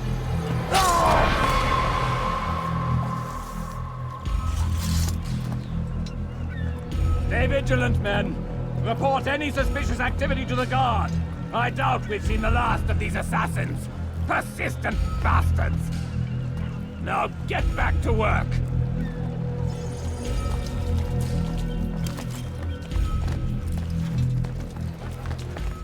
See, I told you, he crazy. I'm not going to spend too much time talking about the craziness here. We've already talked about it. What I am going to talk about is the location of this assassination. It's on a boat, literal ship. Now, it's funny to me because in Assassin's Creed 1 and Assassin's Creed 2, the two worst assassination missions are both on boats. At least in Assassin's Creed 2, you can touch the water. In Assassin's Creed 1, if you touch the water, you will die. Sorry, you will desynchronize. I have no idea why the developers over at Ubisoft said, you know what? Altaïr's severely allergic to water, so let's put one of the assassin's targets on a boat in the middle of the harbor on top of water. Then we'll make it so the only way the player can get over there is by running across other boats that are filled with drunken lobotomized people who will push them into the water, or to fight the archaic controls while they jump along little pillars. Now, obviously, if you've been playing this game long enough, you know the path to take. You can do it relatively easily, but the first time I ever had to do this mission, my goodness, did I get pissed off. It's just one of those missions that can be extremely frustrating and will most likely cause you to repeat it over and over again. It's also one of those missions where every time you fail, you don't feel like you failed because the game is literally designed to piss you off. Now, you'll find Seabrand on his boat, and he'll be shooting arrows off of it, shooting anybody who comes near him because he's crazy. We got pretty lucky this time. We were able to take him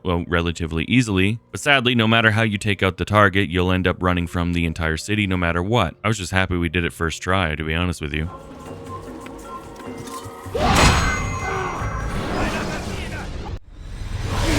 Don't do this.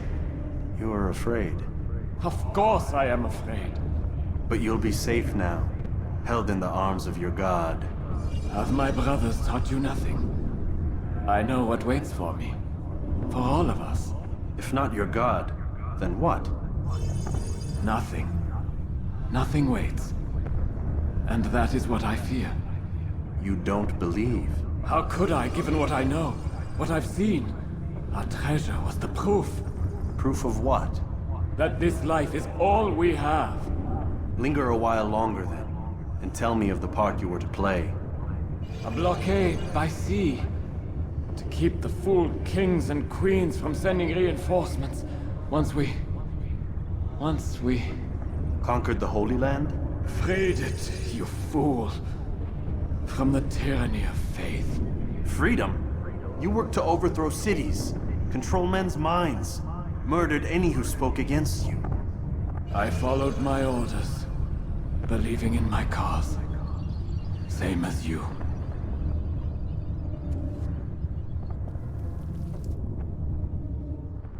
Gotta be honest with you guys, Seabrand was our weakest person in the confession. Seabrand's confession comes after the immediate aftermath of his assassination on board the ship in Acres Harbor. Stripped of authority, surrounded by isolation he once used for protection, he no longer speaks as a commander full of ego and strength, but only as a man confronted by the consequences of what he believes. He begins to acknowledge his fear not of Altaïr specifically, but of what he believes the world truly is beneath all of its structure. Seabrand admits that he does not see divine order or certainty in life, only emptiness, both in life and in death. To him, there is no reassurance beyond death, no higher meaning awaiting afterwards. The absence of this has shaped his thinking and driven his need for control, to control what he can. He explains that the treasure he and the others seek is only reinforced this belief. Instead of offering clarity or comfort, it confirms that there is no guiding force watching over humanity. In his interpretation, that lives only in chaos, and if chaos is the default state of the world, then control becomes the only rational response. Seabrand's justifications for his own actions follows from logic. He did not see himself as a conqueror or a tyrant, but as someone trying to impose stability on something fundamentally unstable. Exactly what everybody else has been saying. In fact, it's exactly what the Master Assassin is also saying. His domination of Acres Harbor, his withdrawal into his ships, and his extreme security measures were all attempts to eliminate unpredictability from the world that he believed he could never trust. In his final words, he draws comparisons between himself and Altaïr.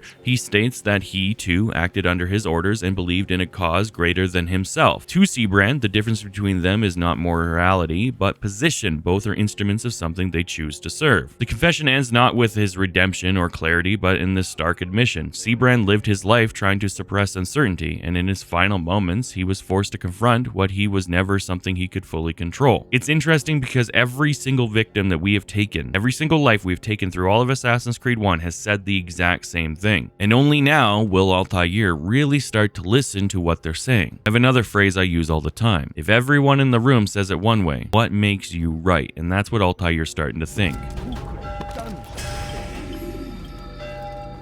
Altaïr, you've caused quite a stir. I've done as requested. Seabrand's life is ended. So it is. So it is. You should ride for Masyaf and inform Al-Mualim of your success. Yes. I should return and speak to him. Of this and other things. Is everything all right, my friend? You seem distant. It's nothing, Rafik. Just a lot on my mind. Talk to me then. Let me help. I need to make sense of this myself first. But thank you for the offer. It is the men you kill, isn't it? You feel something for them. How? Ah, my friend. You are not meant to enjoy these grim tasks. Regret, uncertainty, sympathy. This is to be expected. I should not fear these feelings. You should embrace them. They are what keep you human. What if I'm wrong? What if these men are not meant to die? What if they mean well? Misguided, perhaps, but pure in motive. I am but a Rafik, Altaïr, and such things are beyond me. Perhaps Al-Mualim can help you to make sense of it. Yes, perhaps. Thank you, Rafik. It is my pleasure to have served with one as skilled as you.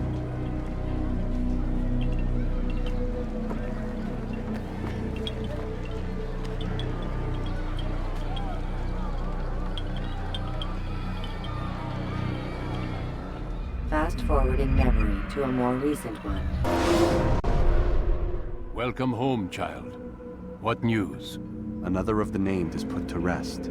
Then it would appear your work is nearly complete, and your status restored. A question, Master, if I may. Ask, and I will answer. Why these men, Jubair and Sabrand? Ah, don't you see? They paved the way for change. Ensure threats both old and new are not given cause to intervene. To weaken them is to weaken our enemy. I suppose that makes sense. Were these men to continue their work, our work would quickly be undone. How is that? We've caused them much grief. We strike at the arms, yes. But this is a hydra that you face, and it is quick to replace that which is severed. Then we should lop off its head and be done with this. Soon, soon. We are close. Only one more man stands between us and our ultimate goal.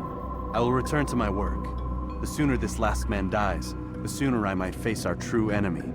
Before you go, I have a question for you. Of course. What is the truth? We place faith in ourselves. We see the world the way it really is, and hope that one day all mankind might see the same. What is the world, then? An illusion.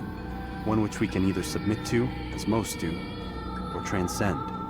What is it to transcend? To recognize nothing is true and everything is permitted. That laws arise not from divinity but reason. I understand now that our creed does not command us to be free. It commands us to be wise. Do you see now why the Templars are a threat? Whereas we would dispel the illusion, they would use it to rule.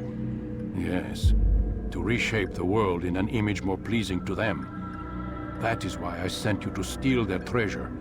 That is why I keep it locked away. And that is why you kill them. So long as even one survives, so too does their desire to create a new world order. Take your equipment. Seek out this last man. With his death, Robert de Sable will at last be vulnerable. It will be done. Safety and peace upon you, Altaïr.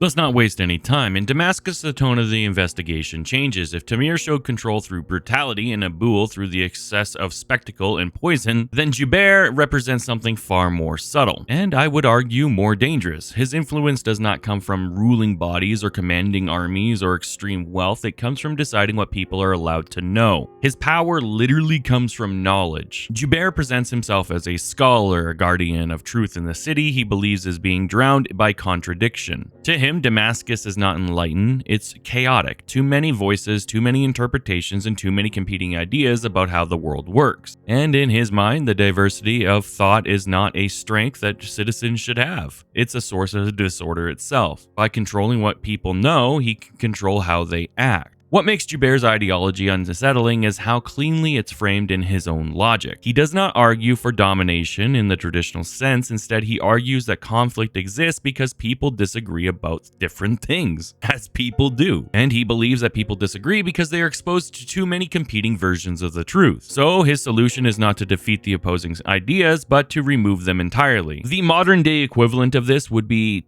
Twitter before Elon Musk bought it. Twitter censored everybody and was literally being told by the government of what people were allowed to say and hear and see. After Elon Musk bought Twitter, we found out that basically social media is completely and utterly manipulated by everybody around us. And politicians can control what you see, hear, and decide what you should believe. Regardless of what you think about Elon Musk, him buying Twitter exposed this massive problem. Jubair is basically Twitter for the Third Crusade. He's trying to control what the citizens know. Just a simple way to frame it up so you can understand. Now, through Altaïr's information gathering in the city, it's a clear picture of his operation begins to emerge. Jubair's scholars and agents move through Damascus with purpose, identifying texts, writings, and teachings that do not align with Jubair's doctrine. They gather these up and they bring them to an isolated location to be burned. Works of philosophy that challenge certainty are removed first, then removal of historical texts that contradict approved narratives, and then poetry and literature and anything that introduces ambiguity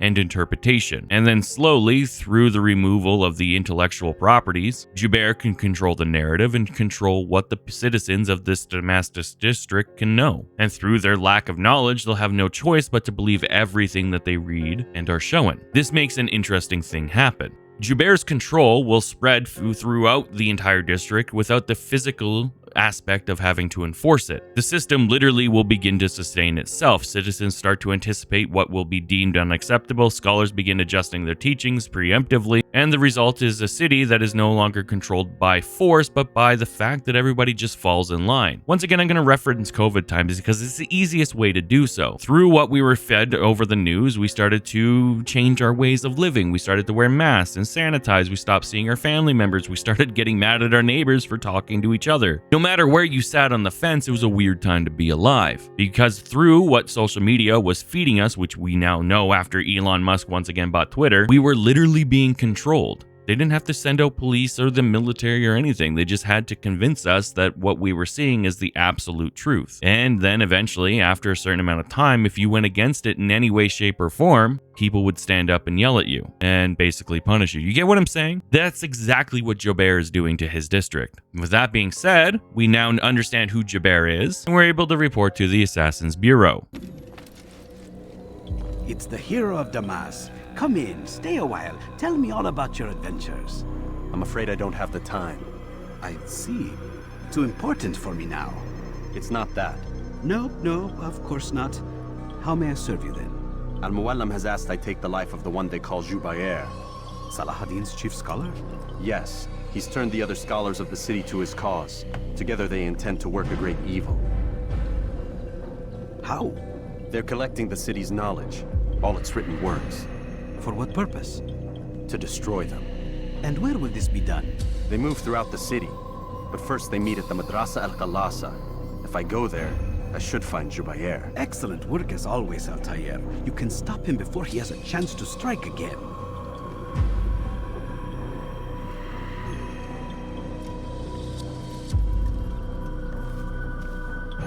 With your permission, Rafiq. Of course. You're free to begin whenever you are ready.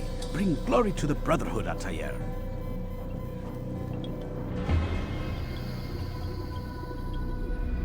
I skipped ahead to getting here because we're going to have to talk about something once we start our assassination part. What I do have to say is that this had the opportunity to be one of the coolest versions of assassinations inside of Assassin's Creed 1, but the execution was so bad. You'll understand what I mean in a second. What's going to happen here is we're going to arrive during the burning of some knowledge, controlling of the narrative, if you will. And we're going to see that inside of the area where we're burning books, there's a whole bunch of people who look just like Joubert. Very much intentional.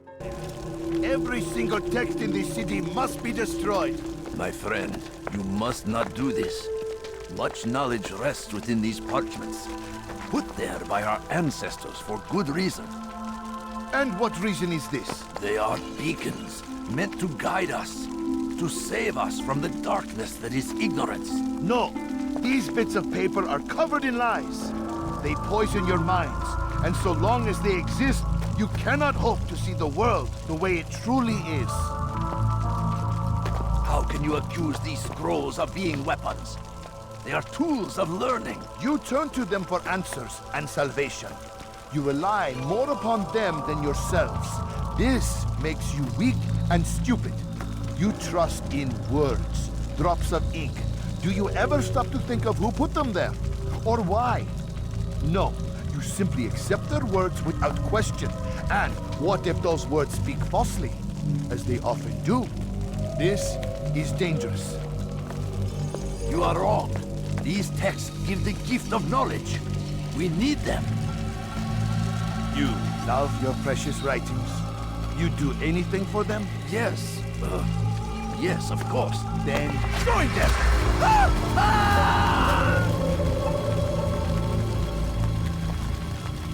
Any man who speaks as he is just as much a threat. Do any else among you wish to challenge me?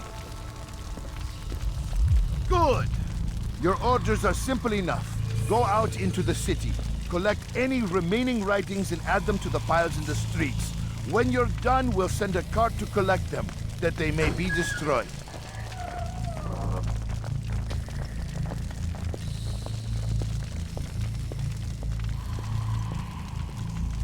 Okay, so let's get it out of the way right away. Yes, there is a way to tell Jabbar away from everybody else by the clothes in which he's wearing. So yes, I want to acknowledge that you can find and kill Jabbar immediately without having to go through the rest of the rigmarole. We're going to do this as most people will, which is going around and just taking out the targets as we see them. And I'm choosing to do it this way to just kind of express a frustration I've had throughout this entire game. We're hunting down Jabbar, and Jabbar has a whole bunch of clones all over this Damascus district burning different knowledge, right? They're burning books. Now, when you go and you find a Jabbar clone, not knowing whether it's the real Jabbar or not, because you're just going around killing things, you're going to throw a throwing knife. That throwing knife will kill every single one of the clones in one hit. This is the same throwing knife that you've used the entire game to kill every single guard that you've ran into in one hit. You cannot use the throwing knives to take out targets from your assassination perspective in one hit. No. They are literally invincible. They're impervious to throwing knives. I always thought this was an extremely odd choice when playing Assassin's Creed 1.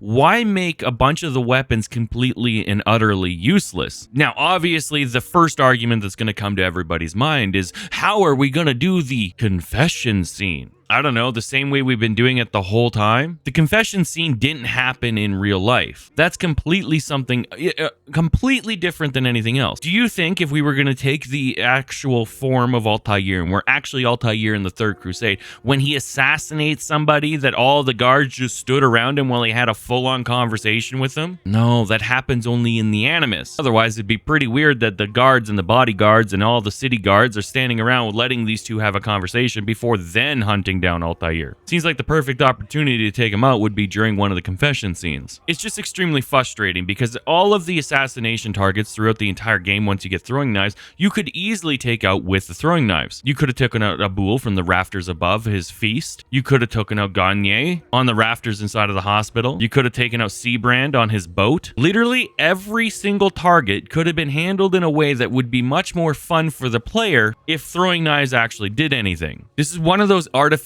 roadblocks in video games that personally drives me mental.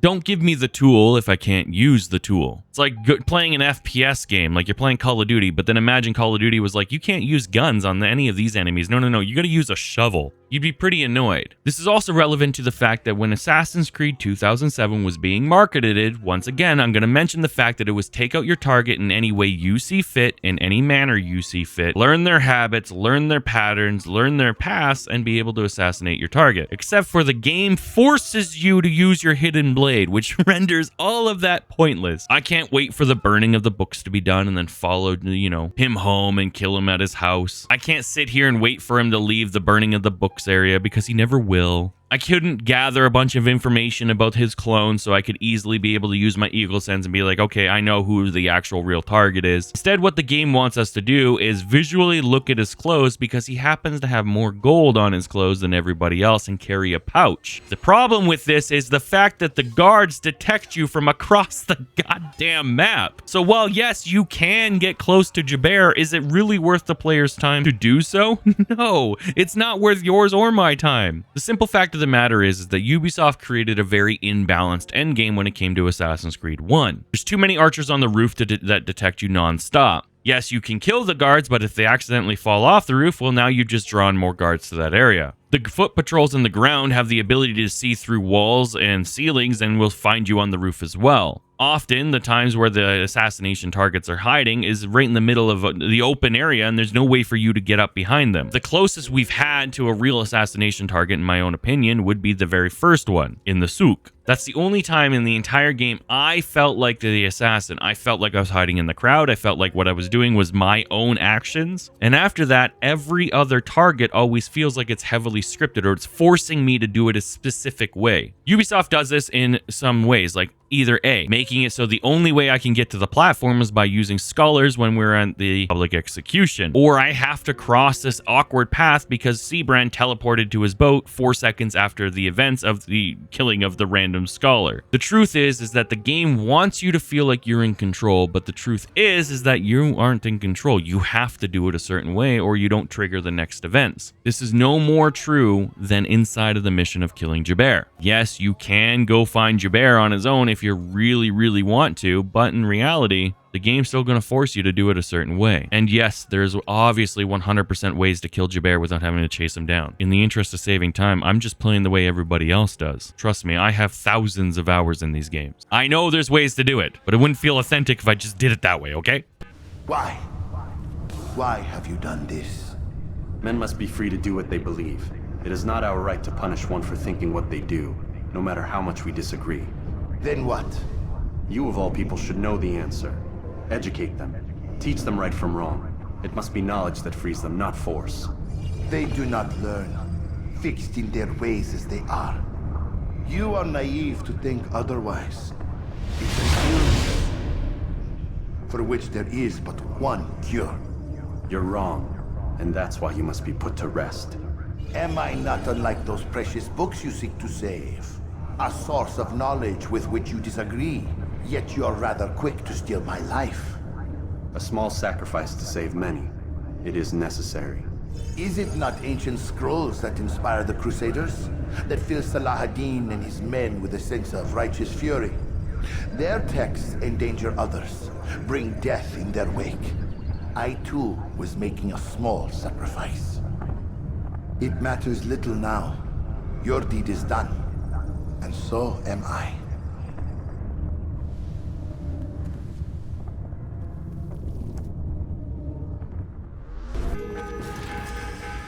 Altaïr, tell me you've met with success.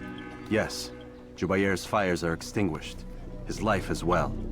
Excellent news. I had no doubt you'd succeed. You should have seen it. The scholars followed him so readily. Wasn't just books they fed to fire either, but any man who opposed them. Such ignorance breeds only evil. You've done a good thing this day. As with my other targets, he believed he was doing the right thing, clearing a path to a better future. Of course he would. Such is the landscape of a madman's mind. The things I've seen these past few weeks, it's as if all the land has gone mad. And this is why we fight to end the war, that sanity might return. The people are desperate for direction. It's easy for men like Jubayr to prey on this and turn them towards evil. You should go, Altaïr. Return to Al-Mualim. Tell him what you saw. Let him know the good you've done this day. Safety and peace, Rafiq. Upon you as well. Fast-forwarding memory to a more recent one. Not a lot of time, Vic. Understand there's a narrow launch window. Wherever it's hidden, time to retrieve it. Working on it. And when it's done, he'll be taken care of. I want that progress report by tomorrow morning. I've got some work I need to do. So you've got the rest of the night to yourself.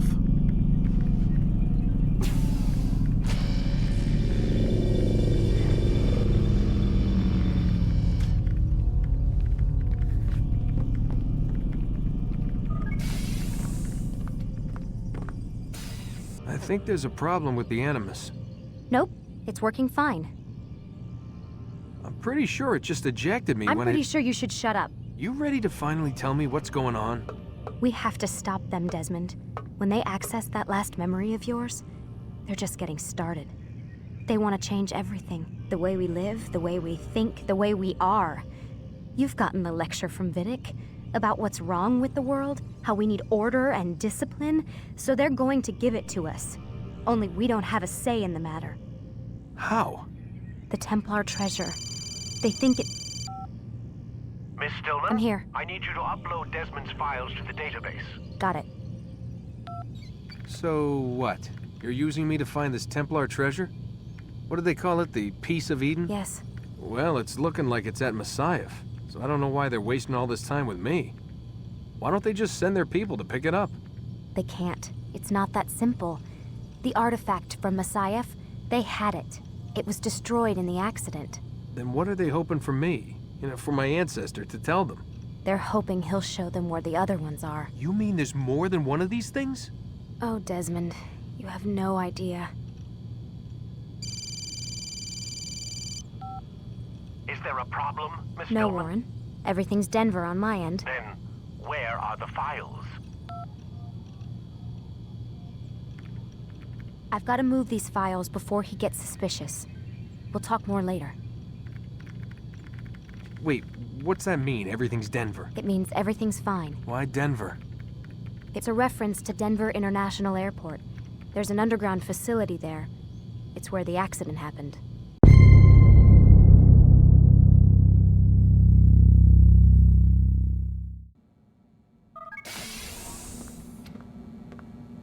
Time's wasting, Mr. Miles. Yeah, I'm coming. We're nearly done, you know. And then what? You'll see. Maybe they'll even let you watch when it begins. It's not as terrible as you think. Look, I know you're not gonna let me leave. So why not tell me what's going on? Humor me. I'm not an idiot, Mr. Miles. I think you've already learned quite a bit. I don't know what you're talking about. Of course not. All right, let me ask you something else then. Yes? Some of the stuff I'm seeing in the Animus, sometimes it seems wrong. Untrue, like the history is off somehow. It doesn't... It doesn't what, Mr. Miles? Match up with what you read on an online encyclopedia? What your high school history teacher taught you? Let me ask you something. Do these supposed experts have access to secret knowledge kept hidden from the rest of us? There are books, letters, documents, all sorts of source material from back then. Some of it seems to contradict what the Animus is showing me. Anyone can write a book, and they can put whatever they want on its pages. Anything. Used to be, we thought the world was flat. Some people still do. Yes, and they publish books about it. Or that the moon landing was a hoax. I believe there's also a book claims the world was created in 7 days. A bestseller, too. Where's this going, Doc? The point, I suppose, is that you shouldn't trust everything you hear, everything you read.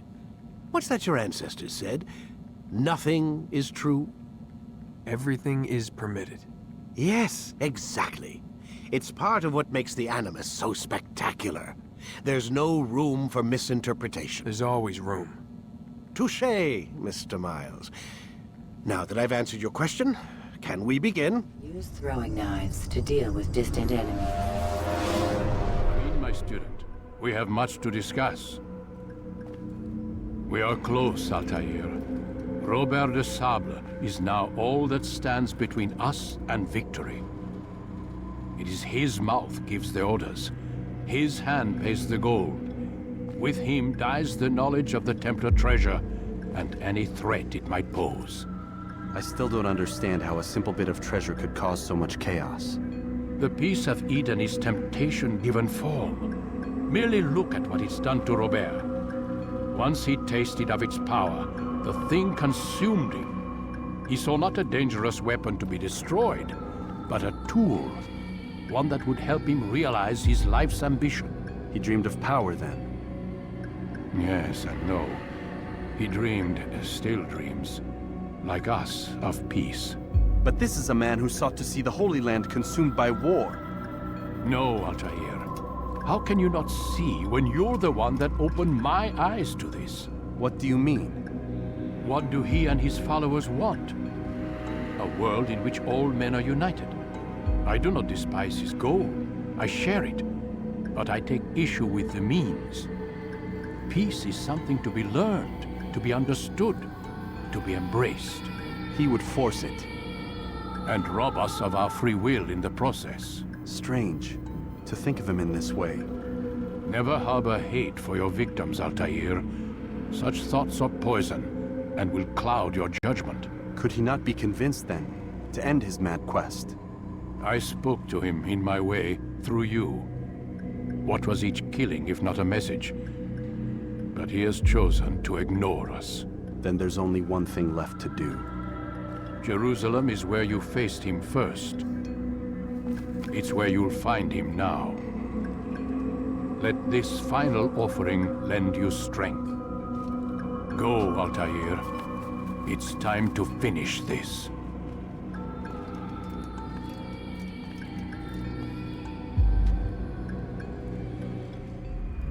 Whew, that was a lot to unpack, wasn't it? Let's start with the Out of Animus parts. It is very obvious that Desmond will not survive this entire event, and Vidic takes a personal happiness in this for some reason. It's also clear that at this point in time in the story, Lucy is very much against what's happening currently at Abstergo, and she even informs Desmond that literally what we're going through right now in the Third Crusade with Altaïr and the different Templars that we've been assassinating is still the exact same war that is happening hundreds of years later in modern day times. What Altaïr is working to stop in current Third Crusade is exactly what Desmond is trying to prevent in the modern day time. So essentially, this war has never ended. In fact, the exact premise of it is still continuing today. Well, in 2007. The modern-day Templars are searching for a piece of Eden in which the Assassins have taken. The Third Crusade's Templars are looking for the piece of Eden in which the Assassins have taken. History has a way of repeating itself is essentially what the game is trying to say. Now, moving on to the actual Third Crusade with Altaïr. We are hunting down Robert. Robert was the bald guy at the very beginning of the game that threw us through a wall and then attacked Masyaf. Remember when I said that there's too much gap in between events in Assassin's Creed 1? This is a prime example of it. You can and probably will make the argument that we've been building up to chasing Robert the whole time, and I'm not going to argue that that is what we are doing. What I would have liked to have seen is a little bit more cutscenes, a little bit more dialogue, a little bit more interactions with Robert throughout the story. Tell me, the player, why he's evil, other than just stating that he's evil and we need to kill him. Show me what he's doing. Show me the moves the Templars are making. Show me something other than just sending me to district after district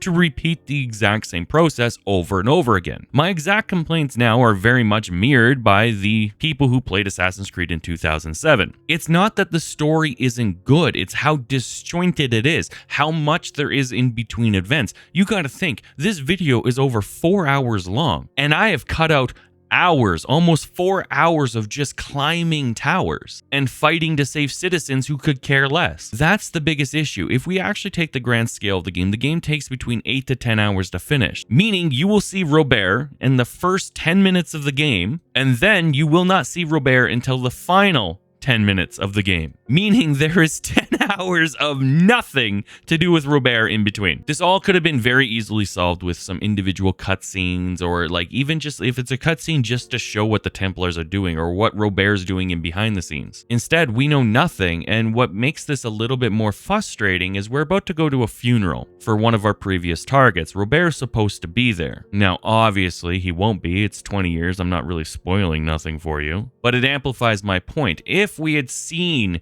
through the use of cutscenes Robert starting to figure out who Altaïr is, what his targets are and stuff like that, then it would make more sense that he just randomly decided to not be in the city for this exact moment where he springs a trap to catch Altaïr. And while the game will do some explaining, it's all done relatively quickly and you're forced to make connections rapidly. This was a massive problem even back in the day of 2007. The ending of Assassin's Creed 1 is so disjointed and so jumbled that the player has to struggle to figure it out. Now, obviously, over the course of 20 years, we've all watched videos, we've read the books, we've explored different YouTube channels, or you've simply replayed the game enough time that you're able to make these connections and not have to think about it too much. Back in 2007, on your first playthrough, you're asked to make every connection that we've discussed all on your own the first time. You were expected to remember Robert's motives from the very beginning of the game at the very end of the game after all the random dialogue choices you've been given. You're expected to draw all these individual conclusions in between each and every target that you've been given. Even though they are very loosely connected to each district, you're expected to see the bigger picture the first time. Simultaneously, you're also supposed to be piecing together the puzzle of the Out of Animus parts, which really relates to almost nothing. You're just reading emails. The biggest exposure of the puzzle happens at the end of the game, then credits, which we'll get to in a bit. In 2007, the biggest critique of Assassin's Creed 1 was that the ending was confusing. Even though Assassin's Creed 1 was the start of an IP, was the start of a franchise, they made it with the expectations that they would be able to make multiple games moving forward. Now, we all know in gaming that making sequels is never guaranteed, but what ends up happening is when you make a game and then it's deliberately designed with a massive cliffhanger, it makes the first story disjointed. It makes it confusing. The story of Desmond Miles and the Out of Animus parts takes place over 5 games, main entry games. The story of Altaïr takes place in 1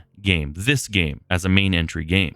Ubisoft is expecting you to piece together a story that spans 5 games and half a decade, but simultaneously the cliffhanger and the knowledge that you're supposed to remember happened in this game, the most disjointed of the Assassin's Creed franchise. You guys get what I'm saying? I know it's a little bit over-explained here, but essentially, in simple terms, big pause between big moment make big memory loss.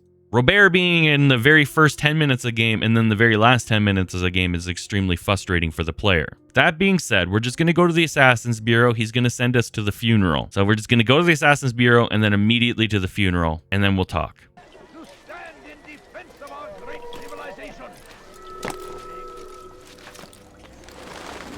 Safety and peace, Altaïr. Upon you as well, brother.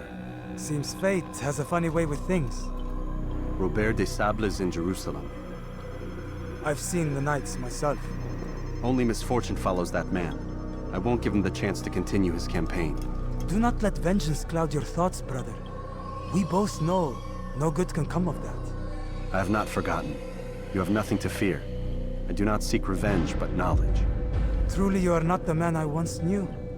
My work has taught me many things, revealed secrets to me. But there are still pieces of this puzzle I do not possess. What do you mean? All the men I've laid to rest have worked together, united by this man. Robert has designs upon the land. This much I know for certain. But how and why, when and where, these things remain out of reach. Crusaders and Saracens working together? They are none of these things, but something else. Templars. The Templars are a part of the Crusader army. Or so they'd like King Richard to believe. No. Their only allegiance is to Robert de Sable and some mad idea that they will stop the war. You spin a strange tale. You have no idea, Malik. Then tell me. Robert and his Templars walk the city. They've come to pay their respects to Majd-ud-Din. They'll attend his funeral, which means so will I. What is this that Templars would attend his funeral? I have yet to divine their true intentions, though I'll have a confession in time. The citizens themselves are divided. Many call for their lives. Still others insist that they are here to parley, to make peace. Peace? I told you. The others I've slain have said as much to me. That would make them our allies. And yet we killed them. Make no mistake, we are nothing like these men. Though their goal sounds noble, the means by which they'd achieve it are not. At least, that's what Al-Muallim told me. So what is your plan? I'll attend the funeral and confront Robert. The sooner the better.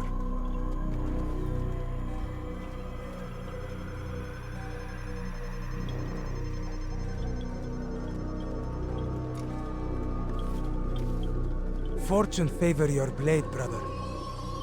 Malik, before I go, there's something I should say. Be out with it. I've been a fool. Normally I'd make no argument, but what is this? What are you talking about? All this time, I never told you I was sorry.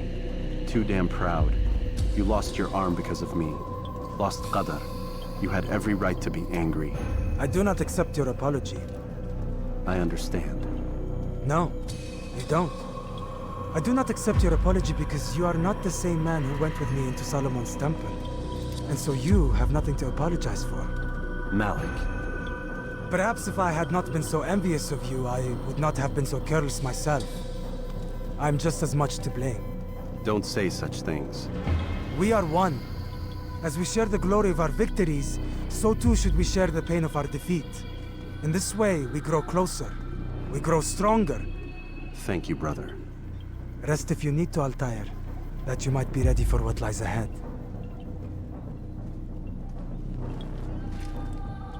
Fast-forwarding memory to a more recent one.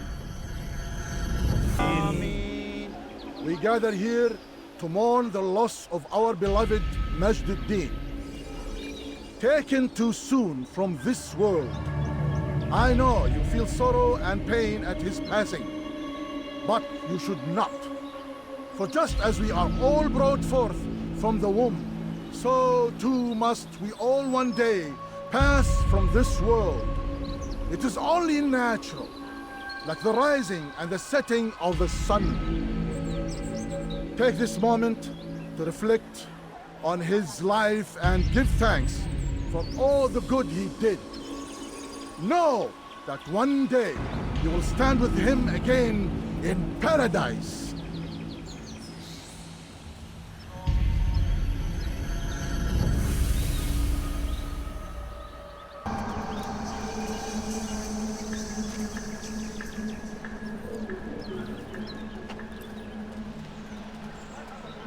As you know, this man was murdered. We have tried to track his killer, but it has proved difficult. These creatures cling to the shadows and run from any who would face them fairly. But not today, for it seems one stands among us. He mocks us with his presence and must be made to pay. Seize him! Bring him forward that God's justice might be done. You may have noticed we didn't talk about what we learned during the information gathering period. It's because we didn't really learn much. In fact, the only thing that was like different than everything else is we were told that we had to run away from the funeral location in order to be able to assassinate our target. Well, that makes no sense because an assassin doesn't have to run away from nothing, but we were told that because that's the only way we can actually get away from the archers who would raid down holy hell upon us as we fought our way through here. Here's the thing, it was completely and utterly a trap. We knew this just by the way that the information gathering phase went. We've never been told to run away before, and that made complete sense because it was a trap. This is probably the weakest form of storytelling that Ubisoft does in Assassin's Creed 1, because it immediately exposed the plot twist before we even got to the plot. Second, the whole time we're supposed to believe that Robert is chasing us, except for Robert has an extremely feminine scream, yell, and order giving. So unless Robert randomly lost his nutsack and all his testosterone went away and he went on hormone replacement therapy to have more estrogen, it is incredibly obvious that the person in the armor that is supposed to be Robert is a female. It's so obvious, in fact, that it's hard to actually believe Altaïr when he's like, whoa, you're a woman? What? What? It's just a funny way to do it. They could have put a man in there or anything else, and this has nothing to do with like weird like inclusivity or any of that stuff. It's just why specifically choose to have a female replace Robert and then have that female yell and give orders throughout the entire fight sequence. Altaïr should have heard the fact that the person who's supposed to be Robert sounds like a female and went, oh, I don't need to be here, and we should have just been able to flee. I understand that we don't flee so we can get the confession scene where we're going to learn where Robert actually is, but in reality, it just makes Altaïr look like a weirdly stupid person. Now, I'm just going to edge it out now, and I'm going to set the premise for the future. The combat with this freaking imposter is brutal. You can only counter. If you attack, they will just punch you in the stomach and take you out. You're only allowed to counter, and this is to teach you how to fight Robert when you actually do. It's frustrating as all hell and completely kills the vibe. In fact, this is probably the worst assassin mission in the entire game. The story sucks, the information gathering sucks, the combat sucks, and it's all for nothing, which makes it even worse. Once we learn where Robert actually is, we're obviously going to have to head there, and what's really cool is we get to see a cool moment where Altaïr challenges Malik, and Malik accepts the challenge. We're seeing character growth. Sadly, it happened only in this one scene, something that I would have liked to have seen throughout the whole game. Altaïr will challenge Malik to do his own investigation and come to his own conclusion, basically asking Malik to believe in himself and his own thought process, something Altaïr has already been doing. I would see your eyes before you die. I sense you expected someone else. What sorcery is this? No sorcery. We knew you'd come. Robert needed to be sure he'd have time to get away. So he flees. We cannot deny your success. You have laid waste to our plans. First the treasure, then our men. Control of the Holy Land slipped away. But then he saw an opportunity to reclaim what has been stolen, to turn your victories to our advantage. Al-Muallim still holds your treasure, and we've routed your army before. Whatever Robert plans, he'll fail again. Ah, but it's not just Templars you'll contend with now. Speak sense. Robert rides for Arsa to plead his case that Saracen and Crusader unite against the Assassins. That will never happen. They have no reason to. Had, perhaps. But now you've given them one. 9, in fact. The bodies you've left behind, victims on both sides. You've made the Assassins an enemy in common and ensured the annihilation of your entire order. Well done. Not 9. 8. What do you mean? You were not my target. I will not take your life. You're free to go, but do not follow me. I don't need to. You're already too late. We'll see. I had heard the funeral turned to chaos. What happened? Robert de Sable was never here. He sent another in his stead. He was expecting me. You must go to Al-Muallim. There's no time. She told me where he's gone, what he plans. If I return to Masyaf, he might succeed. And then, I fear we'll be destroyed. We have killed most of his men. He cannot hope to mount a proper attack. Wait, did you say she? Yes, it was a woman. Strange, I know. But that's for another time. For now, we must focus on Robert. We may have thinned his ranks, but the man is clever. He goes to plead his case to Richard and Salah ad-Din, to unite them against the common enemy. Against us. Surely you're mistaken. This makes no sense. These two men would never... Oh, but they would. And we have ourselves to blame. The men I've killed, men on both sides of the conflict, men important to both leaders. Robert's plan may be ambitious, but it makes sense. And it could work. Look, brother. Things have changed. You must return to Masyaf. We cannot act without our master's permission. It could compromise the Brotherhood. I thought you had learned this. Stop hiding behind words, Malik. You wield the creed and its tenets like some shield. He's keeping things from us. Important things. You were the one told me we could never know anything, only suspect. Well, I suspect this business with the Templars goes deeper.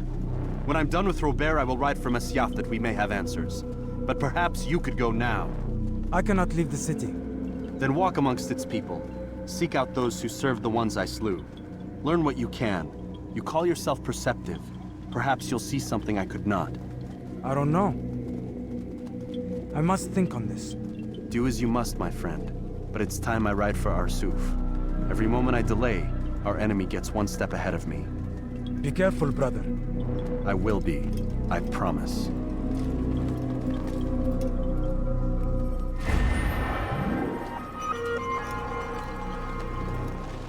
Remember when I said at the beginning of our nostalgic deep dive into Assassin's Creed 1 that the kingdom was kind of like this useless area that you're forced to use at the beginning of the game and then you never use again until the end of the game? Well, here's we using it at the end of the game. You just have to use it to get to this other area where you get to do like the cinematic final fight. I just have to say it. The kingdom is completely and utterly useless. It's just meant to pad out the game size, and I have to call it out because this would be a problem that Ubisoft would carry forward into every single game they touch from 2007 on, with the greatest offender of wasted space being Far Cry 6 and Assassin's Creed Valhalla. So let's just call out the kingdom here and now. When we arrive where Robert is meeting with the king, we're going to be confronted by two warring parties. We finally get to see the war in which we've been being referenced to this entire game, and it's actually, for 2007, it's pretty good. Obviously, from 2026, we're looking at this like, what is this? And in fact, the next couple installments of Assassin's Creed, especially in the Ezio trilogy, will show the war in a much more immersive way, but for 2007, we can completely accept what we're seeing here. We're going to fight our way down an extremely linear path, and we're going to fight the same enemies we've been fighting the entire time. The first enemies we run into are extremely easy to kill, as they were in the first 3 districts of Assassin's Creed. The next group of enemies we fight will have a little bit more armor, but we can easily take them out because they're the medium strength enemies we've been seeing in the next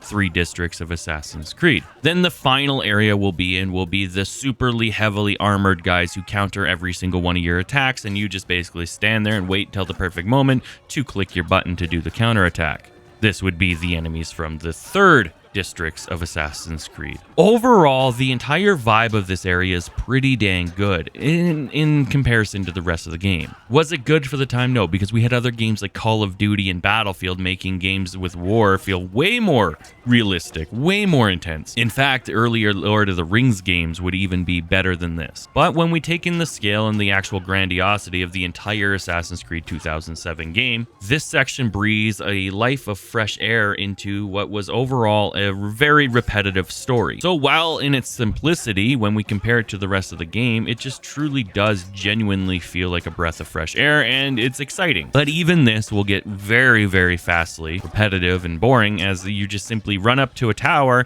fight the enemies, climb the tower, fight the enemies, run to the next tower. This would have been a great opportunity to allow the player to kind of just fight his way through just swaths of enemies. And you can't say it can't be done because there'd been many games before this where you played one character and you fight hordes and hordes of enemies. But it would have been really, really cool to have Altaïr fight his way through 2 warring factions to get to the 2 leaders to impede their conversation. But sadly, this is the best we got. Now, arriving to where Robert and the king are, we will then confront the 2. The king will leave it up to God on whether or not we are telling the truth or not. I've always had one problem with this. The king says that he wants us to fight and let God decide who and what is victorious and who and what is true. But then immediately upon the start of the fight, we have to immediately fight a crap ton of extra enemies. How can it be a fair fight in the eyes of the Lord when Altaïr immediately starts by having to fight a crap ton of extra people? I've always thought that this should have just been immediately a fight between Robert and Altaïr, but we'll talk about that here in a second. Hold a moment. It's words I bring, not steel. Offering terms of surrender then? It's about time. You misunderstand. It's Al-Mualim who sends me, not Salah ad-Din. Assassin! What is the meaning of this? And be quick with it! You've a traitor in your midst. And he has hired you to kill me? Come to gloat about it before you strike? I won't be taken so easily! It's not you I've come to kill. It's him. Speak then, that I may judge the truth. Who is this traitor?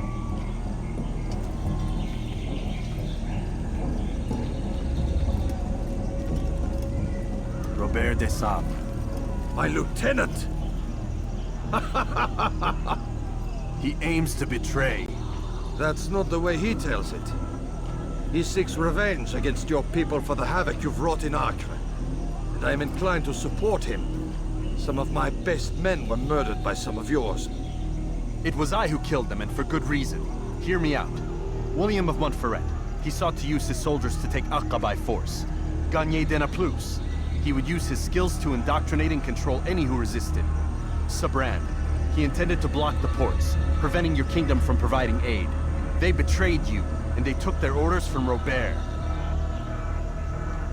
You expect me to believe this outlandish tale? You knew these men, better than I. Are you truly surprised to learn of their ill intentions?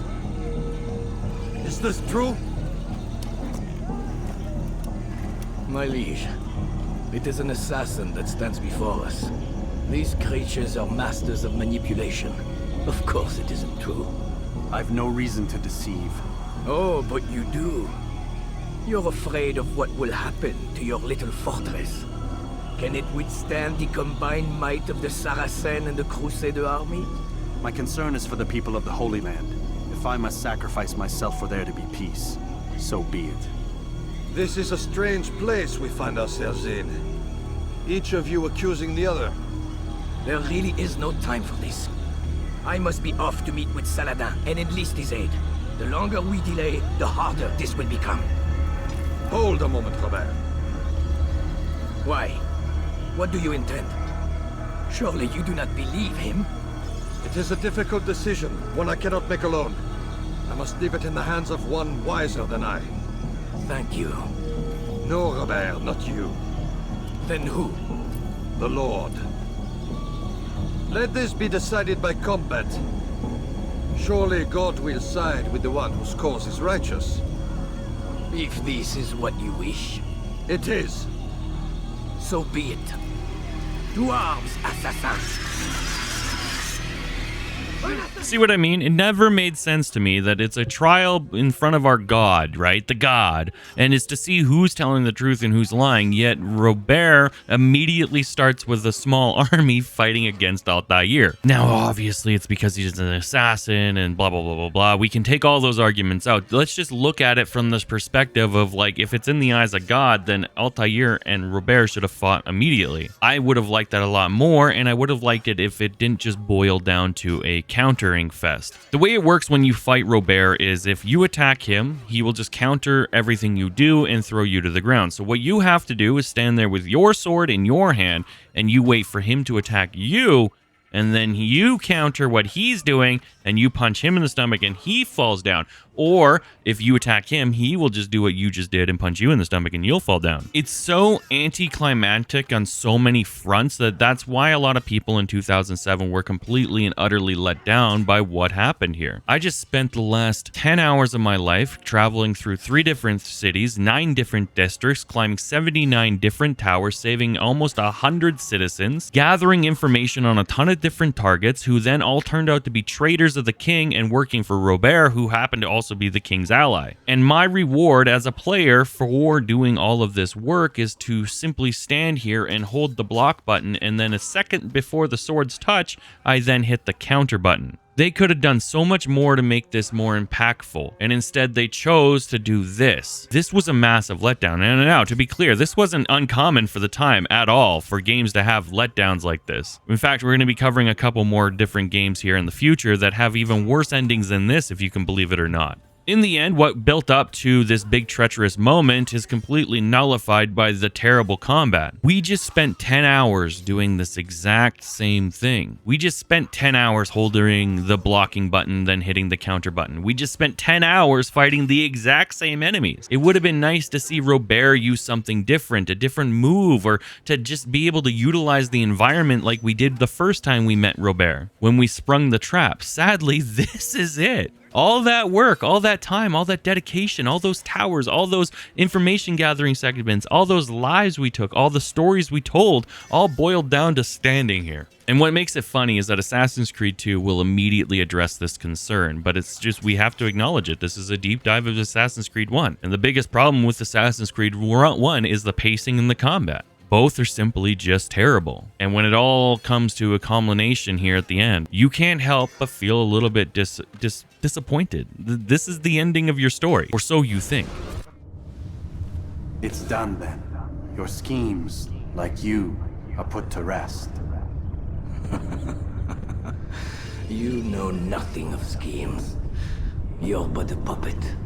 He betrayed you, boy, just as he betrayed me. Speak sense, Templar, or not at all. 9 men he sent you to kill, yes? The 9 who guarded the treasure's secret. What of it? It wasn't 9 who found the treasure, assassin. Not 9, but 10. A 10th? None may live who carry the secret. Give me his name. Oh, but you know him well. And I doubt very much you'd take his life as willingly as you've taken mine. Who? It is your master, Al-Mualim. But he is not a Templar. Did you never wonder how it is he knew so much? Where to find us, how many we numbered, what we aspired to attain? He is the master of the assassins. Oui, master of lies. You and I just 2 more pawns in his grand game. And now, with my death, only you remain. Do you think he'll let you live, knowing what you do? I've no interest in the treasure. Ah, but he does. The only difference between your master and I is that he did not want to share. No. Ironic, isn't it? That I, your greatest enemy, kept you safe from harm. But now you've taken my life, and in the process, ended your own.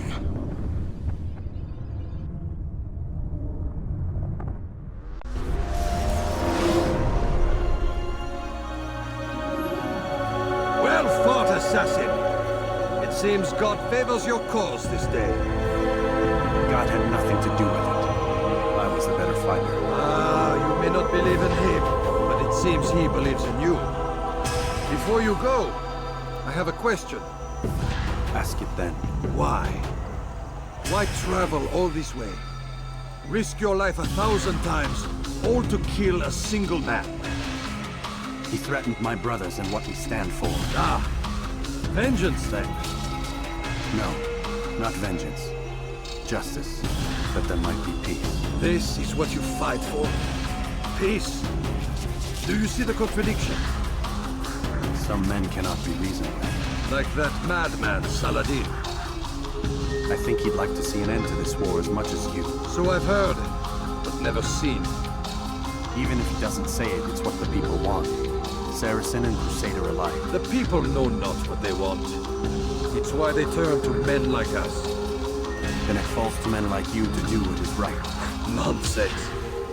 We come into the world kicking and screaming, violent and unstable. It is what we are. We cannot help ourselves. No. We are what we choose to be. Your kind. Always playing with words. I speak the truth. There's no trick to be found here. We'll know soon enough. But I fear you cannot have what you desire this day. Even now, that heathen Saladin cuts through my men and I must attend to them. But perhaps Having seen how vulnerable he is, he will reconsider his actions. Yes, in time, what you seek may be possible. You were no more secure than him. Do not forget that. The men you left behind to rule in your stead did not intend to serve you for longer than they had to. Yes. I am well aware. Then I'll take my leave. My master and I have much to discuss.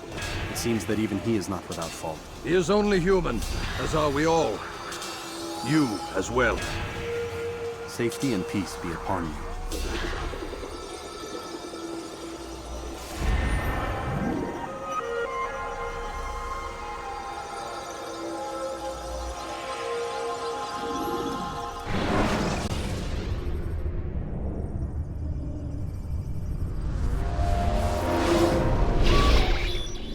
I said get up, goddammit!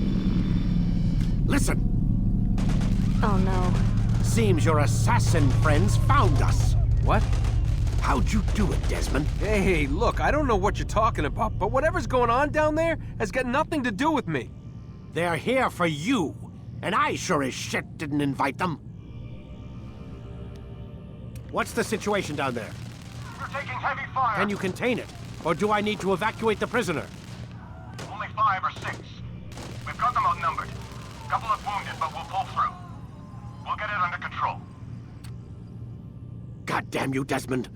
You couldn't leave well enough alone. I told you I had nothing to do with this. How would I even contact them? Telepathy? Come on. Doesn't matter. They'll be dead soon enough. Here, have a listen. Threat's been neutralized. Looks like the cavalry won't be coming. Dunno, Doc. We're freaking out a minute ago. Your little research facility not as secure as you thought it was? Worried they'll be back with more? I don't think so, Desmond. What Lucy here is trying to say is that there aren't any assassins left to come for you. We've been very busy this past year, hunting down your little enclaves, your desert communes and whatnot. I'm afraid you're on your own. Rest up, Mr. Miles. Tomorrow, we finish this. I'm sorry, Desmond. You mentioned the desert. Do you think... They sent a team there, but the place was deserted. I don't know where your parents are, and I can't promise they're still alive. But I think they got away. Thanks. Thanks for checking. It's not as bad as it seems. What are you talking about? They just killed, literally killed, my only chance of getting out of here. And then I find out the assassins are all but destroyed, and Christ, I still don't know what these people are planning. But I do know they plan to kill me when they're done. I am screwed, okay? What do you want me to do? Just try and have a little faith.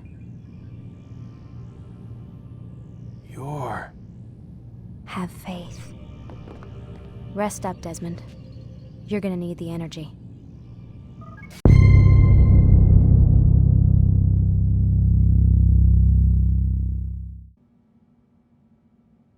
Get up. Even earlier than usual, Doc. I'd like to get this over with as quickly as possible. If you say so. Don't be so glum, Mr. Miles. Today is a historic day. One that will be remembered for years to come. Remembered by some of us, anyway. Here. Where is everyone? Gone to see the Master. Was it the Templars? Did they attack again? They walk the path. What path? What are you talking about? Towards the light. Speak sense. There is only what the Master shows us. This is the truth. You've lost your mind. You too will walk the path, or you will perish. So the Master commands. It was Al-Mualim, wasn't it? What's he done to you? Praise be to the Master, for he has led us to the light. Lots to unpack there. Lucy's an assassin. She's helping out Desmond. We kind of got that vibe already. The emails allude to the fact that as Lucy is kind of been captured and she works for somebody else, but her story won't unfold until Assassin's Creed Brotherhood, so I'm not going to really touch on it too much. All we need to know is as of this very moment, there's no assassins left except for Desmond and Lucy. Moving on to what we're doing now, we're in Masyaf, and everybody that lived here, the villagers, the guards, the assassins, they've all seemed to be brainwashed. Something something that Robert alluded to. In fact, all throughout this entire game, they've been alluding to the fact that the Piece of Eden holds a power to control people. Every single person in which we have assassinated has referenced how to get control over the people, and every single person we have assassinated has said that the power of Eden, or the Piece of Eden, was the solution to this problem. In fact, every single time we've had a cutscene that has involved the Master Assassin, he has referenced how this one object had the power to control the world and the narrative, and has said that that's why the assassins needed to keep it out of the Templar hands. Looking at this just at face value, it sounds like the assassins were trying to keep this brainwashing technology out of the reach of the Templars so that the world could be free. But now that we know that the Master Assassin was working with the Templars to find the Piece of Eden and now returning to Masyaf, we can see that he did in fact use the very power he said he was trying to stop the Templars from using on the town of Masyaf, as well as the assassins within the Brotherhood. The Master Assassin is literally doing exactly what he said we were trying to stop the Templars from doing. Now, it will be revealed over our course of our boss fight with the Master Assassin that he tried to use this power on Altaïr, but because Altaïr is so strong-willed in his conviction for what he believes is the creed, the apple did not work. The Piece of Eden did not work. In fact, after he showed it to Altaïr, if you watch back on all the times that we returned to Masyaf after killing one of our assassination targets, the Piece of Eden was sitting on the desk because the Master Assassin was trying to take control of Altaïr's mind. Essentially, we've come full circle. It all started with the Templars trying to gain the control of the Piece of Eden to stop the assassins from using its power to control the people, to we've gone all the way around to now all the Templars are dead and the assassins are using the Piece of Eden to control the people. And while we run around Masyaf fighting off the assassins, it's got a different vibe. They changed the texture, they changed the color palette, and you can kind of get this uncanny valley feeling from it all. In fact, the only bright spot that we get is when Malik shows up to help Altaïr, once again completing that storyline. Malik did in fact take Altaïr's suggestion and did his own investigation and came to the same conclusion that Altaïr did, and he brought a very small amount of assassins to help out Altaïr in this mission. It sucks that the beginning of the game and the end of the game are so good, but the middle of the game is so boring. Here's Malik telling his side of the story. You picked a fine time to arrive. So it seems. Guard yourself well, friend. Al-Mualim has betrayed us. Yes. Betrayed his Templar allies as well. How do you know? After we spoke, I returned to the ruins beneath Solomon's temple. Robert had kept a journal, filled its pages with revelations. What I read there broke my heart. But it also opened my eyes. You were right, Altaïr. All along our master has used us. We were not meant to save the Holy Land, but deliver it to him. He must be stopped. Be careful, Malik.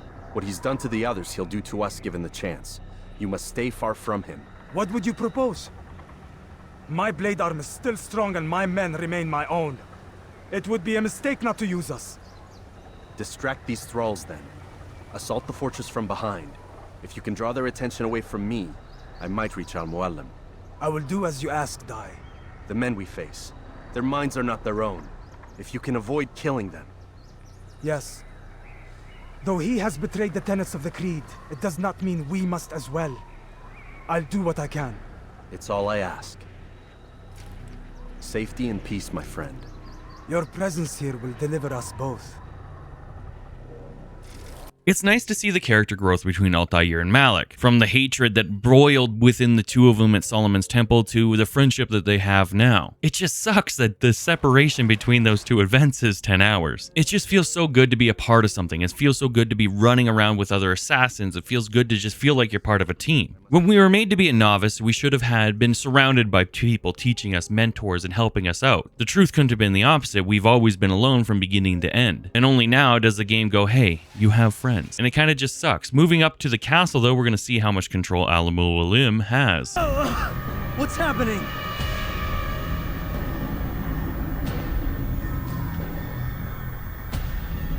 So, the student returns.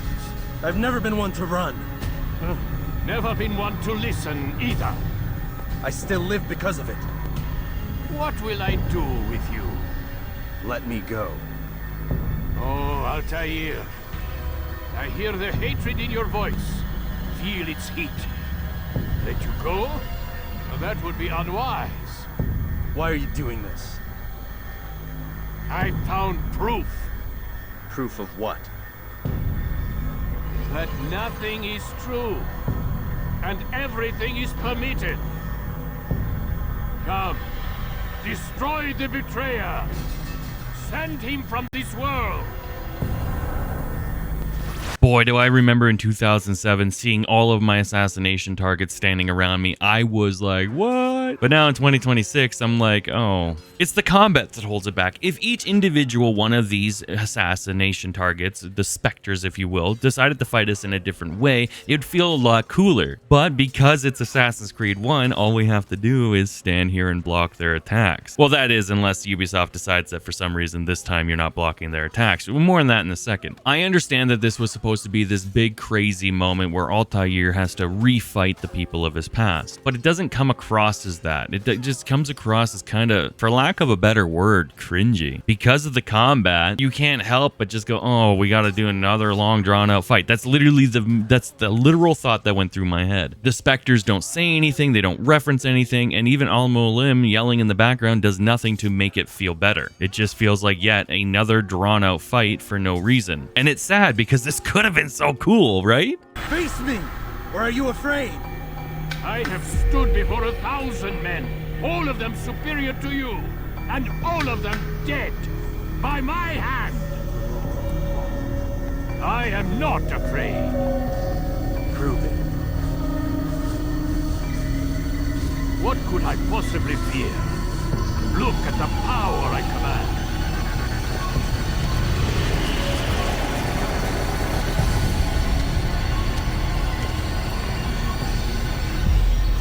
Now, for the second part of this, we have to fight a bunch of clones of Al-Mualim, or the Master Assassin. Sounds cool, but I'm going to be honest with you brutally, it's the exact same thing we just did. It's the exact same thing we've been doing the whole game. You just hold counter. I referenced the fact that sometimes the Assassin's Creed game will just decide that you're not countering even though you are. The proof is when I die here, I am 100% holding the counter button and just randomly it's not working. I do believe genuinely this is a deliberate design choice by Ubisoft in order to artificially inflate the game's difficulty setting. We're not going to focus on that too much. I've always had this thought. If everything that the Apple is doing is an illusion, like the seeing of the specters of everybody we assassinated throughout the game, or the freezing of people, or even the duplication of Al-Mualim, then is it actually just an illusion that Altaïr can't move? It's just a little bit of food for thought. As far as final boss battles goes, this is much better than the fight against Robert, but it's essentially still the fight against Robert, which is with just some extra dialogue. The Master Assassin's literally wielding something of immense power, and he could do literally anything. From a gameplay side of things, we could look at this like, why isn't he using the apple to invert our controls? Why isn't he using the apple to randomly disable some of our abilities or randomly pull our weapons away? Why is it just devolving into every action movie that we've ever seen where we just stand in front of each other and swing our weapons at each other? Essentially, it devolves into a fist fight. Now, it should be noted that when you're fighting all of these different apparitions of the Master Assassin, if you find the right one and you kill the right one, then you can end the fight quickly. You can actually see that after I die, I immediately find the Master Assassin in our second attempt. And while I like this, I think it's just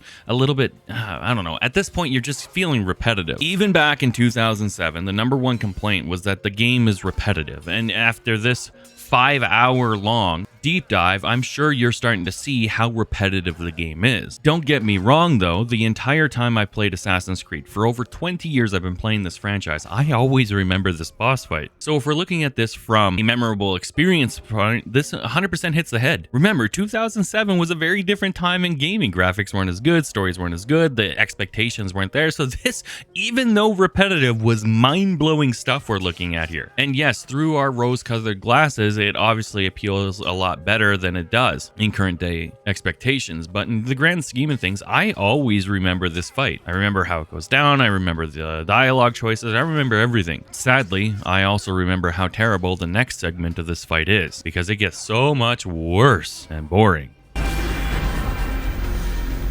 you any final words? You lied to me. Called Robert's goal foul when all along it was yours as well.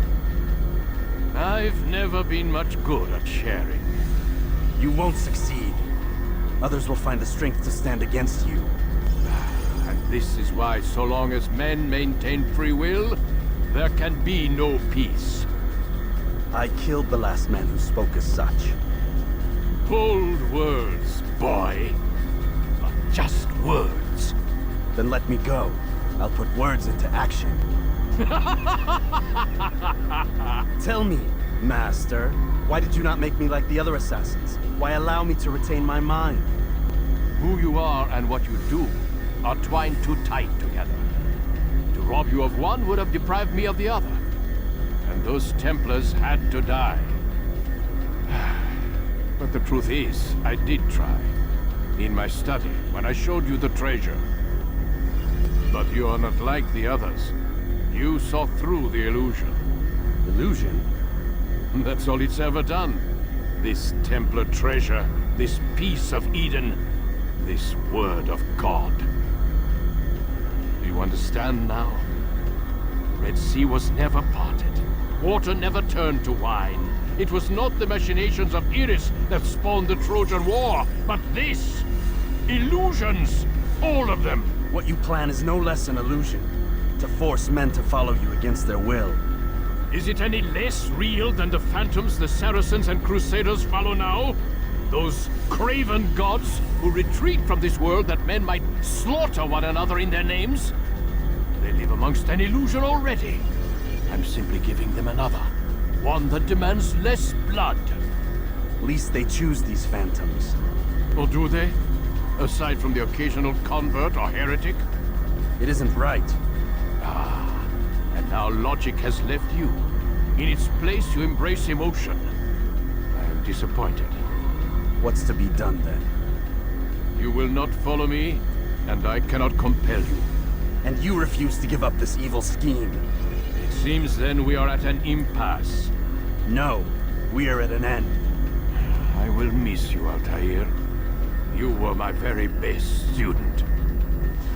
And there you have it, the evil monologue dump. Essentially everything that the Master Assassin has said throughout the entire game about how he needs to stop the Templars from controlling the Holy Land and how he needs people to be free was all a lie. It was all manipulation. It was all designed to misdirect Altaïr away from the Master Assassin's true motive, which is to control the entire Holy Land and to put people into like this vegetable state where they're just kind of slaves and mindless drones. And everything that we've done throughout this whole game has been to apparently stop that. Now, it was also noted that the Master Assassin tried to use the Piece of Eden on Altaïr, but due to the fact that his goals and himself are so directly intertwined, you cannot possibly separate one from the other. The Piece of Eden never worked on Altaïr. That's why whenever it was out in front of Altaïr, it never switched. Altaïr believes so strongly in his conviction of the Assassin's Creed, and he believes so strongly in what he is doing, that you cannot take him away from that. The two are in the same. Altaïr and what he is working towards are the exact same thing. So that's essentially left the Master Assassin only one option. He has to kill Altaïr in order to be able to actually control everybody, as Altaïr is the one thing that stands in front of him. Let's make it easy to understand. The Piece of Eden is the sickness, and Altaïr is completely and utterly immune to it. Overall, is it a cool thing? Yes. But even the Master Assassin said that the Piece of Eden doesn't work as intended. All it can do is make mindless drones. He even almost treats it like a piece of garbage, like a useful piece of garbage. We'll soon learn what it actually is. But for now, let's talk about the final stage of this boss fight. It basically involves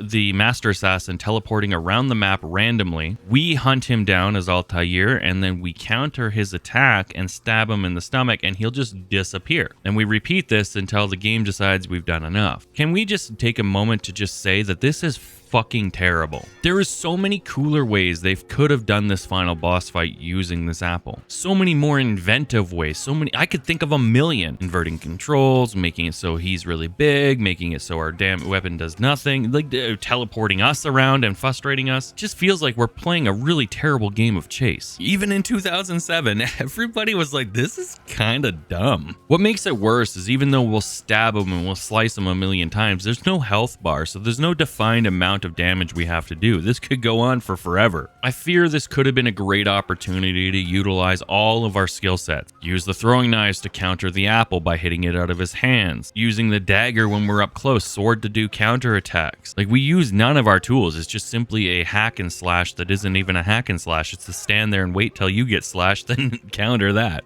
Though, that being said, eventually we will accomplish our goals and we will finally kill the Master Assassin and get our final confession cutscene in the entire game. We did it, ladies and gentlemen. We have beaten Assassin's Creed 2007.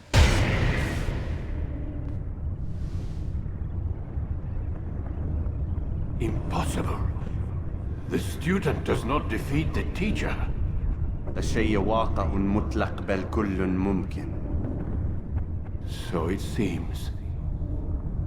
You have won then. Go and claim your prize. You held fire in your hand, old man. It should have been destroyed. Destroy the only thing capable of ending the Crusades and creating true peace? Never. Then I will. We'll see about that. I applied my heart. Even in death, the Master Assassin doesn't see peace as something that can be achieved without manipulation and brainwashing of an entire world. He even then requests that Altaïr be the one that destroys it, and Altaïr does agree at first, and when we leave the confession scene, Al-Mualim will be talking in the background trying to convince Altaïr to destroy the Piece of Eden, to which Altaïr will reply that he cannot. We will also then learn that the Piece of Eden, yes, it has the ability to brain control and create illusions, but it's also a map. Now, this will obviously be explained over the course of the next 4 games, but for now, all we know is that Abstergo needs the map from the Piece of Eden, and that's what they've been working towards this entire time. And with them being able to finally find the map, it seems like Desmond Miles' fate has been written in stone. He is no longer needed. In fact, it almost seems joyful the way that Vidic's voice comes through, the Animus, as he says that they have got it. It's very clear that the Piece of Eden is part of many pieces of Eden. We've got it.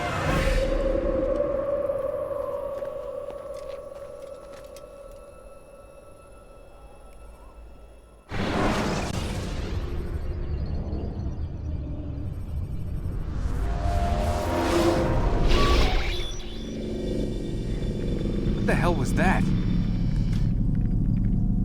Well? We've got the map. How many? At least half a dozen. We don't need them all. We should assume some amount of decay.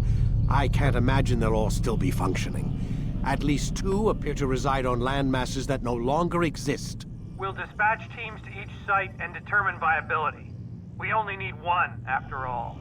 What about the rest? Collect them. Let's not leave anything to chance. Last thing we need is some damn survivor making trouble for us in the new world. And the assassin? We have what we need. Kill him. Wait. You know how these things work. I doubt we'll be able to walk right in. What's your point? We might need him. His memories. I'd recommend we hold him until we have confirmation that there aren't any surprises waiting for us at the sites. This is a waste of time. You said it yourself. We shouldn't leave anything to chance. Very well. Ensure we have no further need of him, then kill him. Fine. Stop undermining my authority! I just saved your ass. Let's go. We've got a lot of work to do. Don't get too comfortable, Mr. Miles. We'll be back for you soon enough.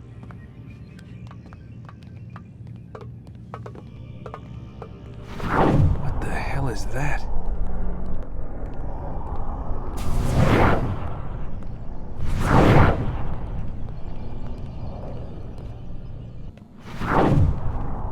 Oh my God.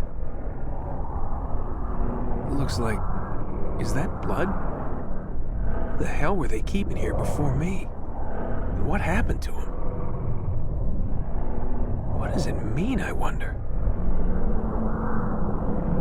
And there you have it. That's the complete story of Assassin's Creed 1. The conclusion sadly doesn't happen for 4 more games. In fact, I would call the conclusion for Assassin's Creed 1 doesn't even happen until Assassin's Creed 2. Beginning of Assassin's Creed 2, which we will be playing. It's just the way the game ends is kind of not good. Even back in 2007, you and me were left with a bunch of questions at the completion of this game. We didn't know if there's going to be an Assassin's Creed 2. We didn't know anything. And the ending of this game was incredibly disjointed and confusing, as well as expected you, the player, to expect more and learn more than you could have ever possibly learned through the gameplay of itself. Truth be told, Assassin's Creed 1 is a great game, but it's a game that was meant to start a franchise, and that's how it plays. It never answers anything that you or me would ever ask. So I guess we have to answer the question ourselves. Is Assassin's Creed 1 as good as we remember? I would say it's exactly how I remember. All the issues I had in Assassin's Creed 1 this playthrough were all the same issues I had back in the day, minus the addition of extra bugs that come with 20 years of technology differences between the two. The story and the questions and the way that we have to piece it together were just as difficult in modern day times as they were in 2007. So yes, I would say Assassin's Creed is exactly how I remember it to be, in both the good and the bad ways. And to be honest with you, it still has a most special place in my heart. It was the introduction to one of my favorite franchises, and a game that I've returned to every single year. Hope you guys enjoyed our deep dive, ladies and gentlemen. If you did, please hit that like button. Don't forget to subscribe, and I got lots more content coming your way, and I hope to see you there. Have a wonderful day,